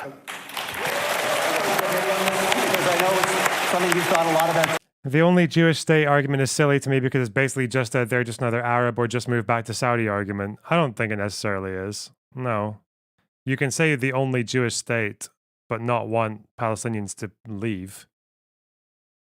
You can say Israel's the only Jewish state. Why can't we just have this one, but also give West Bank and Gaza up for 2 states? I mean, Israeli left and right use the only Jewish state argument. I don't think I would jump to the conclusion that one necessarily implies the other. That would be very short-sighted, I think. Douglas earlier was telling us all about the importance of journalism going on the ground, while Douglas was getting awards for... Because it is the only Jewish state. There's not one other one. Not even a bit of other one. It's the size of New Jersey. President of Israel, we were actually reporting my news organization Zateo from those campuses with Jewish students. In fact, the most read piece on our site is from a student called Jonathan Ben Menachem, who is at Columbia and reported from inside the encampment where they were having a Seder, where he was protesting war crimes in Gaza, which I know the other side thinks there are no war crimes, everything we just imagined the last 8 months. What you have to tackle tonight, I'm glad we brought up college campuses, because again, if this ridiculous sweeping motion, Douglas says complexity, we are the side of complexity, we're not the ones saying anti-Zionism across the board is anti-Semitism, you have to deal with the fact that college protests good retort. there are a disproportionate number of Jews in these protests. They're all brainwashed, they're all idiots, they're all self-haters. Some of the top... Wait, what did he say that? The protesters are disproportionately Jews? There's no way. No, wait. There are no war crimes, everything we just imagined the last 8 months. What you have to tackle tonight, I'm glad we brought up college campuses, because again, if this ridiculous sweeping motion, Douglas says complexity, we are the side of complexity, we're not the ones saying anti-Zionism across the board is anti-Semitism, you have to deal with the fact that college protests are disproportionate. There are a disproportionate number of Jews. How the fuck does he think that? Where are you getting that from?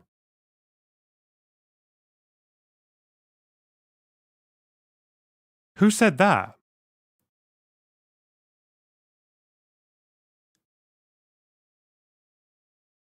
Jupol. Thank you.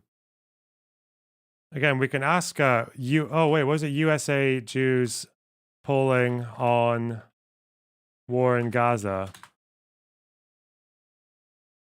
Was it Pew who did that study on, majority of, wait. I think Jews are more than any other group in America in support of this war right now. Yeah, this is it, isn't it? Jews and Muslims diverge in their evaluations of whether Israel and Hamas have valid reasons for fighting. Jewish. Percentage who say Israel's reasons for fighting Hamas are valid, not sure.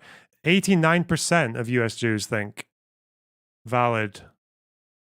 Compared to, even they're ahead of evangelicals, way ahead of Muslims, Catholics, Black Protestants.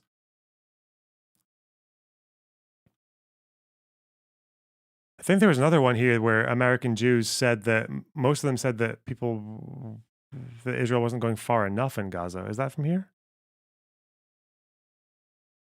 Is it just this one for that particular? What about the Black Israelites? There might be, yeah. That doesn't disprove his claim. Okay. The way that this could be compatible with his claim is that for some reason, the remaining 7% of American Jews have in enormous numbers decided to attend these protests compared to the average person in the population. Even if you say that, that is a very dishonest way of framing the average Jewish opinion, because we're talking about anti-Zionism and anti-Semitism overlapping. It's just another attempt to avoid the fact that most Jews in the world disagree with people like Mehdi Hasan. Again, does anyone know why he thinks that, though? Why there's a disproportionate number of Jews at the protests? Maybe there are, but I don't know exactly what it proves. Just that of the tiny minority of Jews in the United States who are anti-Zionist, that they're excessively vocal, I guess?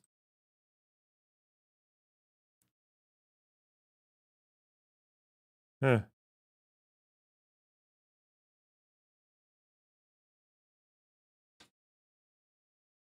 In these protests. They're all brainwashed, they're all idiots, they're all self-haters. Some of the top academics at Columbia University who are Jewish have come out to defend the protests. Annalise Orlek is a 65-year-old former chair of Or Jewish... is it just because of that stupid, like, oh, it's like in the UK, people argue that the disproportionate murder rate of trans people is actually lower than the average, which I think was true at a certain point, but the problem was because trans people are such a small part of the population, you would only need an extra like 2 murders a year for them to go like way above every other murder rate. Yeah, like when you're dealing with such a small minority, like proportionality and stats like that is not really helpful. Studies at Dartmouth. She was beaten on camera by police while she was protesting against the war in Gaza. Apparently Douglas, an atheist, says that she's an anti-Semite. That's the What about JVP? True, I forgot about JVP. Yeah, therefore.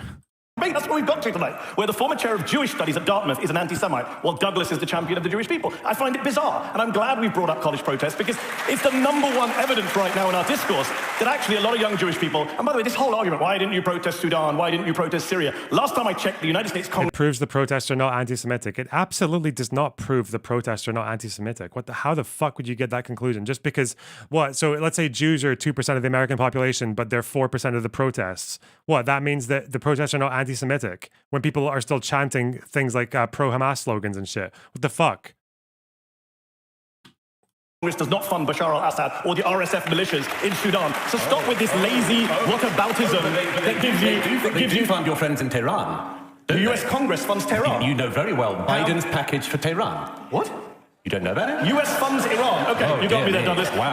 By the way, since we're doing fact checks, again, Douglas is not. This is why the fuck is Douglas doing this? Like, oh, you've got connections to like your finances. Why? This is not like a debate point. This is just personal attacks. Jesus, Douglas is he's just a very he's a very angry person. Biden decided to bring Iran back into JCPOA. They are no longer in. I think a much better debate here would be that Natasha lady and Mehdi. That would have been a good debate. Gideon Levy is just not contributing anything. And Douglas is just an unlikable fucking ad hominem machine undertaker. So, right, hang on.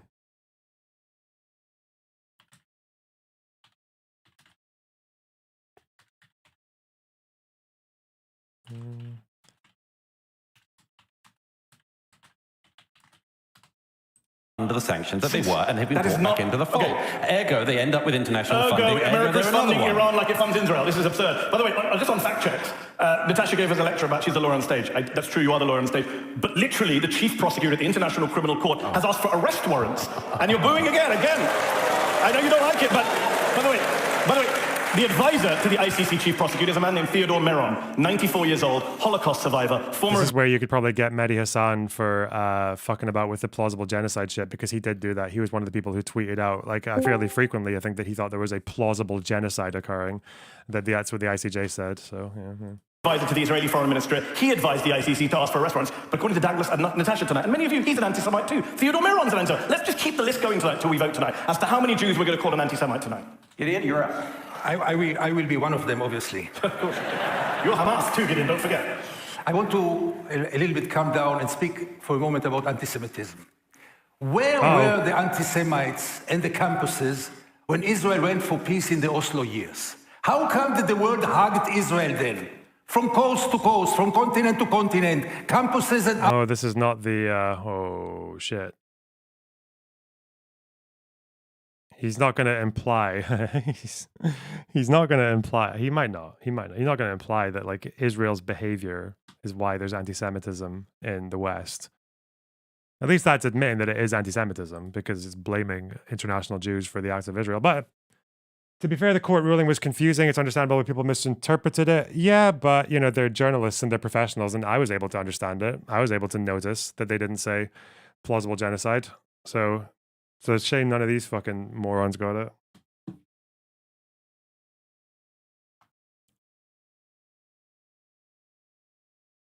Anyway. Be right back. I need bathroom.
Marco with the €5. Why don't pro-Palestinians engage more with Haredim, considering most of them are anti-Zionist or don't think Jews need a country? I do not think Haredim mostly think Jews don't need a country. What the fuck? The Haredim are not... No, most Haredim are not anti-Zionist. What the fuck? Like, the Haredim, they believe things like, you know, they want the fucking Al-Aqsa to get smashed up and the third temple built, but they don't want anyone to do it. They want the Messiah to do it. Like, all shit like that. I don't know. Oh, God, sorry. No, the Haredim are not necessarily... There's a very small minority of ultra-Orthodox Jews who are anti-Zionist, but there ain't that many of them. Sorry. No.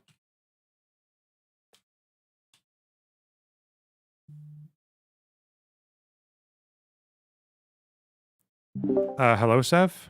Hello. I just wanted to say you're kind of grouping up what all Haredim think in one basket. There's like so many different types of groups. There is the people that think, oh, they want the temple to come down. Well, like the Messiah will bring the temple. There's ones that don't think that, but also just don't think the state is religious enough, so they're against what the state is. So, like, they're against the state being secular, and that's why they're anti-Zionist, because it's like secular Zionism. So if like they want like a halakha-run state, shit like that, there's like groups that are. I think even Corey did an interview with some of the. He went to Mia Sharim, where they have the Palestinian flags and shit, and he said, "Oh, you guys are anti-Zionist." They said yes, and then he asked them a question next, which just proves that like people, they're not anti-Zionist for the reasons people fucking tokenize them for. He asked them who does the land belong to, and they say Jews. It's like, yeah, that's the thing. Okay, so how many Orthodox Jews, what percentage want what Gideon Levy wants? Like, practically no Orthodox Jews agree with Gideon Levy. Yeah, that's what I thought. Right, practically barely. Maybe you can probably find the odd ball like in each community, but as a group, I don't think anybody. Okay. Yeah. All right. Others hugged Israel because Israel went for peace. Now, when we look backwards, obviously we see it was a kind of a trap, but let's put it aside. Where was anti-Semitism then? What, anti-Semitism went to sleep when Israel is doing the right thing? Anti-Semitism goes to sleep when Israel is following the international law? Anti-Semitism goes to sleep when Israel is following the resolutions of all the international institutions? It just wakes up if Israel doesn't? So if so, let's ask ourselves, what is the contribution of Israel's policy to the increase of anti-Semitism in the world? There is an... I don't really like making this argument, but you could argue that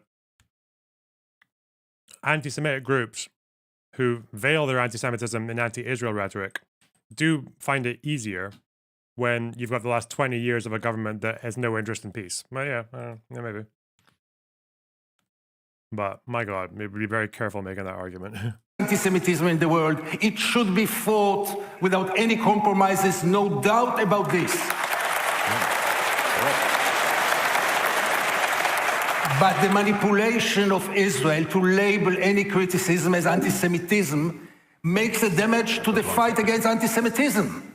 Because the genuine anti-Semitism we should fight. But the critics of Israel, part of them are anti-Semites, part of them are using what's happening to express anti-Semitism. And part of them, let me tell you, a big part of them, are people of conscience, are people that not only have the right to criticize Israel, they have the duty to do so. Okay, Gideon, that's the important point. We're going to register that. I'm going to come to Douglas briefly, and then Natasha, I've got a question for you.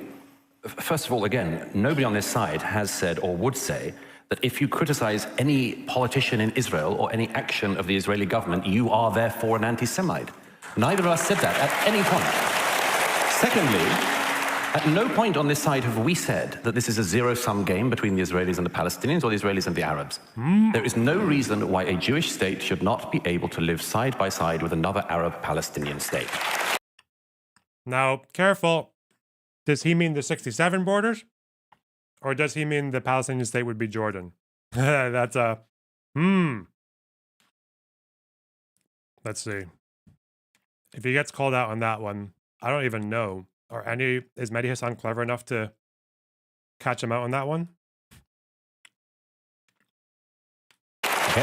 The only, and I'm glad that Gideon brought up Oslo, the only reason that there is not a Palestinian state today, not the Palestinian Authority, which runs most of the West Bank, or Hamas, that was given the Gaza and then decided to do, well, we know what they decided to do with 18 years of international funding from this country and others. Not that, but if they were given another state, there is no reason, if they brought their children up to love life and to live by their neighbors, if they educated their children into learning instead of hate, there is no reason why they could not live in a state beside a Jewish state. And there's no reason why Zionism opposes that, and it doesn't. But I guess he is a two. That sounds like 67 borders that he's talking about. Wild. It goes to show that you can have fairly right-wing people. I think Douglas Murray is fairly anti-Islam as well. Can still fall in the same category as like a fairly left-wing person in Israel, or Now maybe he would probably be up for less generous terms than someone like me, but fairly, yeah. Yeah, actually, especially for Palestinians in Israel, because apparently if you tell them you're pro-two states, they think you're pro-Palestine, because Palestinian state, for the fucking billionth time, is more than they have now. And it's a lot more than they've ever had in the last 100+ years. So it's more than they've ever had ever. So it would be taking them a huge step forward to have a state. Finkelstein is pro-two states. To this day, he doesn't talk about it that much because he knows he's courted an audience that would be very angry with him if they knew how adamant he was against the one-state solution. But, you know.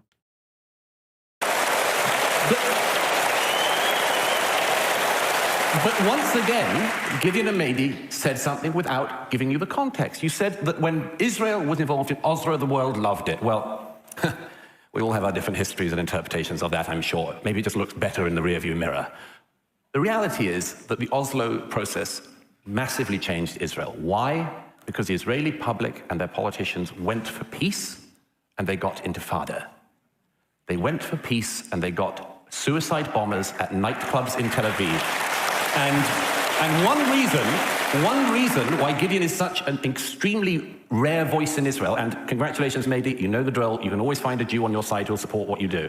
But the reason why Gideon is such an unusual voice in Israel is because most Israelis learned from that intifada what it means, what the teaching of hate to Palestinian children means, and now, after October the 7th, they've learned it 1,000-fold. The people who were killed in the communities beside Gaza were people who dreamed of peace just as much as you do, if not more. And I can tell you that of the young people dancing at the Nova party that night. Intifada was before Oslo. If you talk about Intifada and then say nightclubs being bombed in Tel Aviv, you mean the second Intifada, which was way after Oslo, you fucking idiot. What the fuck? Enter Tamid. Come on. Stay on course. That morning, the young people dancing at that party massacred, raped, shot, kidnapped for the crime of dancing. There's not one of those kids who didn't dream of the day they could dance with their Palestinian brothers and sisters.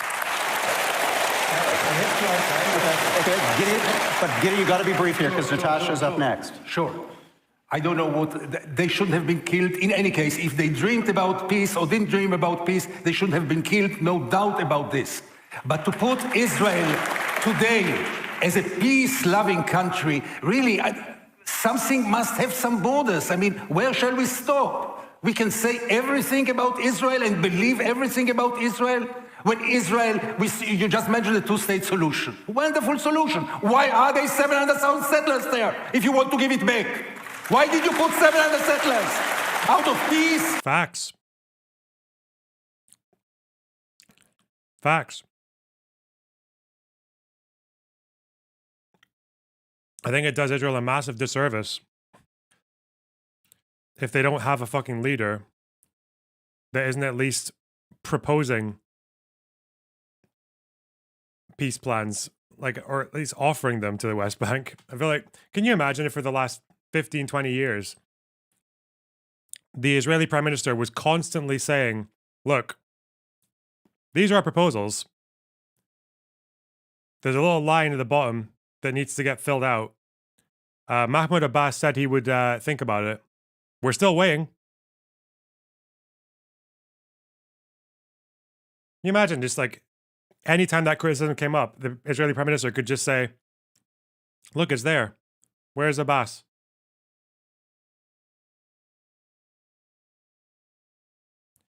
Like that would look, it would just be such a fucking win on the world stage with regards to peace. But because it's fucking Netanyahu and a bunch of wankers who have never believed in a Palestinian state, just kind of fucked.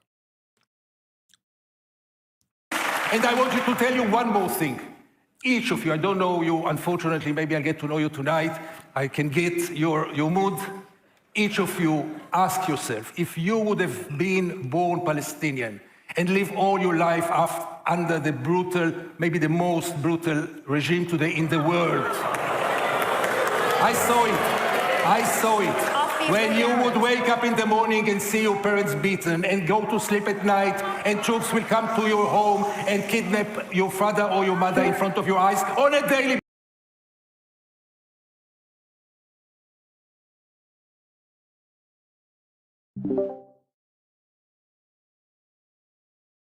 Can you hear me? Wait, for some reason you're talking not within my headphones. Oh, What the it's because hell? I'm talking on, well, I was muted on stream, but you should hear me on Discord, right? Wait a second. I'm way too not. No way I can understand this. But I'm not talking with you through the headphones. What the hell?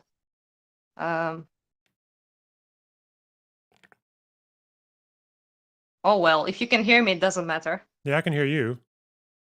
Yeah, that's fine. I can hear you well as well. But it's just should be through the headphones. Doesn't work. I have no patience for this shit. And not going to try to figure it out. I believe in you. Well, yeah. Anyhow, thank fuck you are not jihaded, and you returned. That's very nice. Yeah. Or thank God I wasn't murdered by a settler in the name of security concerns. Yeah, that also can be a thing. Yeah. I have a bit of a proposal actually for you, if you have a bit of time.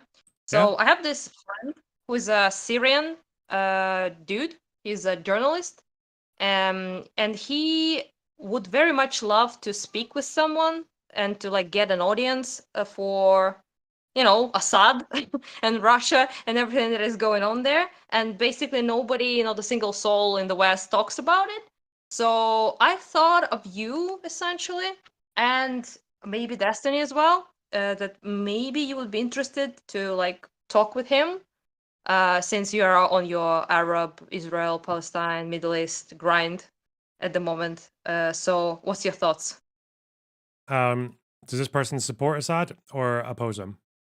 Blind yeah, I won't be fucking friends with him if he supported Assad. Oh yeah, He just met. One step at a time, okay? Yeah. So what do you think? Yeah, so what do they want to do? Just come on stream and talk about it or what? Yeah, basically, yeah. To chat with someone who's actually interested in hearing out what is going on like in Syria and all of that, essentially. I can send you his like stuff. He had his story published on Telegraph some time ago. Okay. His family was killed and everything. And he also has a Twitter, which is, has some sort of motion there, but not much. So yeah, he just messaged me asking me if I can help him out because, Syrians and Ukrainians chat a lot. And, there's like a lot of, I don't know, weird connections there, I guess you could say. So I just wanted to ask if you would be interested to maybe give him a bit of a interview and also a way to share his actual story. Okay, well, I'll give you my email address and Discord DMs. You can just forward it to them and they can send me a response. Okay, that's cool. Yeah, because I'll do it. Yeah. I appreciate it. I think it would be interesting to learn about Syria because I don't know fucking anything about Syria. That's the problem, you see? That's the problem I'm talking about. Yeah, but I think it would be more like maybe just him, I don't know, talking about stuff because he, is working as a journalist as well, trying to cover things there. So yeah, maybe might be interesting, I suppose. Yeah, I just wanted to help him out a little bit. So that was my proposal. Yeah, that sounds like a good idea. Okay, that's good. Great. So, how's it going overall? It's good. I survived. Got a lot of footage to work through. Probably spend the rest of the year trying to figure out what to do with it all. But yeah, I'm trying to learn Arabic. Salam. By the way, the only I didn't see the person. That was another person. So Don't yeah, worry, I won't essentially. jihad you. Thank you. That's very nice of you. I appreciate that. I have enough problems with Russians. Okay, I don't need jihad over here. Yeah. So point is that I really wanted him to have like a perspective, show his perspective, but also the only problem is though I don't think he speaks English pretty well. He has a translator though. So if you want to pull a Hasan basically and do an interview with a translator, but not with a Yemeni terrorist dude, but with a journalist from Syria, then probably. To be fair, we don't know if he's a terrorist, right? He might be a terrorist sympathizer, but we don't know if he's a terrorist. Just to be clear. Yeah, I mean, true. Not sure. He posts some stuff, but it might be all for fun, like not really actually like. Yeah, True. but a meme basically, is that you can be that guy. Yeah, well, I do have a million Arabic speakers in my community now, so one of them will definitely be up for translating. Yeah. Yeah, Sharon will. Yeah. You didn't even offer. Her dialect. Her dialect's closest to Syrians out of everyone here. Actually, that's true. Yeah. That's cool. Well, I didn't know that, but point is that he just was worried that he doesn't really speak English that much. He reads it, and he also can type stuff, but speaking is a bit rough, I suppose. So yeah, but he did say he has a translator friend who can help him out, so should be fine, I suppose. Yeah, for sure. All good. Yeah, that's all I wanted. I'm gonna have to learn a bit more about Syria just so I can actually ask them good questions, but I'll be able to do that fairly quickly. Doesn't have to be like right now, I suppose. Could be a bit later. Anna, before you could leave, I actually want to talk to you for a little bit, but doesn't have to be on stream. We can go to journal if you want. Can be on stream if you're not like It doesn't really have to do anything with stream. It's just something silly. Why do you keep asking people, or like telling people you're glad they didn't get jihaded? It's a joke. Yeah, but why? Who's gonna hurt them for just saying shit? Nobody. That's a joke because many people were saying in Destiny's community that he will go there, he will, it's dangerous, he will get like some unhinged, I don't know, like. All I'm gonna say is the only time Israel, Destiny and Loner had a security guard is when they were in Israel.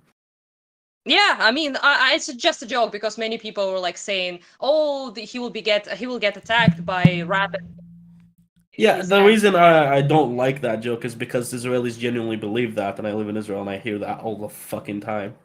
Yeah, well, I apologize if they are. No, it's fine. If it was actually a joke, it's fine because I heard that as not a joke many times. No, it's a joke. It's definitely a joke. I was under no impression there being any sort of like severe danger anywhere. So it's not like it's just people like if you come to Ukraine, it's dangerous, but it's more dangerous because like unhinged, like I don't know, jihadists will come and get you because you said something on stream.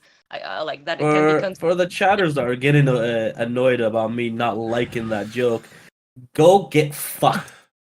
I mean, I understand. I mean, if you live in the conditions when you are constantly being. If anti-Semitism is not funny to you guys, neither should Islamophobia. Whoa. Yeah, I wouldn't say it's an Islamophobia on my account, but No, I'm not saying you're being Islamophobic, but if they're like very comfortable with jokes like this, but they flame out the ass about jokes about anti-Semitism because a lot of them give me shit for making jokes about Jews.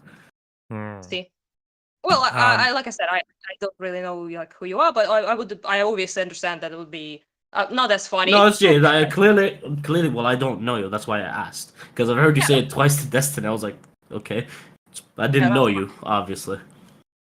Yeah, I mean, it's mostly just memeing because of how people were like convinced that Destiny will get fucking killed by like some people there who would be like, "Oh, we gotta take this guy out." Oh Because well, they said if he gets recognized, he'll get killed. He got recognized in my house. He did. I didn't really expect that to happen, so it's on my part, it's definitely a bit of a joke. But Which is interesting. My brother didn't recognize him, but his fiance did. ooh, Yeah. yeah. What's your thoughts on that? Well, she thought he was pro-Israel first off. Oh, And then yeah. when she found out his like anti-settlements and like pro-two states, so she got confused. She was like, "How is that?" Even my mom was like vehemently anti-Israel and sometimes even anti-Semitic. Was like, "How is that pro-Israel?" Yeah. Well, Like, I get called a Zionist all the time because I'm not pro Hamas. But yeah, but I am also like super obviously anti-settlement, you probably will not meet anyone in my community who's pro-Hamas. Yeah, I mean, yeah, but it's just general stupidity of this all. So if you don't simp for Hamas for some like far left people, you genuinely are like a Zionist or some shit. So I didn't know what Zionism is until couple of like half a year ago. So it's not like it is Yeah, a that's bit fine. confusing, Alright, because that's fine. people. That's all I wanted to talk about, really. problem. Thank you for clarifying. No problem. Chat. I'm still trying to figure out when President Sunday said Lonerbox and Destiny should visit the West Bank. I'm trying to figure out why he said that. Did he mean that you guys will get jihaded? That's my first thought. Is he said that because he's joking about us like going there and where we definitely get hurt, right? Like I don't know. Was he thinking that you guys like wouldn't visit the West Bank and just stay in proper Israel and just like get a propaganda Yeah, or tour? maybe he was thinking, oh, I really hope they go to this very fucking That was unseen place, this like inaccessible land to view the proper suffering. Maybe he was thinking that, but I don't know. It's just a weird. Remember, because you guys say. were supposed to go with an org, but they wanted to limit what you guys were gonna see or like talk about or ask. So, and then you guys decided to pull out of that one. Remember? Hmm. And they probably wanted to give you a propaganda tour. Yeah, well, even to be honest, the individuals when they give tours, they'll take you to the places that they think are important or interesting as well. So it's a propaganda tour regardless. But the ones that we went on were really well. The one for East Jerusalem and Calandia and all those places, like that was really good. That was like that guy was based. I'm actually glad you guys went and saw Calandia. Although, there's one thing, like, I'm guessing you guys couldn't photograph the actual, like, checkpoints, like, where the soldiers let people through and shit, because I think you get in trouble for that. Where, I think someone asked this in your chat, and I guess people don't know about it. There is different lines for people, where, like, Israeli vehicles go through this line, and Palestinian vehicles go through this line, where... How common is that? Like, I've seen it in at least 5 checkpoints that I regularly frequented. The one I've seen it the most at is like the one near Ariel, which is the one that I go to visit relatives in Mishab, and then I come back. It's like 5 minutes away from Kfar Qasim. So near Ariel, there's 2 separate lines. One for Israeli license plates and one for Palestinian. Yeah. So mostly it's like obviously the one with the Palestinian last minute, they get more. What's it called? Fucking not investigation, search. They get searched more. They get questioned more, and then the Israeli license plates. What's it called? Go through there. Most of the time, they just get let through. If you're Arab, they usually tell you to open. Leave you about your own stuff. Yeah, they check if you have anything in the car. They ask you questions, and then they let you go. And sometimes they're gonna be a pain in the ass and just tell you to like go to the side and then fucking like question you for 30 minutes. Bye Honor, bye Seth, I think, right? Yeah, Seth. Yeah. Seems. Yeah, I'm just not gonna head out and if you want to chat with each other, I just wanted to make space for my Syrian friend that might want. Oh yeah, sure. I would actually love to speak to him too because I'm curious about Syria. Yeah, that would. We don't really get much. Because I'm pretty sure you can get in trouble. Not in trouble, but like since Syria's like a lot more unstable than Lebanon, technically right now, you can get there is some sort of repercussions. Like it maybe some. I think it's because of an incident that happened where someone got caught trying to join the Islamic State from proper Israel.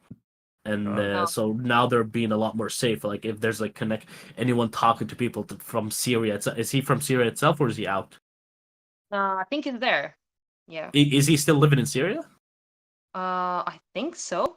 Yeah, he does like footage and filming stuff there. So I suppose. Yeah. And he's comfortable talking against Assad? That's insane.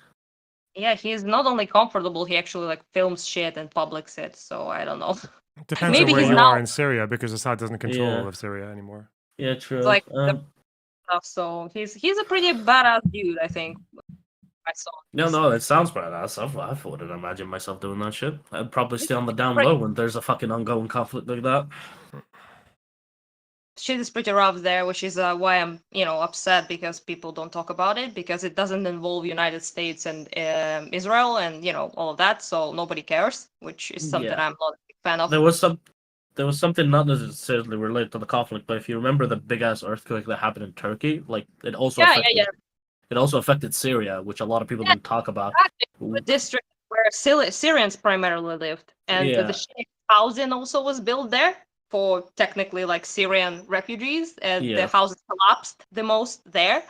So yeah, also nobody seems to give that much of a fuck. We also have like a lot of Syrians in Ukraine, so not a lot. So the problem is with from living in Israel, we tried to send donations to people in Syria. We couldn't find any gateway for it, and also some people that loot illegally that got arrested for it. And then we ended up having to send all the money we could fundraise to Turkey only. We couldn't to people that are in need in Turkey. We couldn't fucking send anything to people in Syria. That's crap. Yeah, no, it was shit. But that's also the same fucking shit we're suffering for right now for Gaza. We can't find any way to donate to them, so people have to illegally do it. Yeah, I see. Well, shit's fucked, I suppose. Yeah. Anyway, do you want to ask anything else before I leave, Loner? No, I'm good. I'm just gonna. Yeah, I'm gonna go. I have some stuff I need to do anyhow. So yeah, Also, I'm just gonna sustain the rest of this debate, don't I? Don't just say salam. By the way, I mean, some people say that to me. I know salam. People say salam when they're leaving. Oh, I've heard it. Salam, salamat, salam or salamat. Do I just have to say assalamu alaikum then? Yeah, assalamu alaikum is what everybody use. Well, it's not hard. You can already say it. Assalamu alaikum. Okay. I thought people said salam for short, both hello and goodbye, but okay, I was wrong. No, they usually say it as just say bye. Maybe when you say usually, as in in our area at least, they always say salamat as as a bye, but for in greetings, assalamu alaikum. Okay, cool. All right, nice one. And the Arabic greeting is marhaba, even if you don't like it. Nice one. Okay. Yeah. All right, all right. And you guys, chat, all of you, don't forget to salam that fucking subscribe button and like button. Doesn't cost you anything. And also salam the fuck out of that donation button, super chat, fucking memberships. That does cost you something, but it's going to a good cause. All right, fuck you. Salam. Basis, and I know what I'm talking about. Don't tell me about facts, yeah? What do you think you would have felt toward the people who does it to you? What do you think? It has nothing to do with education system. They don't need education system to hate us. Okay, we make them hating us. We got the point. I appreciate it. We've got a little bit of time left here. I want to try to squeeze in a couple more topics, and you guys are going to circle back, I'm sure, but we're going to try to soldier on together. Natasha, you've thought a lot about international organizations, and they've come up in this debate a few times already. One of the features, the longstanding historical features of anti-Semitism has been to blame Jews for actions that they themselves are the victims Always getting involved. How do you see this? Let's hear your argument to how you think this is unfolding right now in international organizations and why you think they are emblematic of this new anti-Semitism operating under the guise of anti-Zionism. Well, this comes down to the core of lawfare, this not such a new practice. It's been with us for several decades already, but it's an abuse of international law. And I think you're right that international legal institutions are being abused for the pursuit of a political agenda in which these outlandish, malicious allegations, it's worse than victim blaming, of course, because here you're blaming the victims of the crime that was committed against them. And South Africa... Lonerbox, what's the verdict? Did Team Anti-Zionism is anti-Semitism convince you? I've been convinced that 90% of what I've heard in this panel is absolute horseshit, and I hate all of them. That's what I've been convinced of. Africa's application to the International Court of Justice alleging genocide is part and parcel of that. It should be noted that there is a reason South Africa made that allegation, not because it has any factual or legal basis, but because it serves as a legal hook to bring Israel to the court. Israel is a signatory to the Genocide Convention. And in fact, the Genocide Convention has always been of particular import for Israel. The term genocide was coined by Raphael Lemkin after the Holocaust to provide a legal lexicon to that experience of the Jewish people, that intentional eradication of a people, intentional destruction in whole or in part. That is what genocide means. Lonerbox is the emo kid in class that just critically assigns everything. I don't even mean by assigns. The emo kid in class that just critically maligns everything? No, I don't. Think about that when you hear allegations. Fuck you, debate me. From the opposition of that order. Cock. There are a couple of points that I do want to pick up. I mean, Douglas has explained the context of Oslo and the sort of extreme statements that we've had already from the other side in that respect. But picking up on Oslo and also the conspiracy theories that were mooted that the Israeli government was in some way complicit in the 7th of October. I thought it was first used to describe the Armenian genocide. So the story is that Lemkin reads about the Armenian genocide. He's like, why is there no term for this? This is so bad. There needs a new word. And then the Holocaust happens. And then he's like double inspired to go through with, to actually campaign to get it recognized by the UN. So it's Holocaust and the Armenian genocide. Because famously, the Holocaust was the crime with no name. Like that's what Churchill called it, right? Yeah. I mean, the fact of the matter is that there are significant causes of the 7th that we do need to take into account, not least international pressure on Israel to make security concessions. I mean, we're talking about generations of Israelis who have seen every concession they make lead to blood on the streets. Those who went to make peace. Did you see Nasrallah threaten Cyprus? Did he? Wholly based? Where? I'll bet he memed while he was doing it. Did he tell a joke and then threaten to bomb Cyprus? That's probably what he did, right? Look it up. Why don't you just go on Discord and send it to me? What the fuck? Do I have to do everything by myself? Nasrallah, Cyprus, threaten. He threatened Cyprus for the first time 43 minutes ago.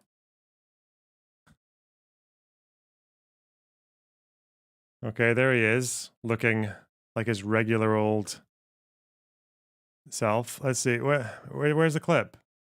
I only want clip. I don't care what the article says. I just want the video of him doing it. Yeah, first he had a dig at Seychelles. Oh, 1 hour ago, Al Jazeera. Oh, because of the ports. وهو يعرف أنه لن يكون هناك مكان. All right. Let's go. Let's add one more to the axis. وهو يعرف أنه لن يكون هناك مكان في الكيان بمنأى عن صواريخنا ومسيراتنا وليس قصفا عشوائيا. مش قصف عشوائي. كل صاروخ هدف. كل ضد روح هدف. They do target civilian buildings though. Like you could say that they're not indiscriminate because they have better weapons, but they have videos of themselves targeting civilian homes. Yeah, okay. كل مسيرة هدف والدليل الهدهد.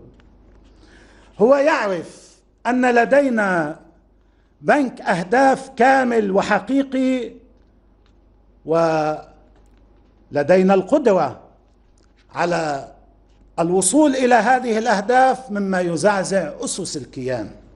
يجب أن تحذر الحكومة القبرصية أن فتح المطارات والقواعد القبرصية للعدو الإسرائيلي لاستهداف لبنان. This is his speech impediment. Iswaili. I never noticed it before, but now I'm hearing it like all the time. يزعزع أسس الكيان.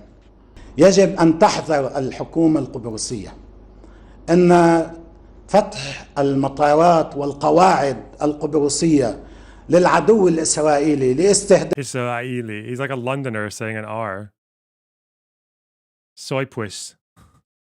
لبنان يعني أن الحكومة القبرصية أصبحت جزءا من الحرب وستتعاطى معها المقاومة على أنها جزء من الحرب.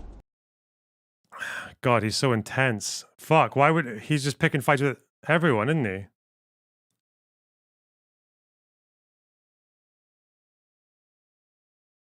God. Is this guy Iranian? No, he's Lebanese. He's from South Beirut. But he's very much Iran's buddy. Yeah. Like, I think Hezbollah literally just swears allegiance to the fucking IR, to the Iranian supreme leader. What do they call it? Begins with an F. There's a word that they have. He's an Iran orbiter. Yeah, he is. Yeah. Peace in Oslo were met with an intifada. The withdrawal from Gaza gave us a terror statelet.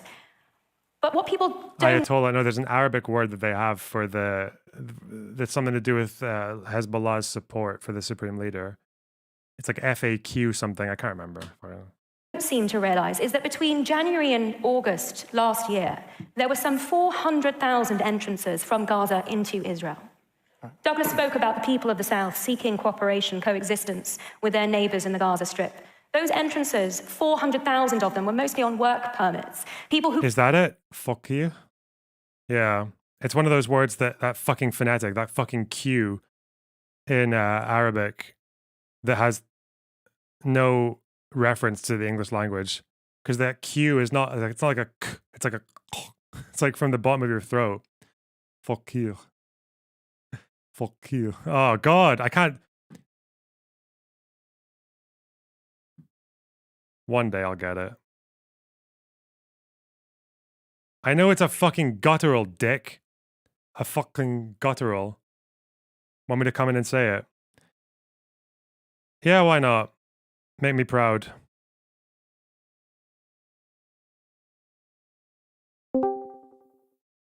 What? Wait, I'm not muted, am I? What do you mean? Oh, hey, what? You told me to come in. What do you mean, what? Yeah, I know, it's a joke. It's cough. The name of the letter is cough. You can say it Cough. with, yeah. And then, like, for example, I'm going to say a word that shows the difference between the two. For example, for the word story in Arabic, it's qissa. Qissa. And qissa. Yeah, and then in another word, for example, that uses the much less like strong one, is like, this means all of them. Kulhum. Kulhum. Okay. Yeah.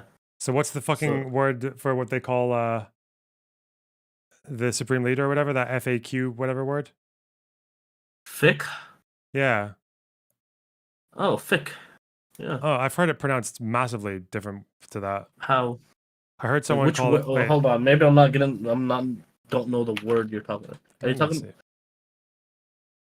Fakir? Is that not it? Fakir? Like, sounds like fuck you. Yeah. What do you mean, FAQI. fakir? Yeah, Fakir? yeah. Whatever the fuck that It's is. fakir. Fakir. I've never heard that word before, but I know that word. And I heard the word before, but I've never heard it being used till that later. It's something to do with the fucking allegiance that Hezbollah has to the supreme leader, right? Yeah, the Vilayat al-Faqih. Yeah, some shit like that. Yeah. Vilayat al-Faqih. I mean, yeah, you do use the strong uk for it. Faqih. Yeah. One day. But you also make the other sound that you don't like, which is the sound you make after you drink a cold Coke. I don't like any of these retarded sounds, but you know, they're not retarded. They these are the sounds. These are the sounds that you develop when you're living in the desert. This is. Oh, okay. No, this is no. Fuck it. This is why these countries are not successful world powers, right? So why no one wants to learn their languages. What? By the way, as someone that studies languages, Arabic is a lot more like it's not complicated. It's not actually complicated. It's like very direct, and it has a proper system. English is actually a really retarded language. Yeah. It's super retarded language because like it's morphologically fucking inconsistent. That's once for about English. Yeah. It's what's it called? Phonetically inconsistent. You don't always pronounce the words the way they're fucking written. That's also that's like another. You don't have that in Arabic. I listen. I fucking suck at Arabic, but at least I know the Arabic language has a proper system, Yeah. and that's why Jews actually have a good language today because they modeled it after Arabic after it was lost already. Yeah, well, that's You how fuck- the empire fucks the world. You know, we mindfuck everyone with our teaching them all English. Yeah, no, they modeled Hebrew after the Hebrew grammar after Arabic grammar in Al-Andalus. All And right. Jews don't like talking about it. Well. Anyway, Yeah, good luck with it. Bye bye. I'm joking, by the way. I don't. I want to learn Arabic because I like the sound of it, and I like the writing, and because it's my people, etc. Came to work in the kibbutzim and the moshavim in the south, work in the agricultural centers, work in the houses, build together with the communities there. Many of them gathered intelligence for the 7th of October. The terrorists, when they crossed the border, they carried manuals which listed house by house He's an Ashkenazi Arab, true. how many people, whether there were children, was there a dog in the house, was there a gun, and what they were instructed to do to each of those families. Security concessions made in the name of seeking peace, which has been Israel's story from the very outset. When David Ben-Gurion declared the state of Israel, he stretched out his hand to the Arab population and said, let us build this country together. And that war of an And he also put them under military rule and confiscated a bunch of their land. But he did give them citizenship. But you just, plus the two other things. Okay. isolation was launched on Israel almost immediately. And kicked out 600,000 Palestinians and erased all the villages. Well, let's deal with that one head on. There has been fairness of time and what's remaining on the clock. There's been Just quickly wrap this up. There's been a great deal of Nakba debate. Let's go. literature debunking those false claims, in particular a recent book on the myth of Deir Yassin, which I commend to the audience. And I think we're looking at a parallel issue here of history being... Again, the myth of... What the fuck does the myth of Deir Yassin have to do with kicking out 600,000 people or 700,000 people? What the fuck? The goal that no one disputes of the Irgun and Lehi and the Haganah and whatever in Deir Yassin was to expel the locals. That was the goal. They didn't have a pre-planned objective to murder like 25 other people after the fighting had ended. They just did that, because they were nuts. What the fuck does Deir Yassin have to do with kicking out? It's so stupid. It's like the same as Hasan mixing up the Tantura story with whether or not planned Dalit was a policy of planned expulsion, right? Yeah, fuck me. Why? These people are like public talking heads. They just don't know. And it's the same thing. You hear one thing and you just connect it to something completely different. Fuck. Subverted to promote a particular narrative that is not in keeping. We appreciate that point. We're just going to. I know you want to respond to that, but I want you to also offer defense of international institutions at this moment as it relates to holding the state of Israel to account. I have just one sentence to say about that, is that the entire world wants a ceasefire, and the United States and Israel and, I don't know, the Micronesia and whatever else don't, right? The entire world takes a very different view on... Oh, he's the Finkelstein thing where he memorizes all those oceanic islands. He only got Micronesia. By the way, that book, The Myth of Deir Yassin, it's not really disputing even the more mainstream historical narrative on Deir Yassin. Most of what it says agrees with the typical story of they were planning to expel them. The Haganah didn't really want it to be attacked because they thought it was a waste of time, that it wasn't militarily significant, that it wasn't a hostile village. That they did it anyway because the Irgun wanted to make a name for themselves and to widen the war because they were afraid that Ben Gurion would concede too much of the Jerusalem area. And it agrees that 20 plus people, maybe 30 or 40, were killed after the fighting. But he just disputes the Arab narratives of it. The idea that there were like 1,000 people killed, or that there were tanks and planes, and that one boy was fucking thrown into the oven by his father because the Zionists forced him to. Like, it's not really... That book is like, it's not really the title is so much more provocative than the actual contents of it. The author does sympathize a lot more with the Irgun's reasoning for making the attack. That's true. And the author seems to think that it's not a massacre because the 20 odd people who were killed afterwards were a minority. But it's like, he still acknowledges that the majority of people killed were civilians throughout the fighting as well. And that at least 20 or 30 people were killed after the fighting. He acknowledges all of that. He just doesn't call it a massacre. It's like, okay. For no reason. He doesn't even define what a massacre is in the book, as far as I could see. So it's just a book that was, I don't know, it's a stupid fucking title. Like clickbait bullshit.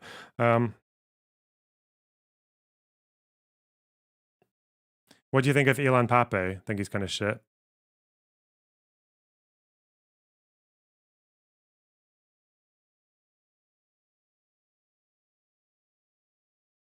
Anyway, why did we get onto that?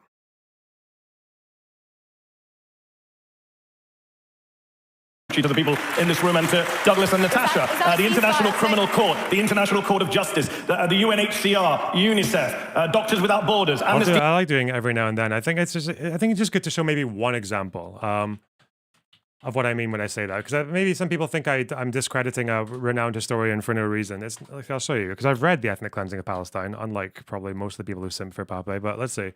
Show you one example.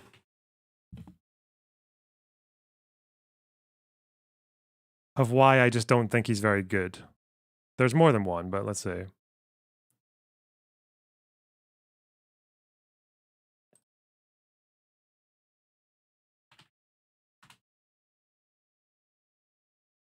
So I've explained to you guys why what happened in Deir Yassin was an atrocity, that they murdered like 25, 30, 40 people after the fighting. But because of what happened in Deir Yassin, there was a lot of exaggeration from the Arab media. And they admit to this. They admit that they exaggerate because they wanted to rally the Arab countries to stop the Zionists. Yeah. Here we go, though. Here's one example. And I want to see, who is it? OV. See what they think of this. So here he talks about Deir Yassin, and he talks about how they burst into the village. The Jewish soldiers sprayed the houses with machine gun fire, killing many of the inhabitants. Remaining villagers were then gathered in one place and murdered in cold blood, their bodies abused, while a number of the women were raped and killed. So, first of all, the remaining villagers, most of the remaining villagers fled. It was like 20 or 30 people who were killed after the fighting stopped. This here, a number of women were raped and then killed.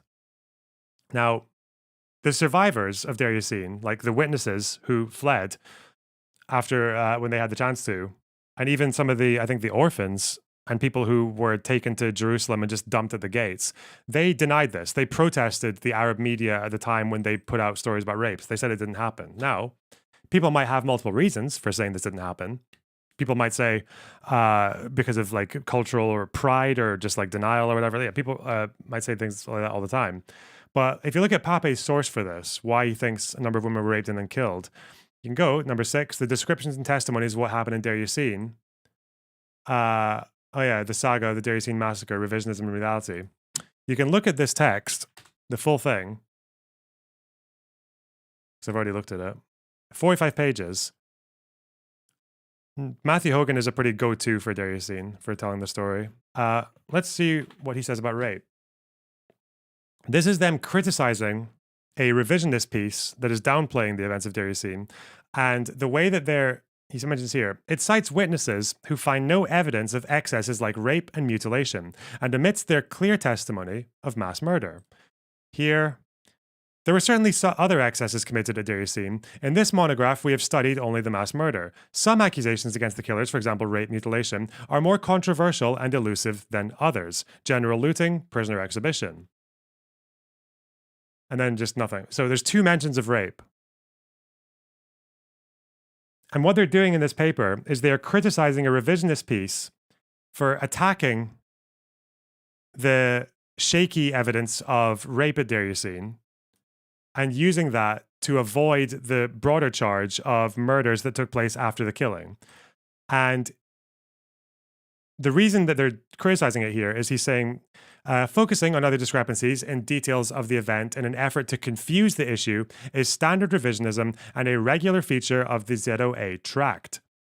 We can find similar and more clear examples of this in Holocaust revisionism, conventional debates over whether or not the Nazis made soap from human beings, or scholarly controversy over which facilities were used as gas chambers are used maliciously to call into question the entire genocide program. So he's criticizing someone who rightfully says that there was, who rightfully says that there's not good evidence for rapes at Deir Yassin, but criticizes them for using that as a way to avoid the question of what's not controversial, which is the murders that happened after the fighting. And Pape cites this and just says that rapes were committed at Deir Yassin. Like, that is such a lazy, sloppy citation.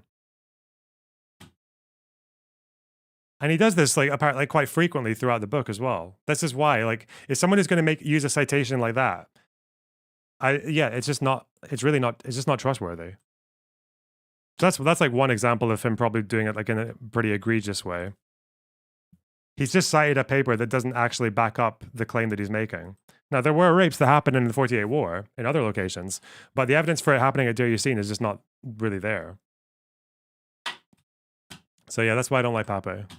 The International Human Rights Watch, Oxfam. He gets a few things right, like the typhoid thing he was correct about. But you can find that from other writers who are more trustworthy. Right.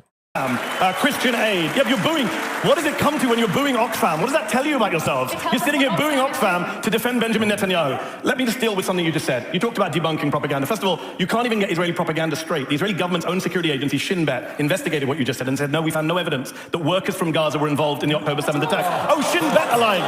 They're booing Shin Bet. The Israeli... I think Shin Bet said that as well, because some settler laughed at me for saying that as well, that the IDF or the intelligence report said that work permits were not used by Hamas militants who were gathering intelligence, or it wasn't likely. But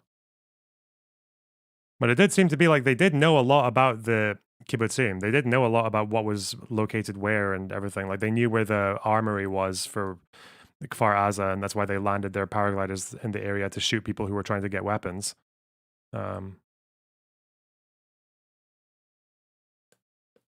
Security service, got it. All right, let me... But I don't know why they said they had no evidence yet of how they knew about it. Oh, okay. Finish my point. You had a 5-minute speech from your side. Okay, that's Shin Bet. Let me just deal with your wider point here. Douglas and Natasha tonight want to make this entire debate about October 7th. I get it. It's a horror show. But that's not the debate. The debate was about Zionism, and it tells you a lot that they can't find any arguments to say, as Gideon says, why we can't be allowed to criticize a political ideology that is 150 years old, that many Jewish people have criticized from the beginning and continue to do so. They can't tell you why that is. So they focus on October the 7th, which is fine, but if you're going to focus on October... They used civilians. Shin Bet did a very good job investigating it because they did not have a conclusion. What do you mean they used civilians? October 7th, and also focus on what happened since October the 7th, the erasure of Palestinians in this debate, the booing when Gideon mentions what happened to Palestinians. Shameful. I'm sorry to say, it's absolutely shameful and telling about what's going on. Bad job, okay. And I would say this, if we're going to talk about October 7th and what happened since, everyone's a liar. The Hamas health ministry is like, everyone's a liar. Okay, friend of mine, American doctor, go... Yeah, this is what I saw. Shin Bet debunks the idea that Gazan workers spied en masse. No concerted effort probing 16% of the workforce.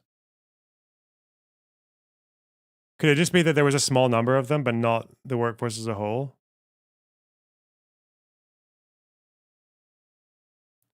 Oh, so they just investigated people. Right. They investigated 3,000 Gazans who had permits. How many are there total? Maybe I just didn't read the full article because I'm a fucking retard. Oh. So it was Shin Bet who said this. But 18,000 had permits. So they examined 16%. That's a pretty strong sample.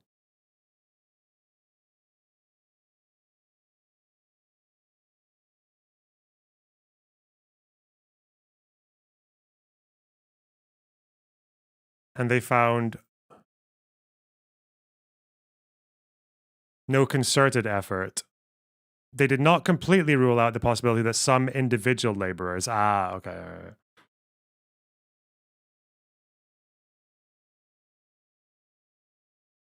Okay, so there might have been individuals, but not like a concerted effort. Okay. All right. You only need one. Well. Goes to Gaza. Many doctors have gone to Gaza. You've seen them on the news. They're all liars, all Hamas apparently. A friend of mine went to Gaza. He's been to Sudan. He doesn't just use it for whataboutism like Douglas. He's been to Sudan. He's been to Afghanistan. He's worked there. He came back from Gaza and said, I've never seen atrocities like I've seen here. What's happened to children? He's an anti-Semite because he saw... I would imagine that's true, though, because I don't think Hamas would have been capable of sending out like a squad of people with work permits to go and do fucking investigations like that, right?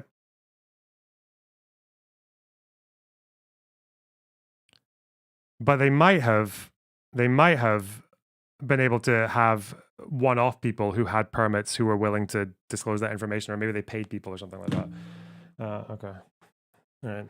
Children with burn wounds like he's never seen. He saw children with gunshot wounds to the head. To the head, but that's Hamas's fault. Everything is Hamas's fault. So let's talk about war crimes. It is amazing that every human rights group in the world, including Israeli human rights groups like B'Tselem, Gisha, Yeshdin, are all documenting this stuff, but you guys think it's all imaginary. So again, it tells you about what Zionism is. This is not about some abstract ideology of, people trying to settle the land and trying to have it. But as Gideon said, there was an argument to be had in the 1940s, 30s, 20s.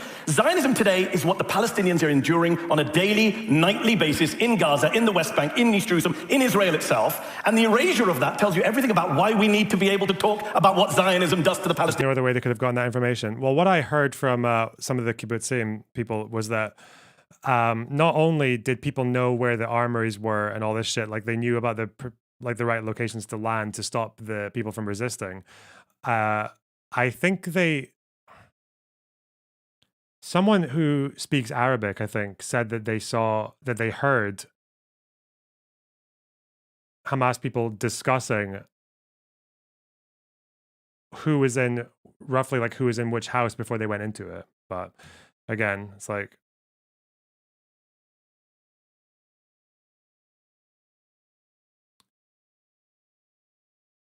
but yeah, like they say, you only need one. You only need one person to be working in any of these kibbutzim to be funneling the information to Hamas, and then they could, within a few months, they can have like a pretty strong layout of what's in there, right?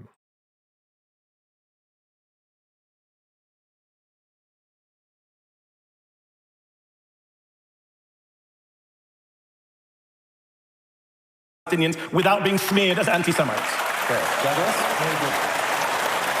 First of all, again, you should do the reporting yourself, Mehdi. I've seen the maps on the bodies of the terrorists. I've seen, for instance, the one of the bodies of the terrorists. Well, no, you're just trying to make a cheap debating point again. No, it's called but let me make the point, which instead of you making your cheap... He's making the same mistake I did, because I think he just read the headline and didn't know that Shin Bet didn't discount the fact that individuals could still have been doing this, even though it wasn't a concerted effort. Oh, no.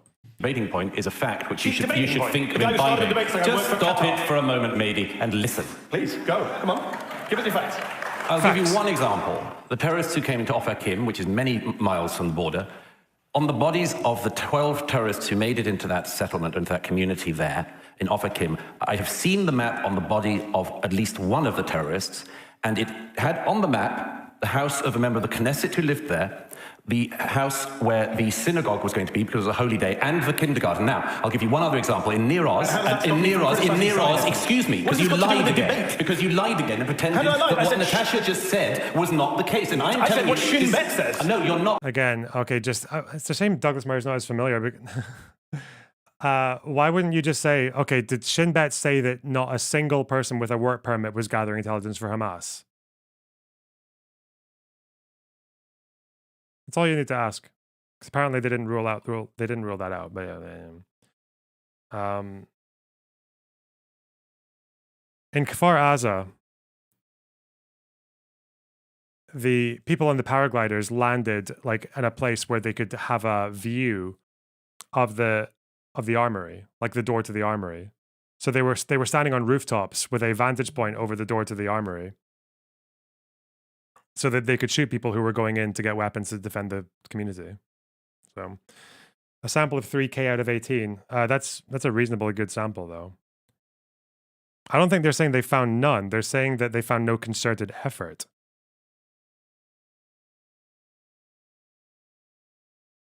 Okay.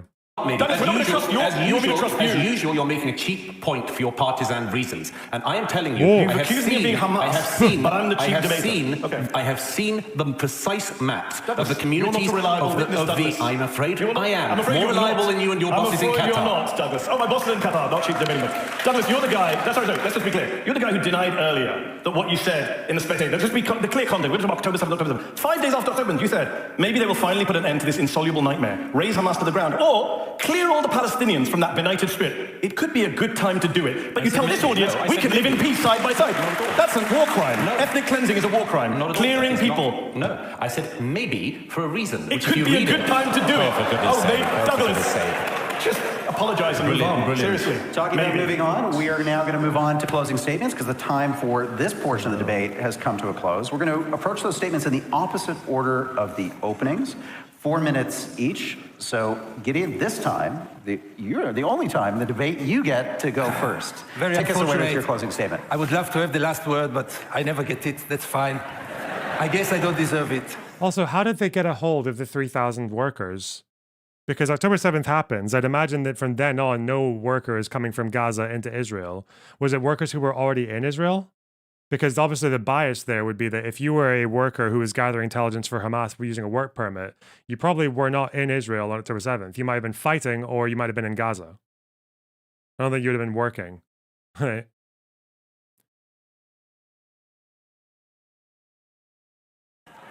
I would like really in a different tone now because we are concluding soon.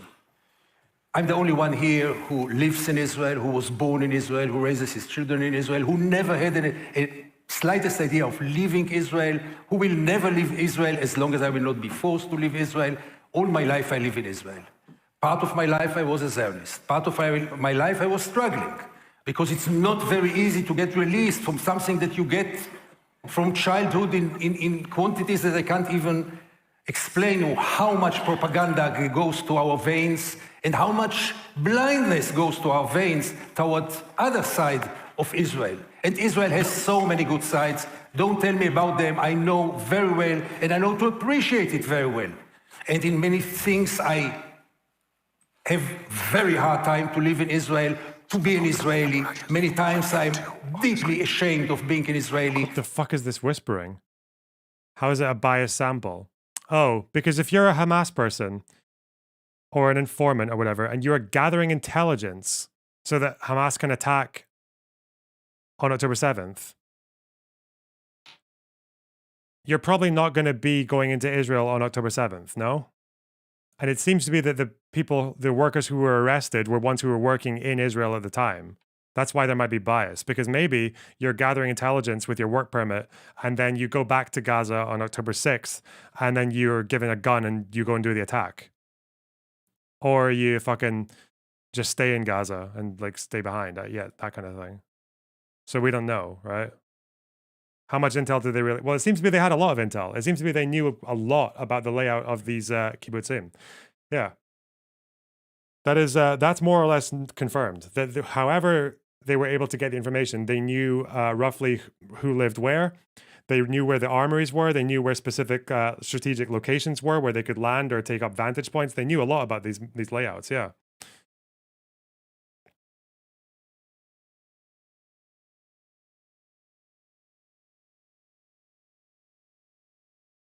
And in many things, I have very hard time to live in Israel, to be an Israeli. Many times I'm deeply ashamed of being an Israeli. What the fuck is whispering?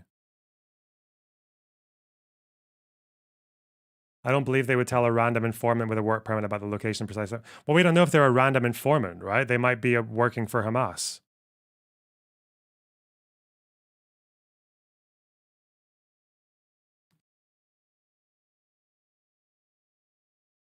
Unless Hamas are just like taking information from someone who's got the work permit and then they're just like not telling them when they're going to attack so that the person can fucking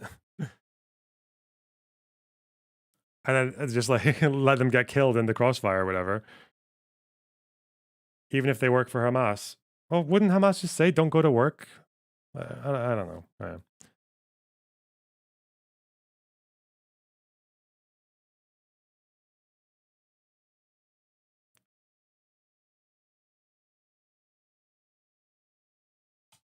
Again, I don't know. Fuck. More and more so. Few times I feel proud of being Israeli, less and less so. And gradually, after covering the occupation for decades now, after covering the crimes which were never denied by no one, none of my stories was ever denied, but everyone can say whatever he wants. After so many years, I realized that the only way to get out of this deadlock, and nobody can deny here that Israel is right now in its worst position ever, a pariah state par excellence. You may blame the whole world for it.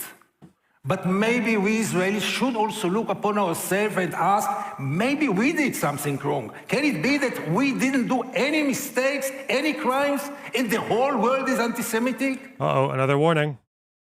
Fears of an expanding conflict in the Middle East. See, I'm sorry, you fucking Israeli dickheads keep thinking this is all just brinksmanship. Like, don't worry about it, don't worry about it. They just keep on making warnings, like, just to scare Hezbollah. I'm sorry, like, you can only make so many warnings before it loses credibility. And you have to change your threat into a credible threat, okay?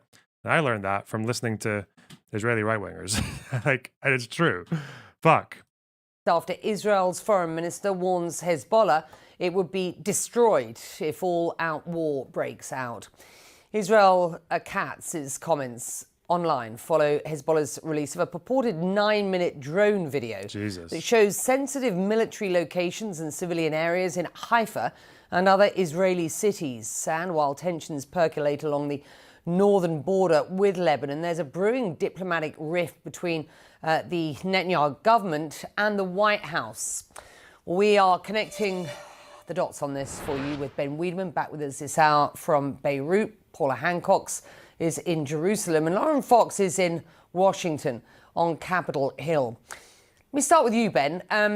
Just describe to us the importance of this purported video shot by drones, Hezbollah says, from Lebanon over Israeli cities, including Haifa, which of course serves as a crucial gateway. What degree do you think UNRWA colludes with Hamas? I feel like it's almost certainly some, but probably not as the hardcore conservatives claim. Yeah, it's inevitable that people in UNRWA will be involved with Hamas, but not for the reasons people think. It's because UNRWA's whole thing is that they get civilians from the areas that they're in to do teaching and to work for them, right? And if you're in a population that is where the government and the popular government is Hamas, and Hamas are embedded in the civilian population, there's going to be some overlap, right? So yeah, fuck it. To the rest of the world, and maybe more importantly for Israel. How does Hezbollah manage to fly a drone in such strategic locations? And is this psychological warfare that we're looking at here? Well, Becky, I think the Israelis are also trying to figure out how it is that Hezbollah was able to fly those drones over some very sensitive military positions, military industries, the port, where we see huge oil storage facilities. They got it all. Now, for one thing, what we've been seeing from almost the beginning of the back and forth skirmishes between Hezbollah and Israel is that Hezbollah has been targeting... Are the drones... I don't know why the drones are hard to shoot down, actually. That's a good question. Why are they? Why are they hard to shoot down? Because this is what I was told. I was told that the IDF doesn't really have the means to deal with these drones. They don't really... But how, why?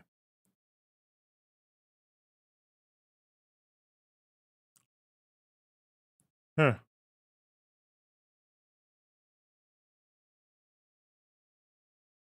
They fly low and quick. Or just because they have so many of them? Huh.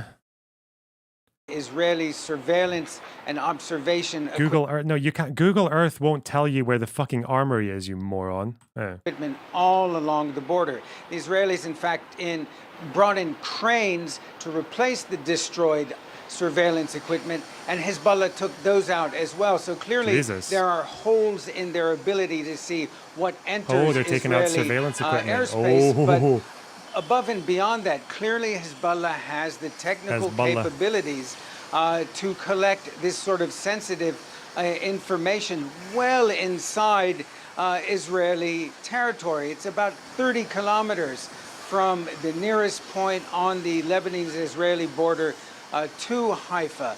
Was it a propaganda video? Well, actually, if you looked at the text in the video, there wasn't anything about attacks. It was just very sort of factual, explaining what this location is, what it served, what you're seeing. And it really is a message to the Israelis that, you know, don't mess with us. We not only have the ability to collect intelligence deep inside your territory on very sensitive sites, but along with that probably comes other capabilities that we've seen slowly unveiled in the last few weeks. For instance, Hezbollah in the last few months has been able to shoot down 3 Hermes 900 Israeli drones, very sophisticated drones that can fly as high as 30,000 feet. They took those out with anti-aircraft missiles. 2 weeks ago, they were able to strike, according to Hezbollah, but the video would also seem to confirm that, an Israeli Iron Dome battery. The Iron Dome is really the backbone of Israel's missile defense system. So even though Israeli officials like the foreign minister are talking about destroying Hezbollah is showing that it's not a foe that should be underestimated in any sense of the word. Becky? Yeah, this is not Hamas we are speaking about here. Paula, let me bring you in here, because as we discussed with Ben what is going on that northern front, which is a clear issue for the Israelis, there is a serious rift beginning to open up now between Benjamin Netanyahu and the Biden administration. What do you think the Lebanese army will do if Israel attacks southern Lebanon again to fight Hezbollah? They'll probably find the nearest bathroom and shit themselves before they even get there. I don't know. Like, what the fuck is the Lebanese army going to do? Some of them might work with Hezbollah. I think that's happened in the past. These ain't no sugar rockets, Chief. True. Definitely not. Listen to what he had to say about Secretary of State Antony Blinken yesterday. It's inconceivable that in the past few months, the administration has been withholding weapons and ammunition to Israel. Israel, America's closest ally, fighting for its life, fighting against Iran and our other common enemies. Secretary Blinken assured me that the administration is working day and night to remove these bottlenecks. I certainly hope that's the case. It should be the case. What's the perspective in Israel about why it is that Benjamin Netanyahu released that video yesterday, very pointedly speaking there about a conversation with Antony Blinken? And speaking in English, Becky, so it's very clear that the audience is American, the audience is international. This is not for domestic considerations. Now, it's no secret that there are differences between the Israeli leader and the US President Joe Biden. They've certainly had their differences over recent months, not least because the US has been pushing Israel to be more careful in Gaza, to push for this ceasefire, something that the Israeli Prime Minister has not openly said that he will agree to, this ceasefire hostage deal, and also pushing for a Palestinian state, something that the Israeli Prime Minister has said he does not support. So the differences between these two sides are very pronounced. It is surprising, though, that he would come out and do this so publicly, washing dirty laundry in public, if you like. And it did have quite a surprised response from the Biden administration as well. Listen to this. We, as you know, are continuing to review one shipment that President Biden has talked about with regard to 2,000-pound bomb. Did DV make that video over one shipment? No. Because of our concerns about their use in a densely populated area. Like Rafah, that remains under review. But everything else is moving as it normally would move. We generally do not know what he's talking about. We just don't. And there's no Israeli official at this point that's going on the record to speak about this. No one appears to want to have their name next to this video. Becky? You see what I mean? Lauren, let me bring you in at this point, because this is the Jewish international media control we're all aware of, right?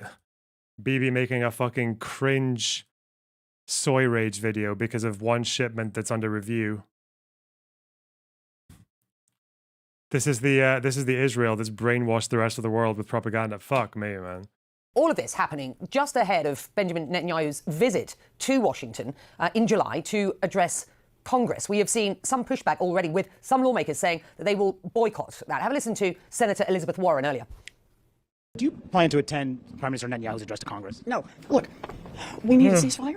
We need to get those hostages back. We need humanitarian relief. And we need to be giving both parties a big shove toward getting to the negotiating table and working out a peaceful solution. Should the president make clear that he should not address Congress, Netanyahu? Look, that's up to the president, but I'm not going. Well, Joe Biden facing some quite serious backlash within his own party on this, isn't he? And he's really looking at a dilemma ahead of November's election. Explain, if you will.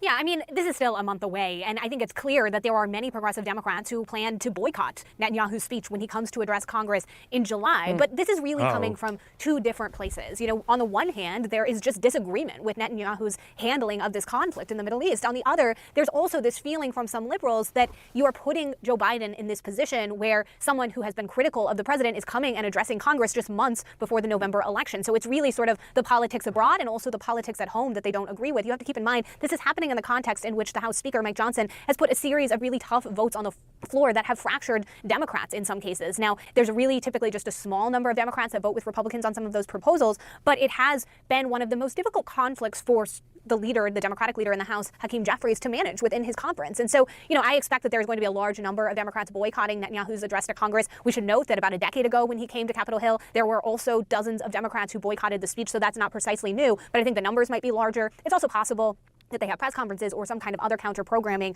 when he comes to speak. So it would go beyond just not showing up for the speech. It would be sort of more of a tacit opposition as well. Boycott the speech, eh?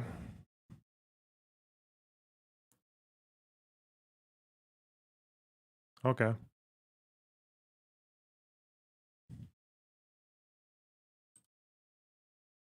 The Supreme Court of this kind and the Supreme Court of this kind, this forum, intellectuals, artists, everyone.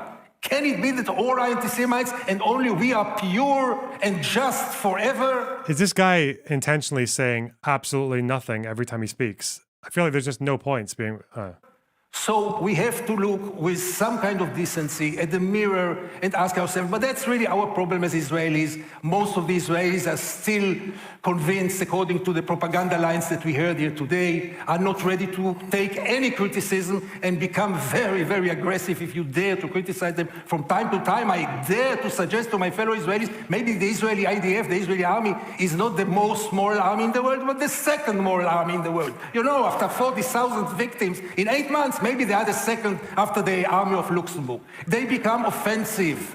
How dare you say so? So really, because time is running out, the only thing which is today to be decided in this respectable forum is, do we have the right to criticize Israel without being criminalized, without being silenced, without being labeled as... Again, anti-Zionism has nothing to do with criticizing Israel. Like, oh God, I feel like this clarification was made right at the beginning, but this guy just didn't listen because I guess he was planning his next schizo tirade. Oh no. Anti-Semites. And believe me, for the benefit of Israel, we better stand in front of the challenges, the criticism of genuine friends, instead of trying to silence them. Because this propaganda campaign of silencing any critic will, by the end of the day, be the best source for new anti-Semitism. Thank you for coming. Thank you. Thank you. Thank you, Gideon, for a great debate. We appreciated you coming from Israel to be part of this event tonight. Natasha Hausdorff, 4 minutes on the clock. Your closing statement, please. Well, ladies and gentlemen, we've heard a lot about freedom of speech this evening, and I think it's important to clarify that Douglas and I aren't here to silence anyone. We're just here for the proper identification of what we've been hearing from the opposition. And that is anti-Zionism and anti-Semitism. And let me be clear, I do not blame the whole world for the venomous hatred that Israel is currently being subject to. I blame the opposition and the blood libels that they have peddled in this evening. Blood libel. Gideon began with a statement of his credentials. Perhaps I should do the same. I sit in front of you as the granddaughter of Palestinians. Living under the British, they had identity cards issued to them that identified them as Palestinians, nationals of the British Mandate. Think on that the next time you hear people trying to revise history and tell you what Palestinians are today and suggest that that is equivalent to what existed before the State of Israel. was formed, we have heard hostility to the state of Israel from the moment that Gideon got up. The suggestion that a gathering like this would be out of place in the Jewish state is preposterous. I've attended many myself. And you have the most rigorous, robust debate imaginable in Israel. More so, I would suggest, than anywhere in the world. But if the opposition really cared about Palestinians in the way that they profess, they would be calling, as I do, for Egypt to comply with its international law obligations, those that it signed up to in the African Union Convention on Refugees, It's not which it really the acceded best to in argument for 19... saying that you're Palestinian, though. Like, just saying what, because under the British mandate, the ID cards that they had were. Yeah. Okay. Yeah. 80. Egypt's responsibility to allow safe passage for refugees fleeing civil disorder in Gaza. Israel has gone above and beyond in other... People love doing this, by the way. People love doing this. This is like Isawi Frage talking to me like, I am Palestinian, but I am also Israeli. I'm like, yeah, nice. All right, yeah, let's go. I think he didn't actually... I feel like these guys have a script for ignorant Westerners that they just kind of default to when they're talking about this stuff. It's different from him. Good impression. How do you know what he sounds like? Does he? Modern militaries frequently say we wouldn't be able to meet the standards that Israel sets in the precautions that it takes. But it has had to move those civilians or encourage them. No. Yeah? I will not allow this slander to be continued. First off, you know, in the context she's saying it is completely different than the context he's saying it. Yeah, I know. I'm not fucking stupid. I'm just saying that in this region, everyone loves to fucking like reverse Uno or blindside you with their additional ethnicity. You know, like to make you think, oh wow. Yeah, but she's not referring it as an ethnicity. She's referring to it. Oh, that identity existed and it's no longer a thing. Is what, like, of the context she's referring to. I was Palestinian, and that meaning that that Palestine was the thing of the past. It was like fucking stupid. The Israelis do this all the time. They're like, oh, Palestinians are actually just Arab.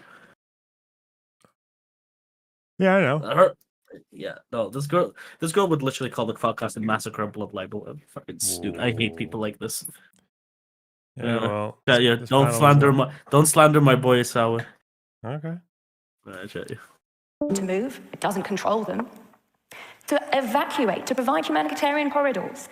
When you think of the ease with which those civilians could be properly provided for the other side of the border with Egypt in Egyptian Rafah, where the aid that Israel is facilitating into the Gaza Strip wouldn't be diverted and stolen by Hamas, where aid workers would be able to assist them without being targeted by Hamas. I haven't heard any of that from the opposition today, and that is another reason that I say to you, what they are putting forward, the blood libels that they are peddling in, is anti-Zionism. And we also saw it in that comment from Gideon, give it back, referring to the West Bank. It's the settlers. That call for the West Bank or Judea and Samaria to be Jew-free. Judea and Samaria. And so much of the rest of the Arab world. Judenrein. We've heard that before, ladies and gentlemen.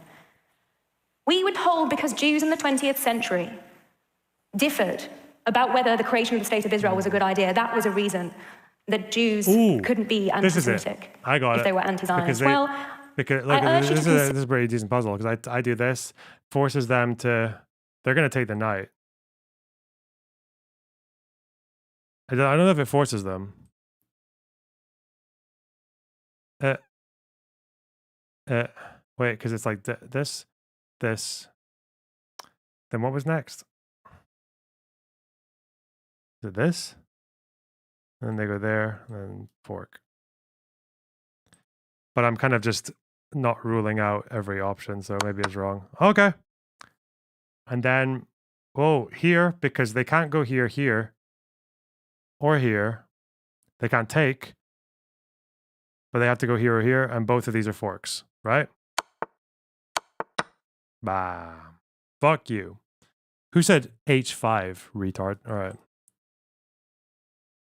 Consider a debate between parents, which might be entirely legitimate as to whether or not to have a child. There may be arguments for and against, reasonable ones. But once that child is born, to suggest that it should be gotten rid of would be murder.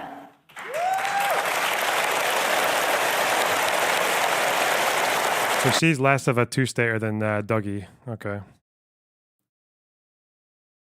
That is what we have heard advocated by the opposition today. And so I ask you, if you are As Israel, liberal, care about peace, and abhor racism, you will stand with the proposition this evening.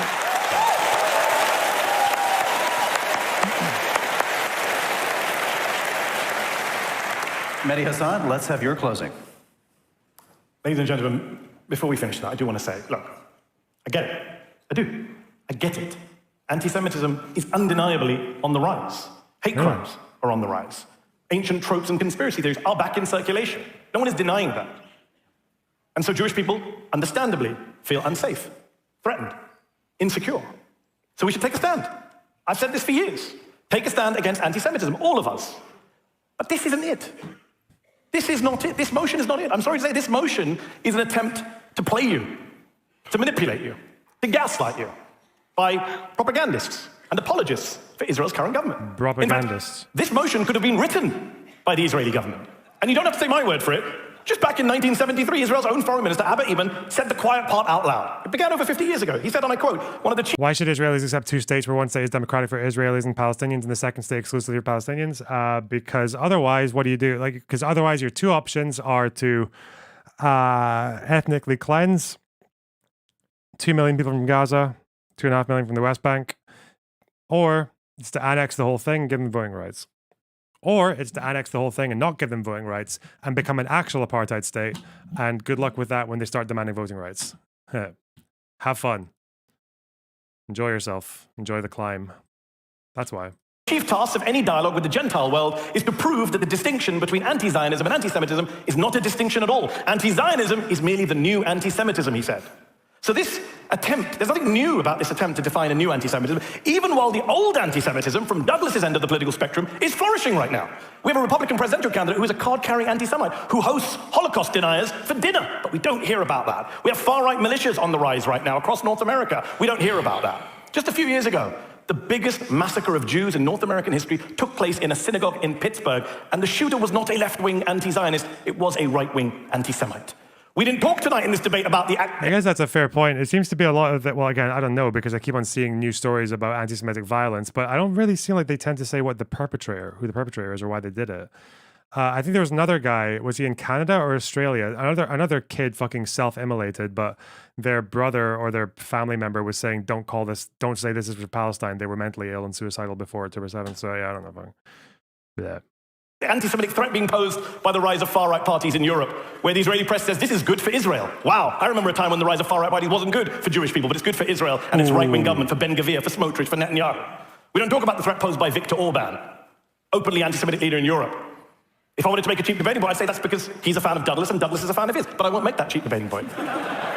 We don't talk about that stuff. And ladies and gentlemen, look, even if you ascribe the best of intentions to the proposition side tonight, and spoiler alert, I don't.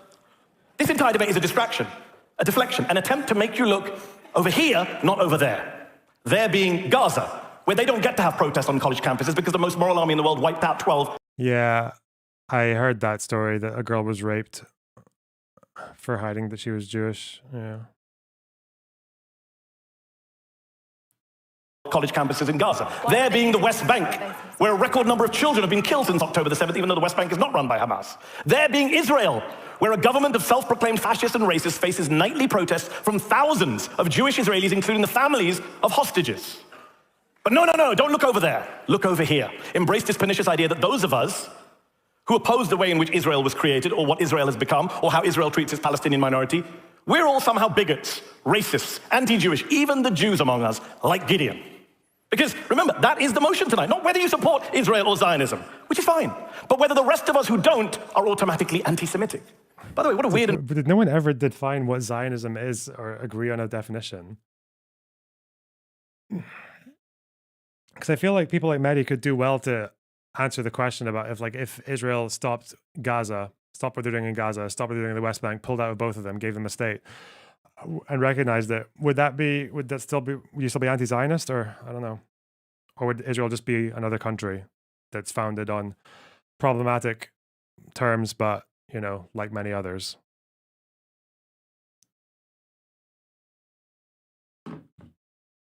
Bizarre situation we find ourselves in tonight in Toronto, where we've had a British atheist of Christian descent, a non-Jew, telling the Jewish grandson of Holocaust victims who lives in Israel that he's an anti-Semite. What a bizarre debate. Tells you everything. Because he opposes the governing ideology of Israel. Think about how absurd that is. Think about how offensive that is. And then ask yourself the question, why would you vote for that? Ladies and gentlemen, I urge you to vote against this flawed, false, and truly dangerous motion. Vote for free speech and common sense. Bam.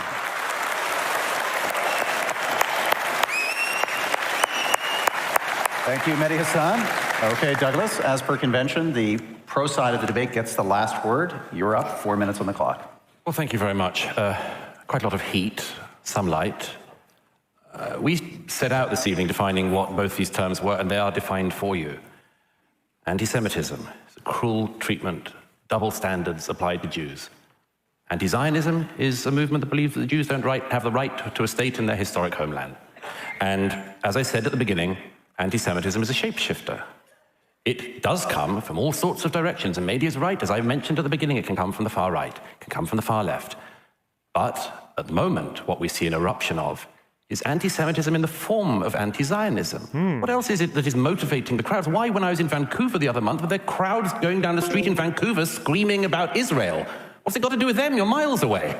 It's got absolutely into the brains of people in the West who believe they're doing something moral, and they are imbibing every anti-Semitic trope, as Natasha has proven. I should say, since Mehdi was honest, I'll say what I think. I think he's a very dishonest actor. A very dishonest actor. And to say what you just said about hostages would come a lot better if a contributor to Al Jazeera had not been discovered last week holding a hostage in his home. It would be a lot easier to take. And finally, I just want to say this. It's perfectly obvious, I said at the beginning, that you can get anti-Semitism from all directions. This just happens to be the major direction which is coming in at the moment, in the guise of anti-Zionism. As I said... Is that even proven? I'm pretty sure that was proven, no? That the guy was contributing for Al Jazeera. I think he was writing articles at the time that the hostage was in the building, right? Yeah. Yeah, I'm pretty sure that was proven.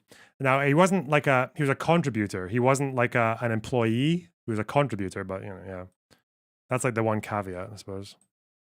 Does everybody who is doing this know what they're doing? No. Almost certainly not. Do some of them... Oh, Douglas Murray has the Lorna Box position. He believes that people who are engaging anti-Semitism from the left don't necessarily believe they're doing it. Yeah, okay, obviously. Wow.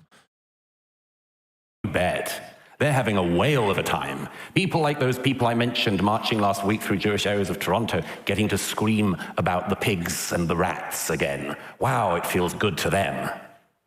Does everyone know what they're doing? No. But when you hear Gideon saying that, what did you say earlier? That Israel is the most brutal regime in the world, you can have traveled nowhere, sir. And that was a pretty big L to say the most brutal regime in the world. What the fuck, dude? What, like more than Sudan? More than Assad, Syria? Like, the fuck? And there is no reason, as I said at the beginning of this tonight, why simply recognizing that the anti-Zionism of today is anti-Semitism should be any barrier to there being some kind of peace settlement at some point. But please understand that those of us who recognize that anti-Zionism is anti-Semitism is because we see, after a mass slaughter of Jews, the world turning on the one Jewish state. That is what we see and what we worry about, and what some people like maybe seem not to care about, and all of the smears and all of the lies that they get to pump out. But I've got good news for you, ladies and gentlemen, to finish. I hope very much that you vote the right way tonight, obviously. And it matters for Canada and its image. But the Jewish state and the Jewish people have survived an awful lot worse than this. They have seen off every single one of their enemies, from Pharaoh to the Abyssinians, to the Babylonians, the Greeks, the Romans. They will see off Hamas, they will see off Mehdi, and they will outlive everybody in this room.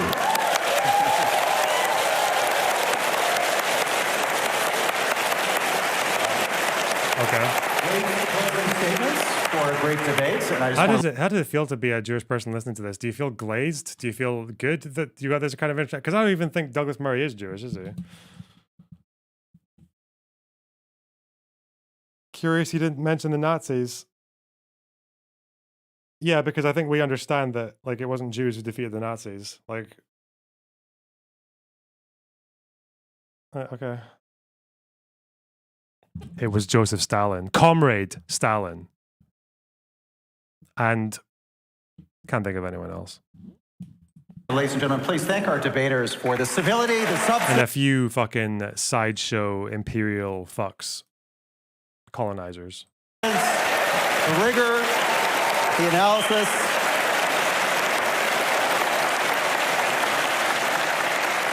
And again, some people thought this debate would do more harm than good. I think it's certainly been a fruitful hour and a half together. And now you get an opportunity to join the debate because we're going to vote a second time on the motion this evening.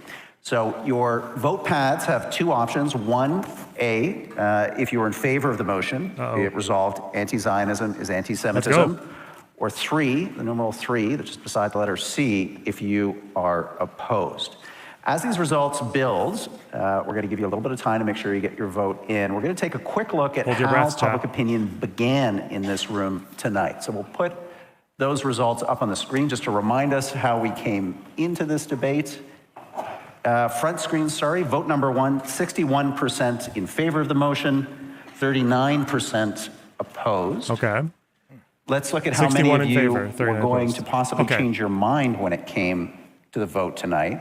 You'll see that again on the screens behind. 77%, that was our second vote, could change their mind. So the debate was very much in play.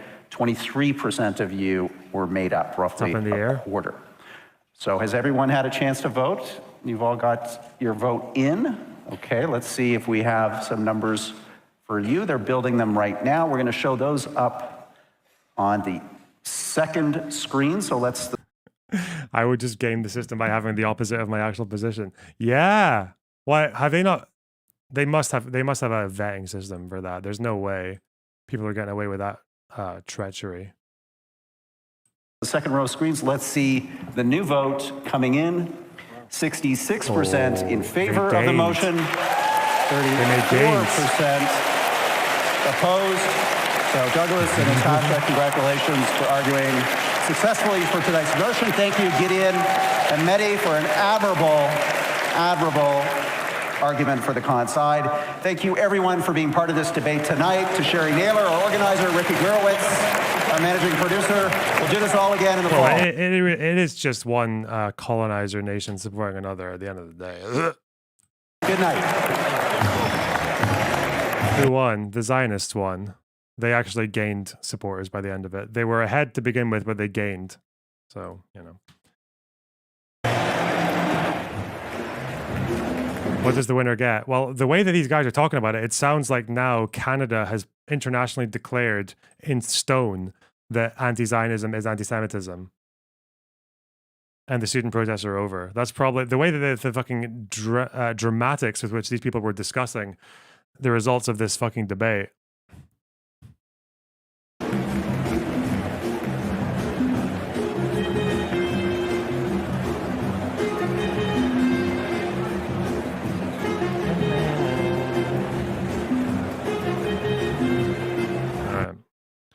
Well done, chat.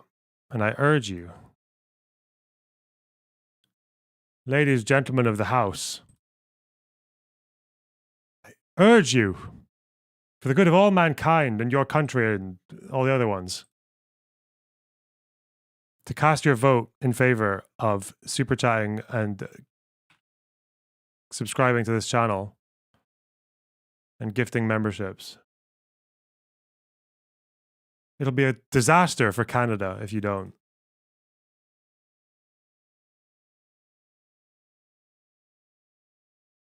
Okay.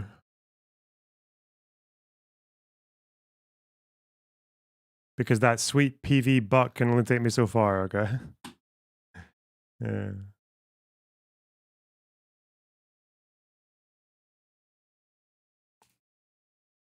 The Canadians need you. Hey, Pasta with the 20 Swedish. Really appreciate that. Voting autism. True. Okay.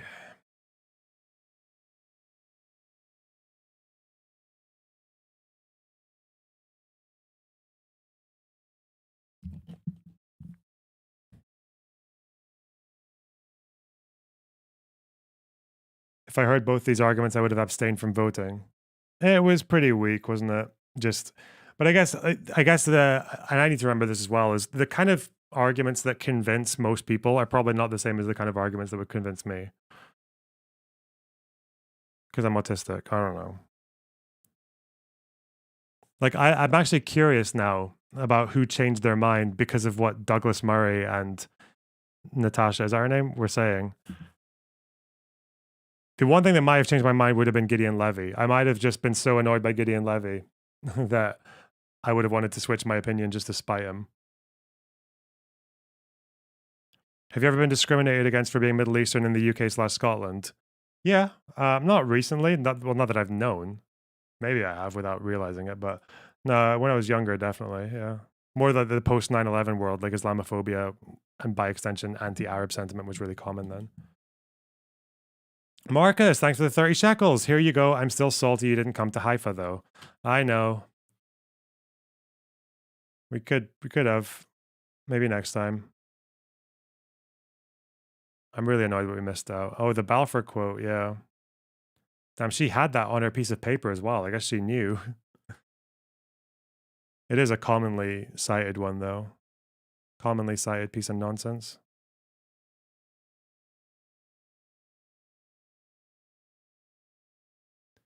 I don't think Mehdi actually acknowledged that he was wrong on that, though. I don't think he attempted to recover it. The shekel does have the best currency symbol. It all looks like the imperial text from Star Wars. Hebrew, right? It all just looks like this, which is not the best association, but it does. I'm sorry, cope. Is what it is.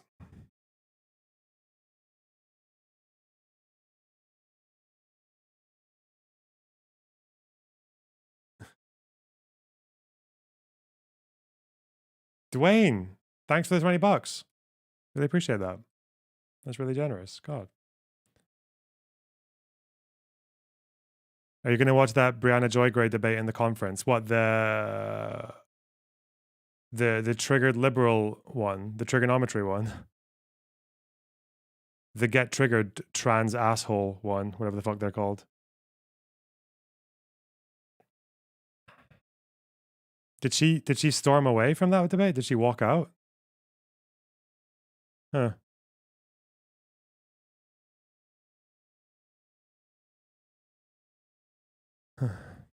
Kind of an L debate. Well, you know. Unfortunately, we couldn't get the appropriate grilling on my PV credentials from... Delayed return money. Hey, thanks very much, Dwayne.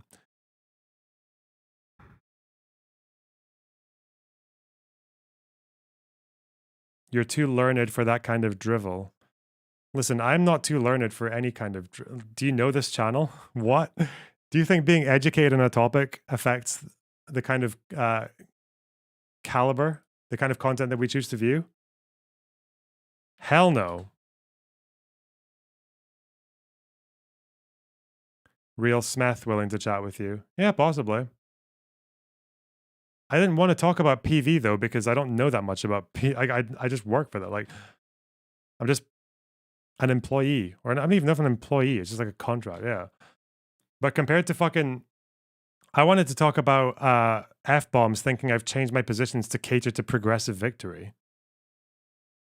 Why would they be with Jamal Bowman then? If I don't even know. Why would they be like supporting him, given that his positions on Israel-Palestine are radically different from mine, or at least the rhetoric is. Yeah. Lexer, thanks for the $5. Send my regards to the king. Hey, true. David for Games, thanks for the $5.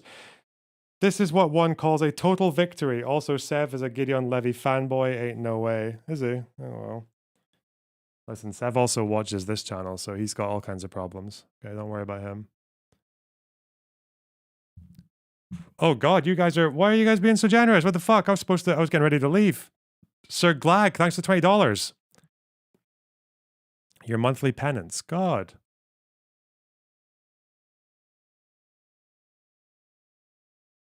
What's your relationship with PV? They pay me and they like it. They give me recommendations for things to review, things to talk about. And they ask for my recommendations if I ever have them. And I do them or I don't. And obviously, if I don't, they'll be like, okay, this isn't working out. Yeah. But yeah, generally, they just like, because usually when I talk about American politics, those recommendations, the topics that I get are recommendations that came from PV. I'm just like, yeah, I like this one. I like this one. I'll talk about this one for you. Yeah. And then it goes on their channel. And I think we're also going to do community nights with them soon. I think me and Dylan are going to do a Discord community night with them, maybe, where we're going to react to some media. My monthly penance. Hey.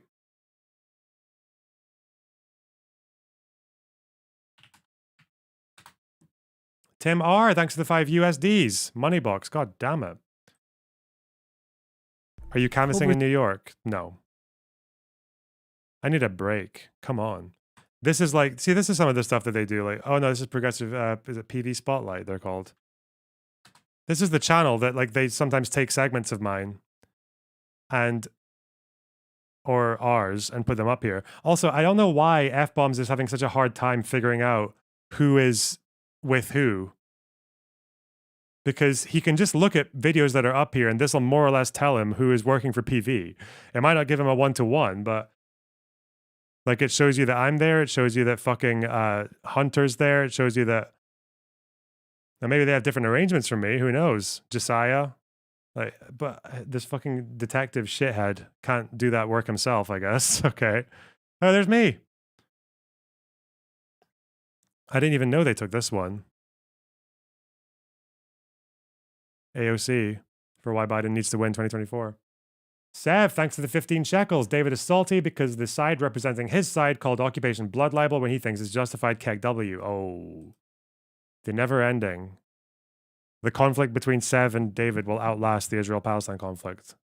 Dwayne, thanks for $5. I thought it was because we were interesting. Now I'm sad. Wait, what did I say? I don't know. When donos come, they come too late for me to realize what they're responding to. When you do it, you need to give context. Otherwise, I don't know what you're saying.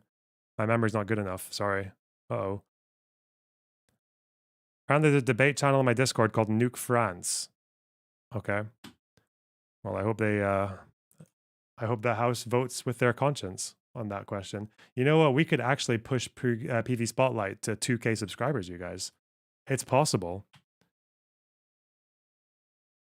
Is this 1,980? It's possible. There you go. If you want to have a look at them, it's just a... Because if you're interested in American politics, if it's all your fucking favorite streamers covering American politics in a slightly like a different format, you know, just like 8-minute videos, 10-minute videos, 15-minute videos, and videos from me, like segments from me will go up here as well. So yeah, go have a look. Go get fucked. Or don't. I don't know. Jesus. Jane Socks. Thanks for the $20. Good to have you back. If you're about to leave, can we raid into Kid Notkin? Good to have you back. If you're about to leave, can we raid into Kid Notkin? Smug and Wiz are holding the fort down RN. Yeah, I'll go have a look at that. I didn't even know he streamed on YouTube. Does he? Because I need to get on his approved list very quickly for that to work. Oh my god. Stop, guys. I mean, don't stop, but fuck. Dwayne, thanks for $5. American politics interest joke. Now take this money to explain that money. Yes. Uber, thanks for $5. I haven't heard a convincing argument why France shouldn't be. Listen. I'm a tolerant guy, okay? And no matter how much France might deserve. Anyway. Is Kid Notkin streaming on YouTube? But am I on his approved list? I am. Or he's just allowed raids. Okay.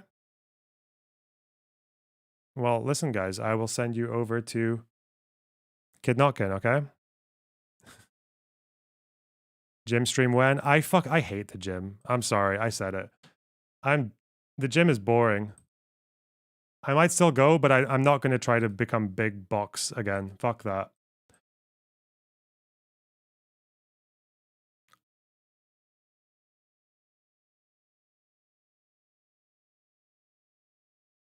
Anyway. I love you guys. Thanks so much for the very kind donos. I really appreciate it. It's really keeping me going here, okay? And the memberships and everything. Do steroids. No! Does anyone really like the gym? I used to, but I was just bored today and yesterday. I'll still go, but I'll probably adjust the pattern, adjust the schedule, adjust the routine so I can do less days or less hours because it's too much now. Yeah. Thanks for what you do. Thanks for what you guys do. Okay. Listen, we're nothing without the community. Okay. We're nothing without the contributors, the chat, the memes. We're like the Yishuv in that way, or the Palestinians. Who knows? All right. Okay. I'm going to send you over to Kid Nutkin, okay? Behave yourselves. Don't do anything I wouldn't do. All right, bye, bye, bye, bye, bye.